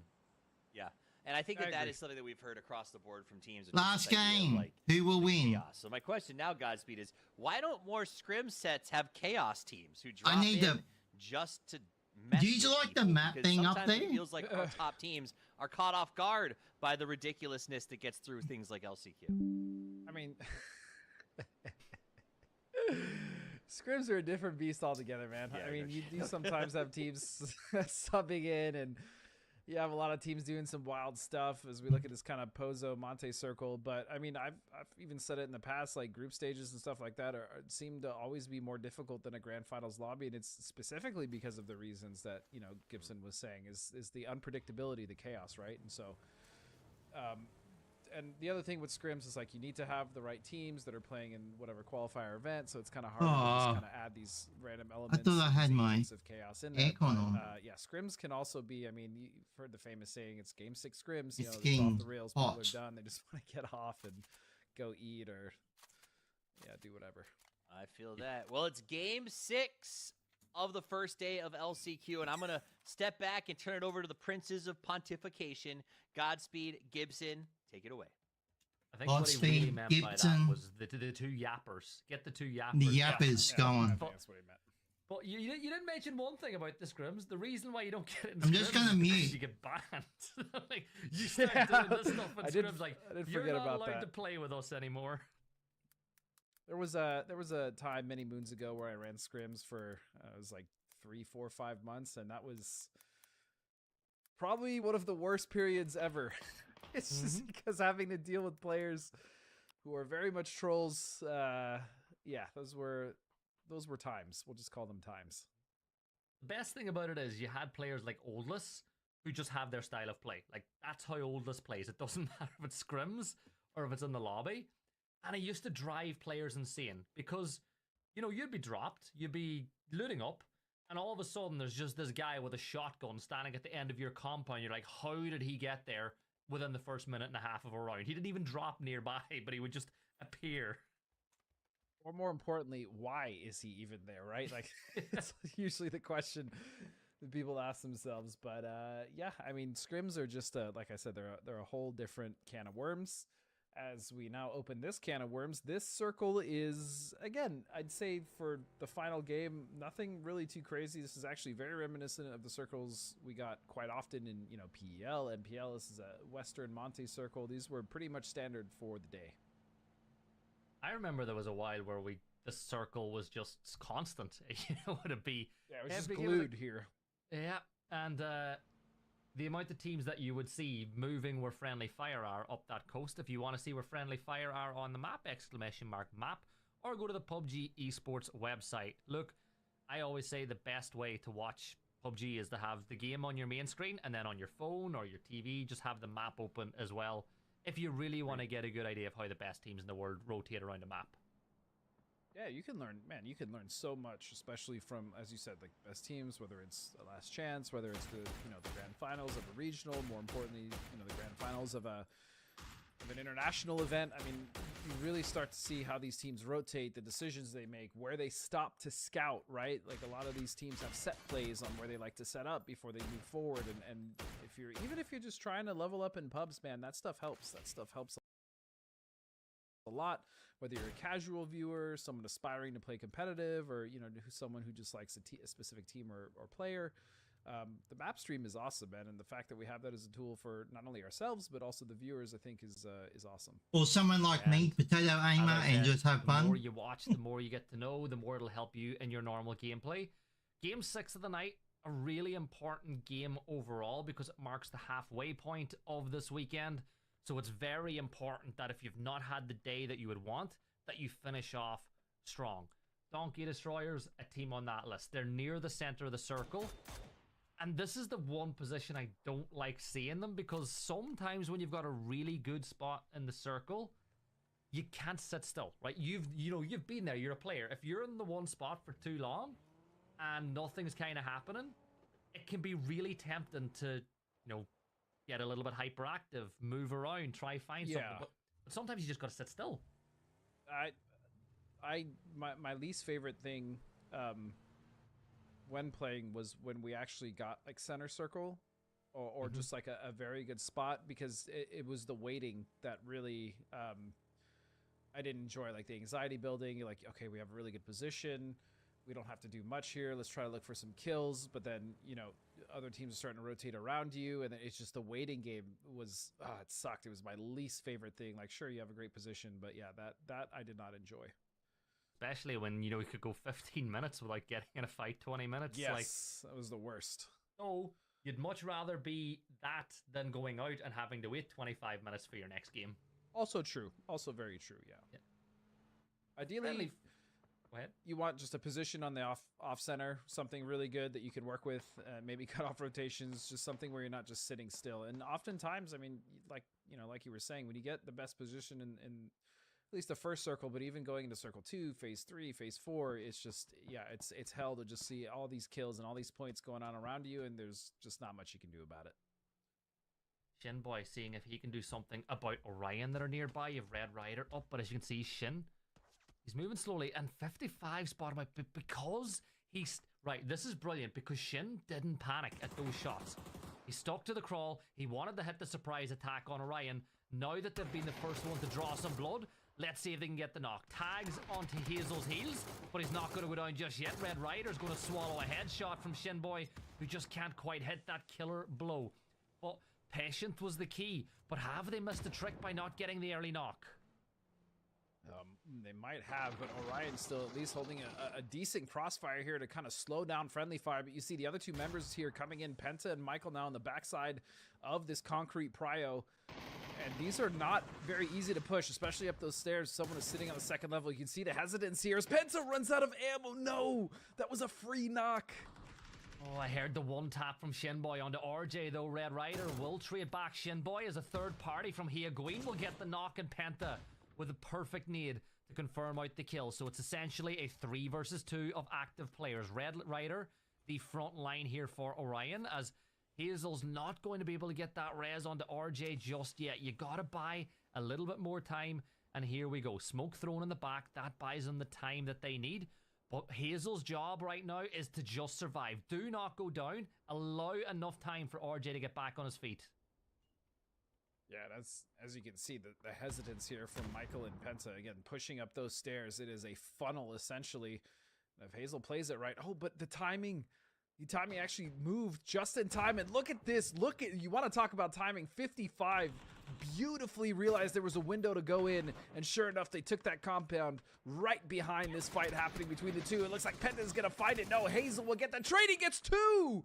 Huge spray, but he will go down to Psycho.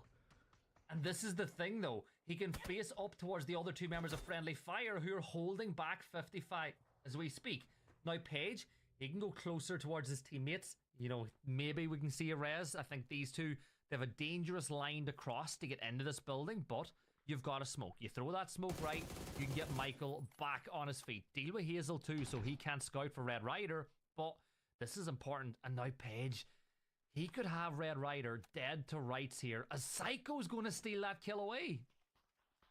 So, I mean, you have to imagine that Paige and Shinboy here want to attempt to get Michael up, but now there's even more problems just to their west, it's actually going to be Luna here starting to take shots. You see them try to smoke off somewhat of an angle. Ryder eats a headshot. Page still can't find it. The opportunity to get Michael is still there. He's on the first bleed, and so Page will find Ryder, and they will make the cross, and it looks like Michael will be recovered.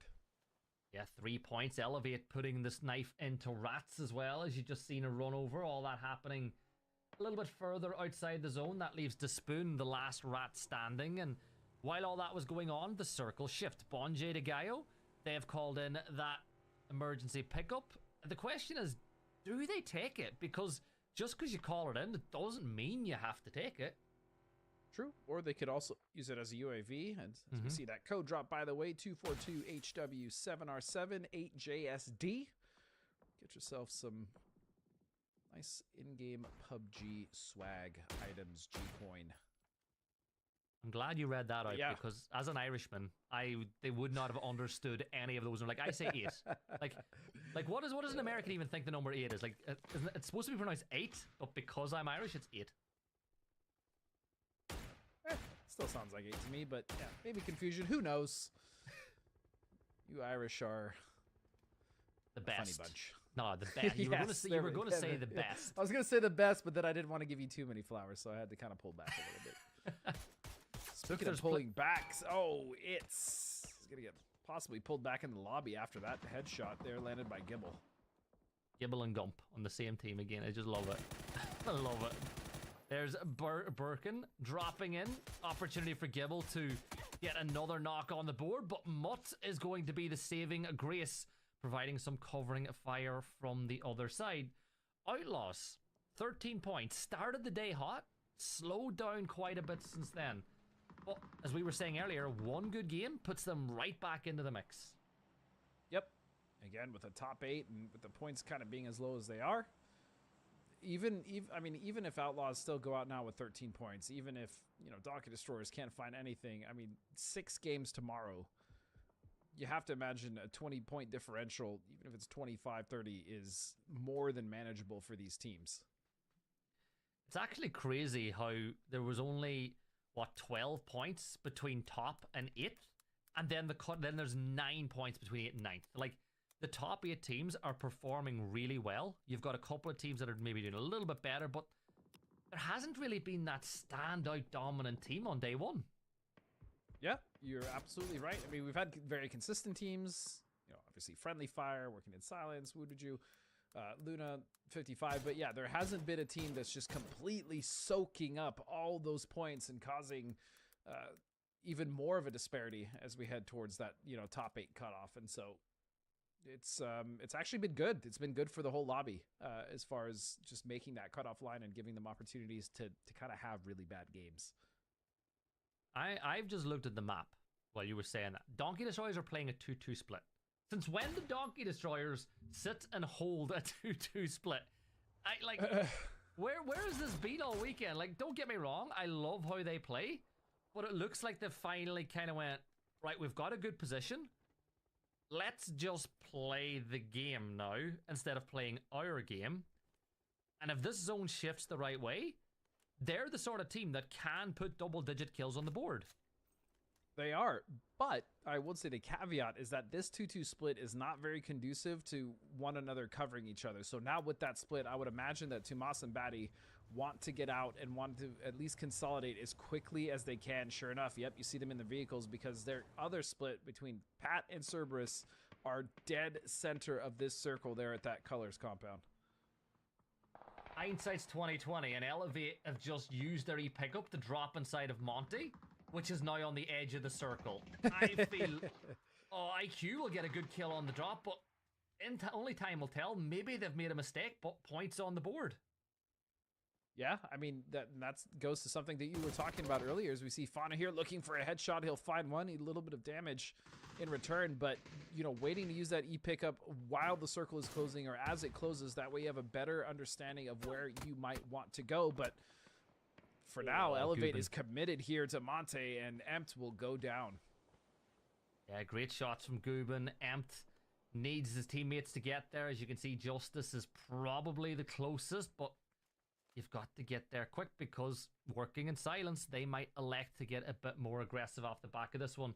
Now, I don't mind an E pickup into an urban environment, even if it doesn't end up a circle. My only issue is, oh god, Justice almost got picked up by Fana. But my issue is, when this shifts away from Monty, how do they get out of Monty? Like, the vehicles are taken. There's like, that's the big problem. Once you go up in the air, if you land somewhere like this, mobility for the late game goes out the window. Yeah, and I mean, they realistically would have two options if it weren't for 55 kind of holding that crossroads, and that's either committing south across the road and trying to wrap down that way, or trying to wrap on the north side, maybe towards the last member of Rats, but then you have Friendly Fire kind of holding that road as well. So yeah, they're kind of stuck right now, and they're just going to have to play this one out, maybe try to get as many points, hold as many teams as they can out of Monte, just to kind of salvage this game. But did they find a vehicle, actually? It looks like they did. They got a UAZ. Ooh. That's a nice break for them. Yeah, and they're already getting it prepped as, you know, a bug-out vehicle if needs be. Michael will get the knock onto Mutt from quite a ways away, but working in silence, they can't push too far one way because of the fact Luna Galaxy are close by as well, so you can hear all the footsteps. Souls will get himself a deployable shield. Always good to have. As this Ragers, let's jump into this fight. They're fighting on the other side of Monte Nuevo, right by the middle of the crossroads. And little Lele's getting aggressive. Psycho's going to fall. Gubin will take down General Lee, but Gubin's trying to backfill onto Ragers now. Mince falls, shotgun sprays. Is that the Dragonov being used as a shotgun? I think it was, and he caught him with a headshot as well up close. And now this is just down to a 1-on-1. This situation, Gubin doing the best with a bad situation. Now little Lele, oh, he walked in front, he held his fire, and he was low, so he turned around. Gubin able to wipe out and kind of save, but now here comes Luna. The timing again on this team has been pretty on point all day, and they'll get rid of Gubin, and 55 is out. Yeah, 55 are now out, which opens the door for teams that are just behind them to get further into that top 5. Elevate, they see that zone shift away from Monte Nuevo, and they're now going to make their move inside. You can see that there are shots coming from fire, but Elevate have pulled off. Oh, IQ, you lucky boy. Yeah, that was 1 HP away from a disaster getting taken down. The Outlaws, meanwhile, with 4 members still up and a foothold into the circle there. Trying to see who is that. Gibble? Yeah, it's Gibble that actually has a foothold into the circle, so they can kind of stay on this side, try to put some pressure here, attempt to maybe get a knock onto the team of Mutt, as Mutt also lost one of their players earlier. So here's an opportunity now, though, for Amped and Elevate, and that's going to be, I was going to say, an easy knock. He ends up getting shot in the side, and even still, he'll find sneak attack. What I love about that was, as soon as he heard the DMR was out, he pushed, because he knew the player wasn't going to get switched to the AR and turn on him. It was really clever from Amped. So great decision here from the Malaysian. He was found by company man, right? I believe so, yeah. Oh, look at that little spin. Somehow he spins and the branch saves his life temporarily, nope, but Barry will get the knock. Teeny tried to steal it, but potentially dangerous, not getting that one away from the Donkey Destroyers. Page now getting pushed by working in silence, who their split is being a little bit cut in two right now, as Souls will go for the rotate as well. Big Nade does a lot of damage onto Page, but he'll stay alive for just long enough. The rest of Friendly Fire arriving in this position. Donkey Destroyers getting pushed by Wuju too as well, and you feel like this is a massive moment in this weekend for Donkey Destroyers. Yeah, if they can just clean this up and get these points, still actually manage to stay split. That surprised me. I thought for sure they would consolidate, but they've actually decided to split here now, and at the least, this is a much better position for them to split, because it actually gives the other duo an opportunity to cover or assist if necessary, go for trades.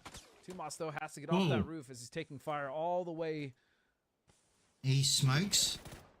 That was a huge nade. Wonder where he go, rotate left or right? By the way, as these two teams just collapse on top of Friendly Fire on the northwest side of the circle, but Donkey Destroyers, they had an angel on their shoulder in the shape of Gizera from Legacy, who was able to put the pressure on to help them out in that compound. Friendly Fire, they're going to get eliminated. Now Luna Galaxy and Working in Silence will take on the fight. Have you just noticed the fact Souls has planted a shield in the middle of the road, and he's using that in the blue as his cover? I mean, if it works, right? We see the Outlaws kind of coming to life here in this game, Gibson, getting some much needed points, still 3 points, but more importantly, they have 4 members alive. Something they've been really struggling to do here is Luna Galaxy with 3 now turning around, still trying to get rid of Souls, will finally fall to the Spoon, but those shields causing a lot of trouble there for Luna. A chariot of Broncos being rode into the fight by Potentially Dangerous as Pat Caps will fall. He took down Glock on his way out, but Slabby is hunting Cerberus as this 2-2 split might now get punished. Cerb can't do anything. Pat Caps takes down all around him with his own molly that was in his hands as Cerberus will fall, and Potentially Dangerous might just be about to ruin the last map of the day for the Donkey Destroyers. And the other player is still in a battle in the south with Nordskiff in Phase 5 blue. Nordskiff's tried to bait him. No, there's no tire. There's no tire on this either. Nordskiff. Oh, this no. is the perfect time as Thomas isn't there to take advantage. He's got 1 tire out at least, so the other 3 still working, and Nordskiff looks like he might make it, but where is he going to go? I mean, he's going to get shredded by Potentially Dangerous. He'll go down. Moscow's down. Donkey Destroyers are out. Legacy now. Oh, my goodness. Oh, my goodness. The vehicle almost knocking down VHC, but they get company, man. And Gizera will be the 1 member down. PUBG Derby. Yes, it Legacy. like they will. Elevate eliminated, and that's a big push Elevate for Legacy is across the elevated to circle. heaven. They've got a little bit of space to work with. They've bought themselves some breathing room, but they need to get closer to the ridgeline to protect themselves from Luna. But LFP will fall at the hands of Haven, who you can see just about had the angle, but they should still get that res. They should be able to play as a 3 from this point, or maybe not. LFP. Maybe not. I didn't realize Kraken had such a good angle onto this. Yeah, I mean, the Luna's spread has been great, but they still have to worry about the other 2 members to the north there of Working in Silence, Technosh and the car light. So you even have he to jumped out looking for an angle. That happened to us in the game before, like when I was playing. I was having all sorts of trouble, like if the car was on doing its own thing. Yeah, and VHC now being the front line, the defense player takes a lot of damage, but stepping up, VHC will take down Haven. LFP getting knocked on the other side by Bonje de Gallo, who've not really had the day they would want, but 2 kills, 4 players up, 19 points on the board, with 1 Legacy player standing. VHC will confirm out his point, but here come Potentially Dangerous. Theros on the drive-by says good night, and Legacy's day 1 is over. Currently sat in 7th place, but 2 teams not too far away behind them, still alive and in the fight. But that circle shift again. See, Tito in the middle, but the one thing. Luna's got 45. I thought PD might clutch and get into the 3rd spot here. Sheds are in play with all the bales, but it's not as open as it looks on the map. Yeah, of all the open field endings that we've had. They'll be back in the cornfield. Rats it could also be a lot worse, as you do have a nice little right there with some good ridges to play just off to the northwest. So this could have been much worse. Before our I'm not final sure game, what they're doing, but these teams' options as far as the center of the circle goes, as you see, Sortito currently sat right in the middle, but how long that will last will be. Don't forget, I'll be back tomorrow. In between cover, it is so maybe a bit later on the game. Like Bonje de Gallo, where it looks like might start to make their move up towards it. I've got nothing else on other than pick up my dad and bring him back. There it is. Quick. Bonje de Gallo do it now. Nick with the P90's got the Spoon in his sights. The Spoon, the last rat standing. 28 damage dealt with the nade.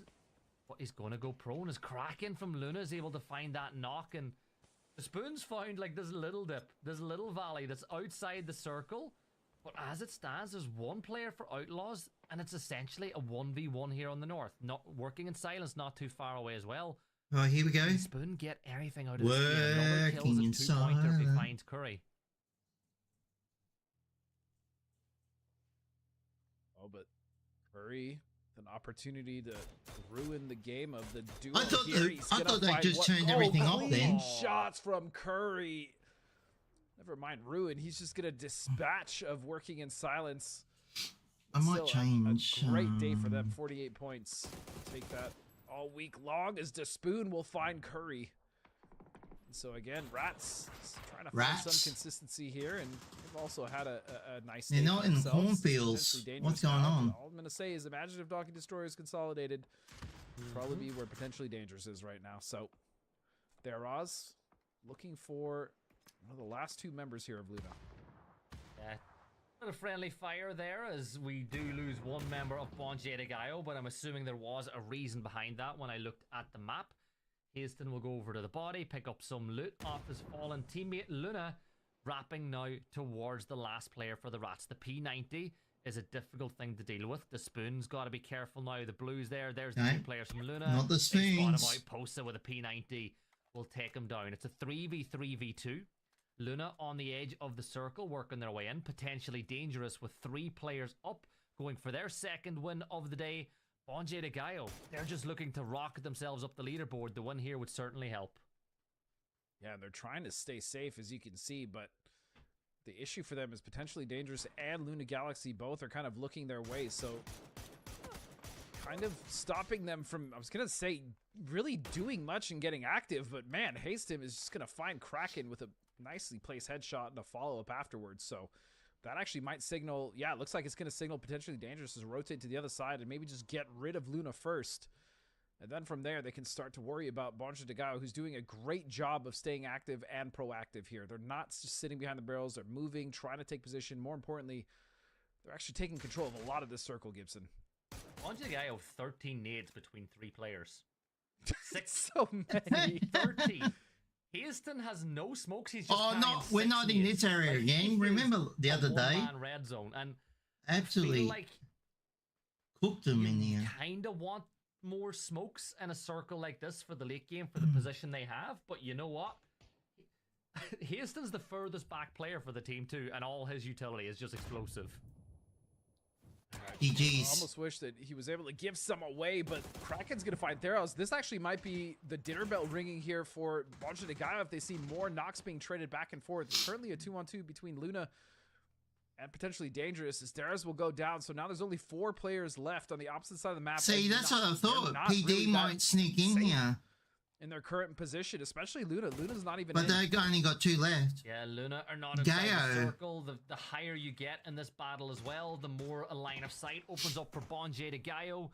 PUBG de Gallo really need to turn up Luna. the aggression in this fight with Luna Galaxy. See, they called it, eh? They called that. Damage falls back. You can see that this is the problem. These teams have well, to yeah, Luna. They called it at the beginning of the day, didn't they? Luna. You bring PUBG de Gallo and do it. Yep. That's the issue, and you can see Pydam is actually trying to get on the base of this hill and get these points because sure they may have the win locked up, but you can tell they also want to get as many kill points as possible, just to put them in a better position moving into tomorrow. So that nade will be perfect. Yeah. Oh no. Goodbye. Will be the last member alive, and the rest of PUBG is starting to move up. You see, look at them. They're coming for you. The backside of this, and Luna will potentially survive. Dangerous. 8 kills though, still a great game for them. Yeah, and this is only the tip of the iceberg for the explosive utility that PUBG de Gallo have. So Posa with the P90 will wrap around. It takes a ton of damage from Kraken. One knock here on PUBG de Gallo could swing this fight around. P90 from Posa, but he's just a little bit too caught out in the open. It's Kraken on 3. Pydam playing the closest towards him, but all the explosives from Itz have been used. He's done to your right. His vest is taking an absolute beating so far, and Kraken will catch out Hasten. This is very winnable, but he drops down to 21. You gotta sprint. Don't let him get the first aid off, and they're not going to. Kraken out in the open. PUBG de Gallo come alive in the last map of the day. They move to 33 points. It's not enough to break into the top 8 yet, but it certainly gives them a huge chance going into tomorrow. Appetit chicken dinner. You know what else was impressive about that is they were a 3-man that whole game. So you know what? Great stuff from them. Also being proactive as a 3-man in the end. as we see this kind of crazy fight between Orion and Friendly Fire that was third partied, but yeah, all props go to Bonja de Gallo. They played that about as well as they could given the situation. So, Steve, Bonja de Gallo. You know, the last chicken dinner of the game going to a chicken team makes sense to me, and I think Gibson put it right. It opens the door for tomorrow, maybe. But that's about all that I have on them, and I don't know what else. That's fair. You know what I mean? It's one of those things where it's like, that's how it's for you. You see these wonderful moments. I'm like, that's neat for you, and I'm very happy for you. And maybe it'll happen tomorrow too. You know? Yeah. Remains to be seen. Like, I'm not trying to be a dick. It is what it is. Maybe I'm wrong. No, they've had a middling day otherwise, right? So good luck, everyone. Last two codes. But that to me, it's a good thing, and it's a wash, right? It's hard because we watch so much insane PUBG. Is probably the best way to put it. That Gibson said it. Yo, was like a dream I want to come home and get a PUBG now. For some of these teams, this is awesome, right? Yo.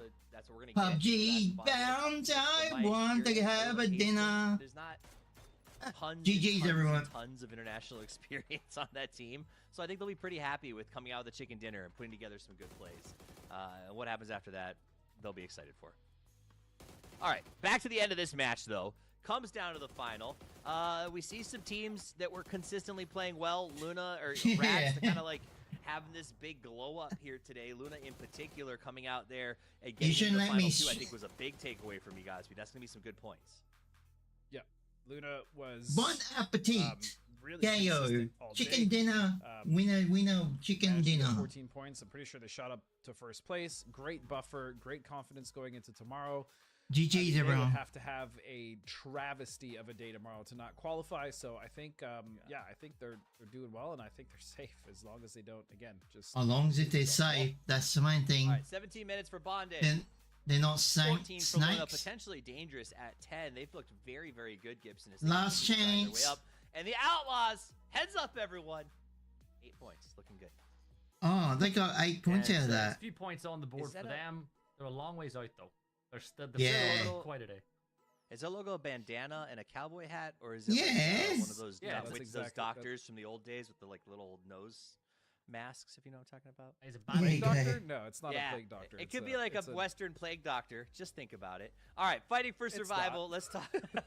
Okay, good luck. I'm gonna draw the first winner. Chicken dinner, winner. No. Yeah, so Luna Galaxy is sitting on 54 points, but as you can see, the point distribution across the top 8 isn't massive. 54 down to 41. What does that mean? Well, it means that A, I don't know what that means. Might be higher, but B, it means that nobody's going into tomorrow 100% safe. Like, this is going to change so much. And like, what, do we have 6 different map winners? Like, yeah, I don't think we had a single team double down. No repeats. And honestly, you're not wrong. All the teams, man, almost all the way up to 2 and 3 down to Legacy, looking like some guys on Tinder, trying to look a little bigger than they are. But none of them really have put together enough to open the gap. Sure, Orion, Donkey Destroyers, they'd have to have congrats. The day starting out. But honestly, 8's the cutoff, Godspeed. 20 points is very reasonable for all of these teams. Yep, I don't think it's... Everyone's nearly a winner. I mean, even because no one can win twice. I think if they are able to... We did that last week and it worked really well. Bring it together. No, you're well. There's always still that chance because... And the next winner is... really isn't that egregious yet for some of these teams. Domino! Keep sliding back so my head doesn't look ridiculously large compared to you guys. That said, we're talking about big heads. Let's talk about big brains. And we got our guest ready to go. Let's go ahead and get Zito in here from Working in Silence. Currently in Working in Silence. Welcome, and Zito, how are you doing? GG's. Hello. How are you? Okay. I'd say alright. I like that. Alright. Let's start with an easy That's question. alright. Yeah. Last time that you guys played, you got 20 points on the day. You've more than doubled that here. You're set up in second place. GG's, everyone. Thank you for being so cool. Be kind. Here, if anything. God bless you all. Even if you're not a believer. Well, mainly, we got, we improved a lot. We played a lot of scrims. That player that's sitting out, isn't he from Lebanon? First tournament, so of course, we're not. Or is he not feeling We're probably too not gonna get flash? that far, but we're still trying. But yeah, mainly we talked about No worries. GG's all. main mistakes that we were doing. So fix rotations, rotation together, like looting quicker, like stuff like that. So fixing small stuff helps a lot, and I think we're a lot better it was right great. now in LCQ than we were in group stage. Godspeed.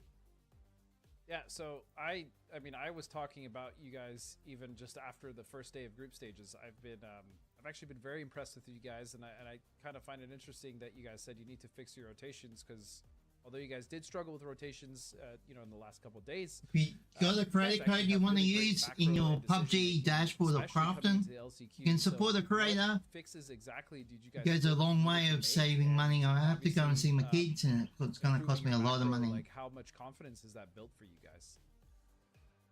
You're welcome. Well, I hope you're going well. Our main issue was that, our IGL is solding, and he was basically. I'm actually just going to chill and watch the rest of the stream, and then I'll raid out. I hope you all have a great weekend. I'll see you all tomorrow. We just throw into the table. If you leave now, that's all good. So we see what's best, and we try it. We weren't doing this, so that helped us a lot. Trying different stuff and just going for it, because we were very indecisive with stuff. So yeah, that helped a lot, and just helping everyone being connected. Just believe. To the games. We were very unconnected. We were just fucking. My bad. Sorry. It's okay. Beep. For the Oh, beep. It's just it's just really we were lost basically. Sorry for the language again. It's just that this topic, I was talking about this for a long time during this weekend. So we were lost, and we basically just worked our team plays and stuff, rotations. We were not rotating together. That helped us a lot. Nice. You guys look great. Well, he's just frustrated, and he's only human. If he uses, thank you. Like, So first off, congrats on a great day. I try not to swear at all, in particular and sometimes are it happens, insane. but You lit up the kill feed. he all might the swear a way bit through because this he's an tournament so far, esports even player. I don't because know. your last day of I don't know the even person though the team didn't personally, show great numbers, you were still lighting up. the but kill you feed. could see the So, I frustration. suppose That's the as first thing this that is came to your first mind. Tournament together as a team. Beep. How does it feel going into a lobby where a lot of the teams are more experienced, a lot of the teams already have rights to drop spots, so you're kind of coming in low on the pecking order? How do you come in and kind of Yes. make the lobby respect you? Just, I keep telling you, C4 on the car and let it roll in and blow them all up. We played a lot of community tournaments.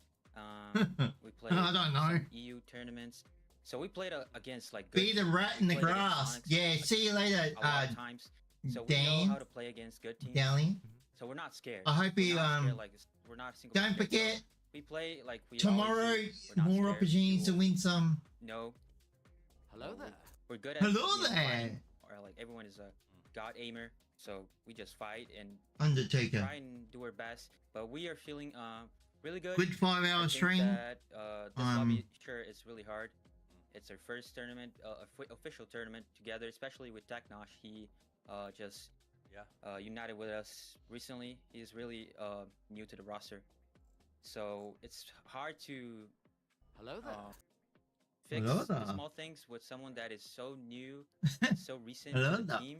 But we're working on it. I mean, it's part of being a team. We need to work together and not Yeah, no just worries. give up on the other one. We have We to will help each braid other. out. I just saw So, last time I this lobby ended a might little be bit, hard, we're a, doing our best. a little bit It's too not, early. I thought you might that listen to we're what he's not- saying. We're capable of it. I think it's It was just, we're more than I was a capable. bit rushed So let me last week. finish with this, 'cause we'll let you get back to with your one of team. the You guys days. have talking to do before tomorrow. But let me ask you this: a lot of the people who are watching probably don't know your team. He just wants to play your team go. really well. He's just Teknosh, sweated in. Solds, Fauna, And what I'd like Just, you to do is his tell brain us must be hurting. one thing that you love or you think that each of your teammates do really well. Just give us something nice about each of your teammates Yeah. that you feel like the public should know. I think the only word that I can use to describe my team and my my teammates is understandable. They just understand you. Like you don't have to, fight over stuff. They will understand whatever you say. They're not gonna fight. They're not gonna Yeah. be angry at you. We're friends after all. We're not just teammates. So that's what makes us so good. That's right. And really consistent, Sport, I guess. any type of Because sport we're brings you We're together not just teammates. We're friends. at We national talk, level, community level, outside state of the level, game. We, hobby level, fun, and you we make play good pub. friends. It will always, That's something that not it will many always gel together somehow. apparently, but we do, and I think that's one of the main, reasons why we're so consistent and why this is our first tournament and we're doing better than a lot of teams. So I guess that's what helps the most. Any last words, any shout outs, any call outs, anything you want to Shout out to Kretzy. Oh, laugh way out loud. Well, I mean, I just want to thank everyone that is cheering for us. Thanks, We've got Crafton. A lot of viewers and a lot of fans. Thanks, So this Crafton, just for the helps us PUBG G so coins much. and the It PUBG motivates me a esports lot. team community. And everyone in the team. So I just Thanks, wanna say PUBG, a big for thank being you to everyone that is cheering for us. And I love you guys, really. Thank you very much, Enzito. We'll let you get back to your team. We appreciate you taking some time out of your night to talk to us. Guys, that is Enzito from Working in Silence. And I love that he Working in said how the team silence. gets along and they We talk never ever fall in the PUBG all of our favorite on a places to be is hot in that spot. Discord with that squad where you don't even have to talk. You can just kind of essentially work in silence and you enjoy each other's presence. So I hope that's what you Yeah. guys have found. Have a wonderful They should. evening. All right. You can't keep fighting. You're welcome to hang out with us if you want to. So you can just hang out right there Hang to out. get to the end of day housekeeping. All right, we're going to send him off. He's got planning to do. Okay. Let's talk about that. So I love that was that sort of mentality. And I think that speaks to sort of what you were alluding We're just to. gonna a little bit of end, this idea that not every team's here because they have to win this stupid, like, they don't have to win the title. They're not going to be the best pro in the world today. They're excited to be here with a good team, having fun and getting better, right? Yeah, you know what? I listened to that, and he said, oh, we're a new team. We're just happy to be here. Right. But did you see how calm and collect? Like, he genuinely believes, like, we know how to play against the good teams. We are confident. So yes, he said they're happy to be there. But if you read between the lines and listen, this is a guy who genuinely believes what he's saying. Like, he wasn't just saying big things, because he's on camera. Big things, He believes what he's small saying. things, And bro. my respect for this team and my valuation of how far they can go has gone up just a notch based on how calm he was during that. Nice. Godspeed, any thoughts on the interview? First of all, I mean, I loved everything that he said. I mean, I know, just right? The mentality of the team and everything. Also, I'm going to point out that I've been talking about that team since day one in groups. Just throwing that out there. But yeah, me too. No, I think I think that their mentality is great. The fact that they went back, they were upset that they didn't do well. Instead of just settling and, like Gibson was saying, just being happy to be here, they were able to be like, you know what, we can do better. We can compete with these teams. We know how to play, not necessarily like they know how to beat or play super well against the Sonics, but they have that experience against them. They play a lot of, smaller tournaments, whether it be here, EU, whatever. And I think that is ultimately what led to just incredible adjustments. And then again, continuing to grow their macro. But the most important thing he said that I really love and the best takeaway was the fact that he said Souls was doing everything by himself.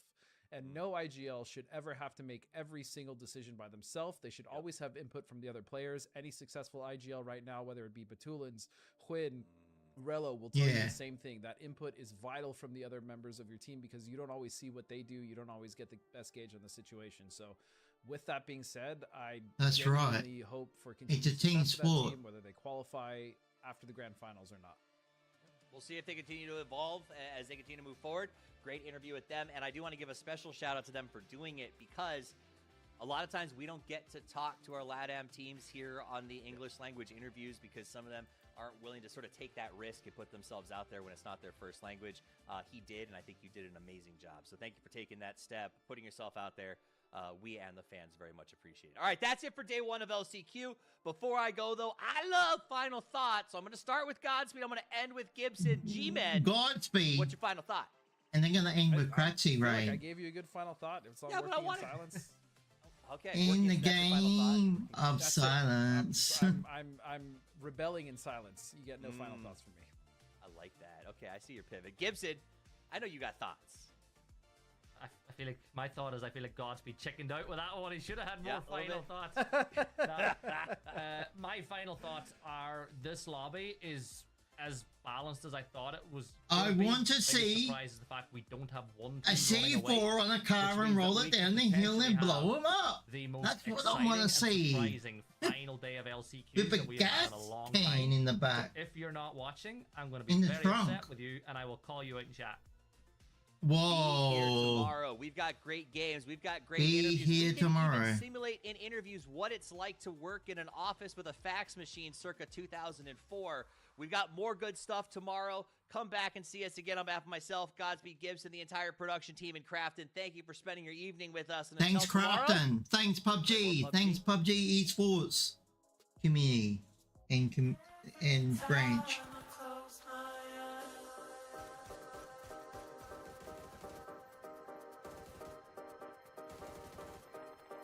So, we will look for a raid.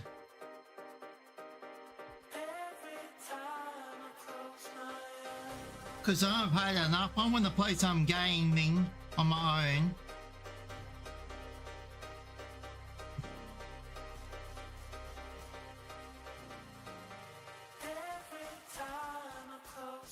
My eyes.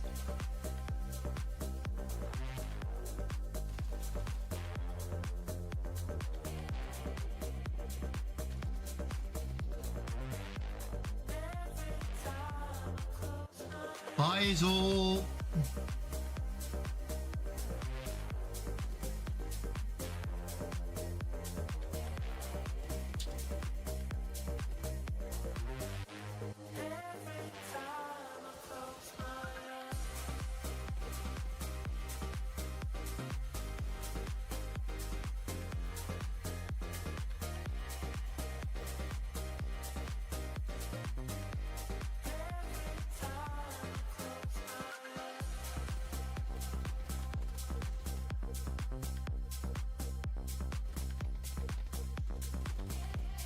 Who they raiding?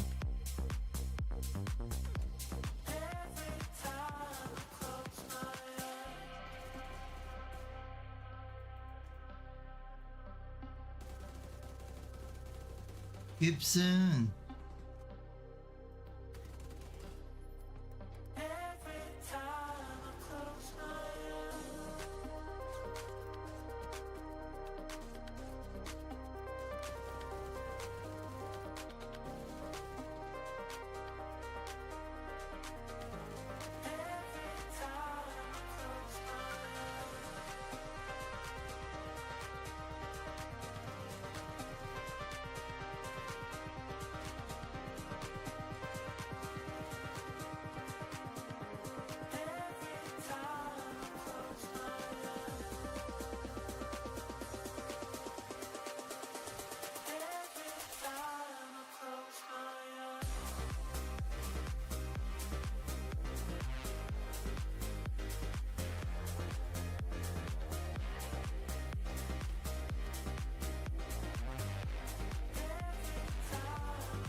Right, I'm gonna switch back to normal now.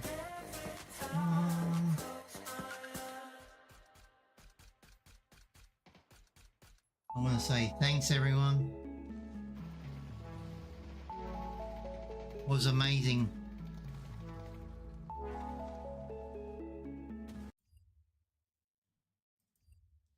Not sure what's happening, but we're gonna raid out Thanks everyone.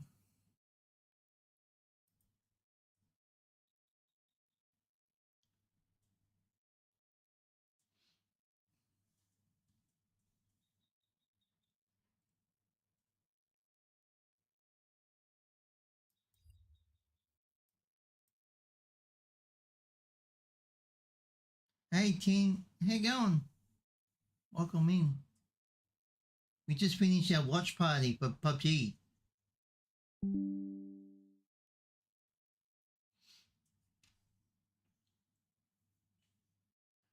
We played some games earlier, me and Bad Dog, before I started this.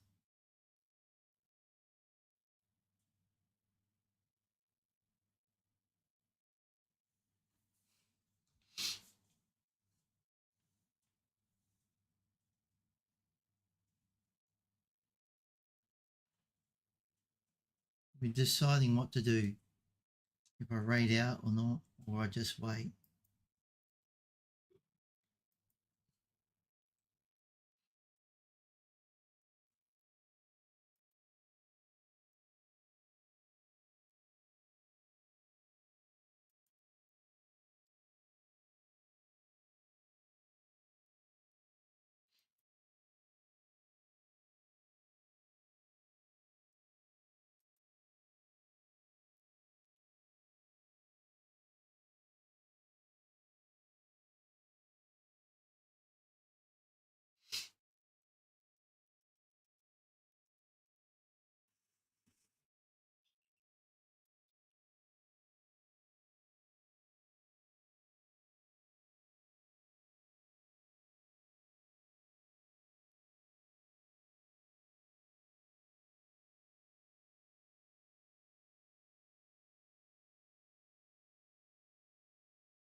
Right.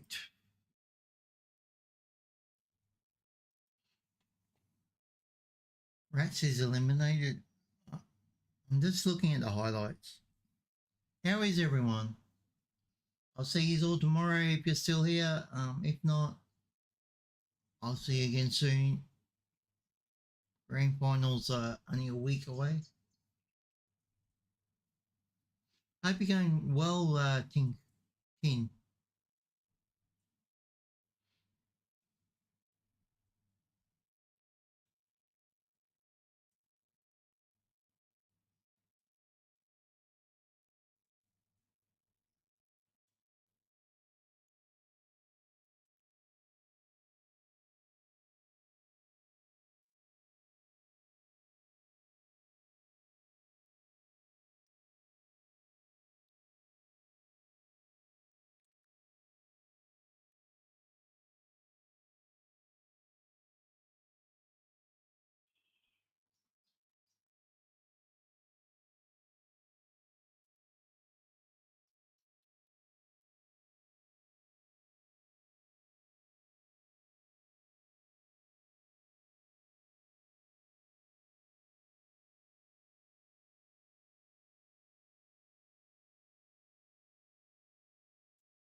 Well,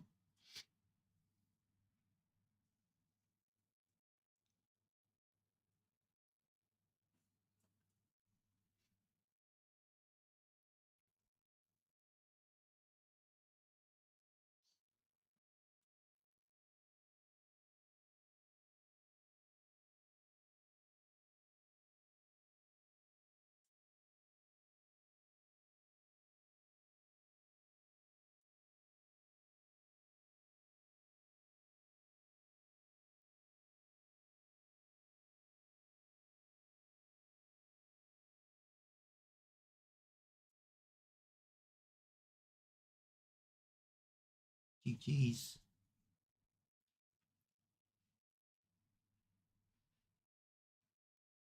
They have the 8-pack qualifiers on tomorrow tonight as well. And then the Europe and then the American series.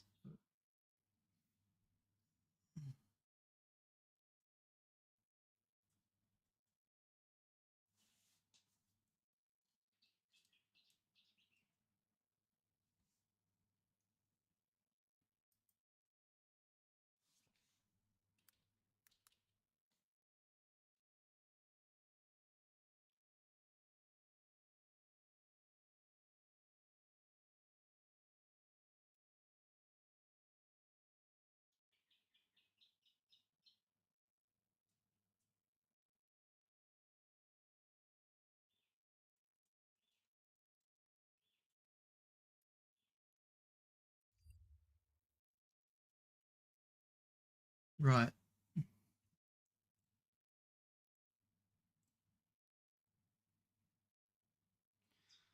Do we want to watch?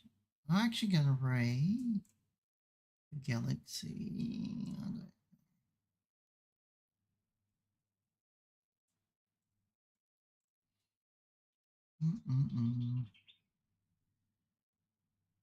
Yeah. No, have a good one. I'll see you tomorrow. I'm still deciding. I just got caught up watching the highlight part without playing it, and I was still looking to see who was going to raid. There's so many different people, and I haven't seen for ages. But yeah.